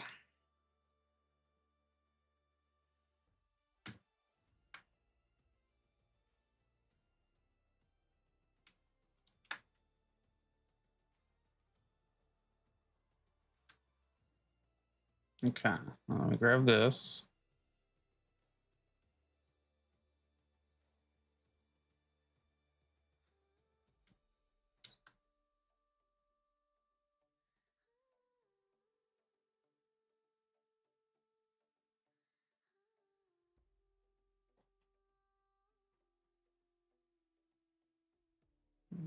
from blah, blah, blah.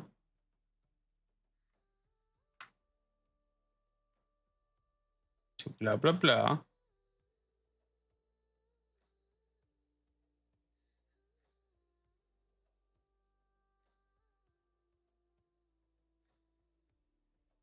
There we go.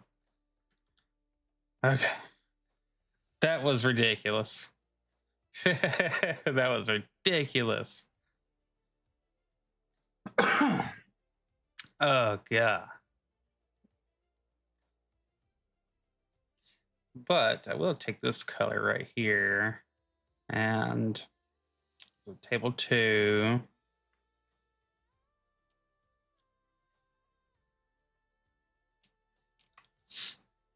No.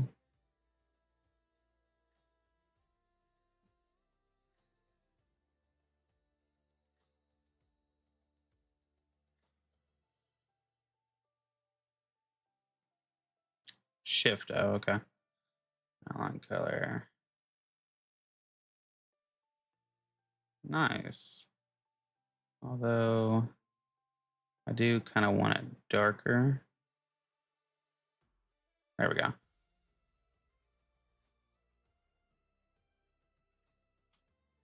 All right. So I got that part done. So it's a table that kind of flares out. That's all I was going for. God. Okay. Well, my brain is burnt. And let's see. So let me go ahead and join these two. Excuse me. Oops, what did I do? No, we just want this one to merge down. Okay. There we go. So let me take this for a quick second. And this is kind of what we're going to be seeing.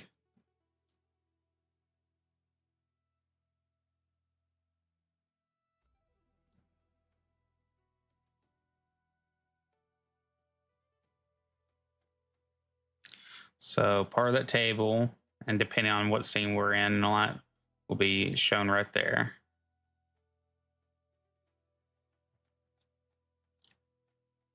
Thank you. And of course, I'm going to get a little bit more shading on this and all that before we actually apply it, to the scene, so that way it just doesn't stick out like a sore thumb and all that. But say, so here in the scene, that's exactly how we'll see it. It's kind of off to the side, and every now and then we'll see a little bit more of it. Maybe we could bring it in just a wee bit more. And then we'll see part of the table legs right here. Okay, cool.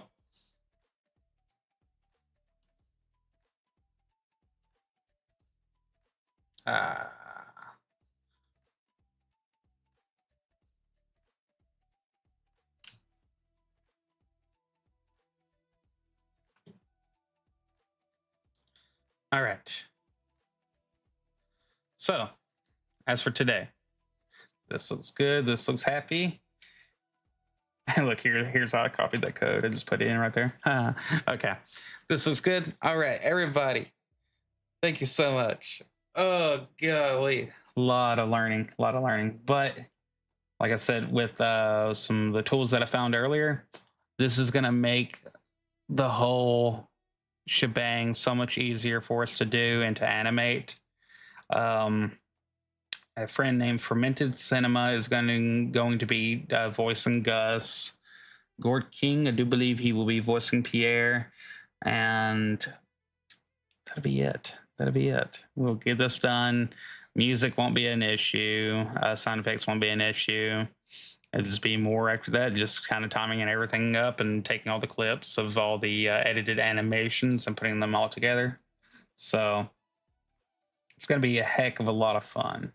So I want to say, and Gaming, thank you for coming by. Glad I got to see your stream earlier this morning. Have a happy rest of your day. I think your day is about done, though, because you're over there in the Philippines. Papa Pumpkin, Gord King, thank you so much for coming by, dude. Congratulations. And I hope that you've hit 1K by the end of today. You had better. Lenore Gaming, thank you so much for coming by and putting up with our shenanigans. We're so happy to have you. Grumpy Old Gamer, thanks for sending people on over, and I hope that you had a good day. You're probably asleep, way asleep by now. Working Wolvie didn't have to do shit today. He got paid because the government shut down. Let's see. Cannoli Sasquatch, hope your day goes well. I know lawyer crap is stupid. Hostman's Lounge. Oh, you fancy bastard. Hi and goodbye. Let's see. And of course, our buddy Defected for having to give a fun, a fun teachable lesson. Appreciate it, and definitely do my best to try to reciprocate, especially on different videos and all that, because all those videos need to be seen. Needing a deep voice, let me know. I could use a voiceover. Got credit to on my resume. It's my purpose in life. Yeah, actually, if you have any of your videos that you talk in, let me know, so that way I can hit you up on there and see what all, and then we'll throw you into a. But if you know how to use your voice, like I don't know, if you know actually how to have fun with voiceovers, that's a great thing. So, all right. Well, I should be back on here probably 9:30 a.m. Central Standard Time, like today. And now I'm going to get a steak cooking and whatever sides. So, have a good day. I'll see y'all later. Waka waka. Oh, Dungeon Master. Okay. Well, that makes sense. All right. Good deal. All right. Y'all have an awesome one. Tell everyone I said hi, and waka waka. Drop it like it's hot. You too.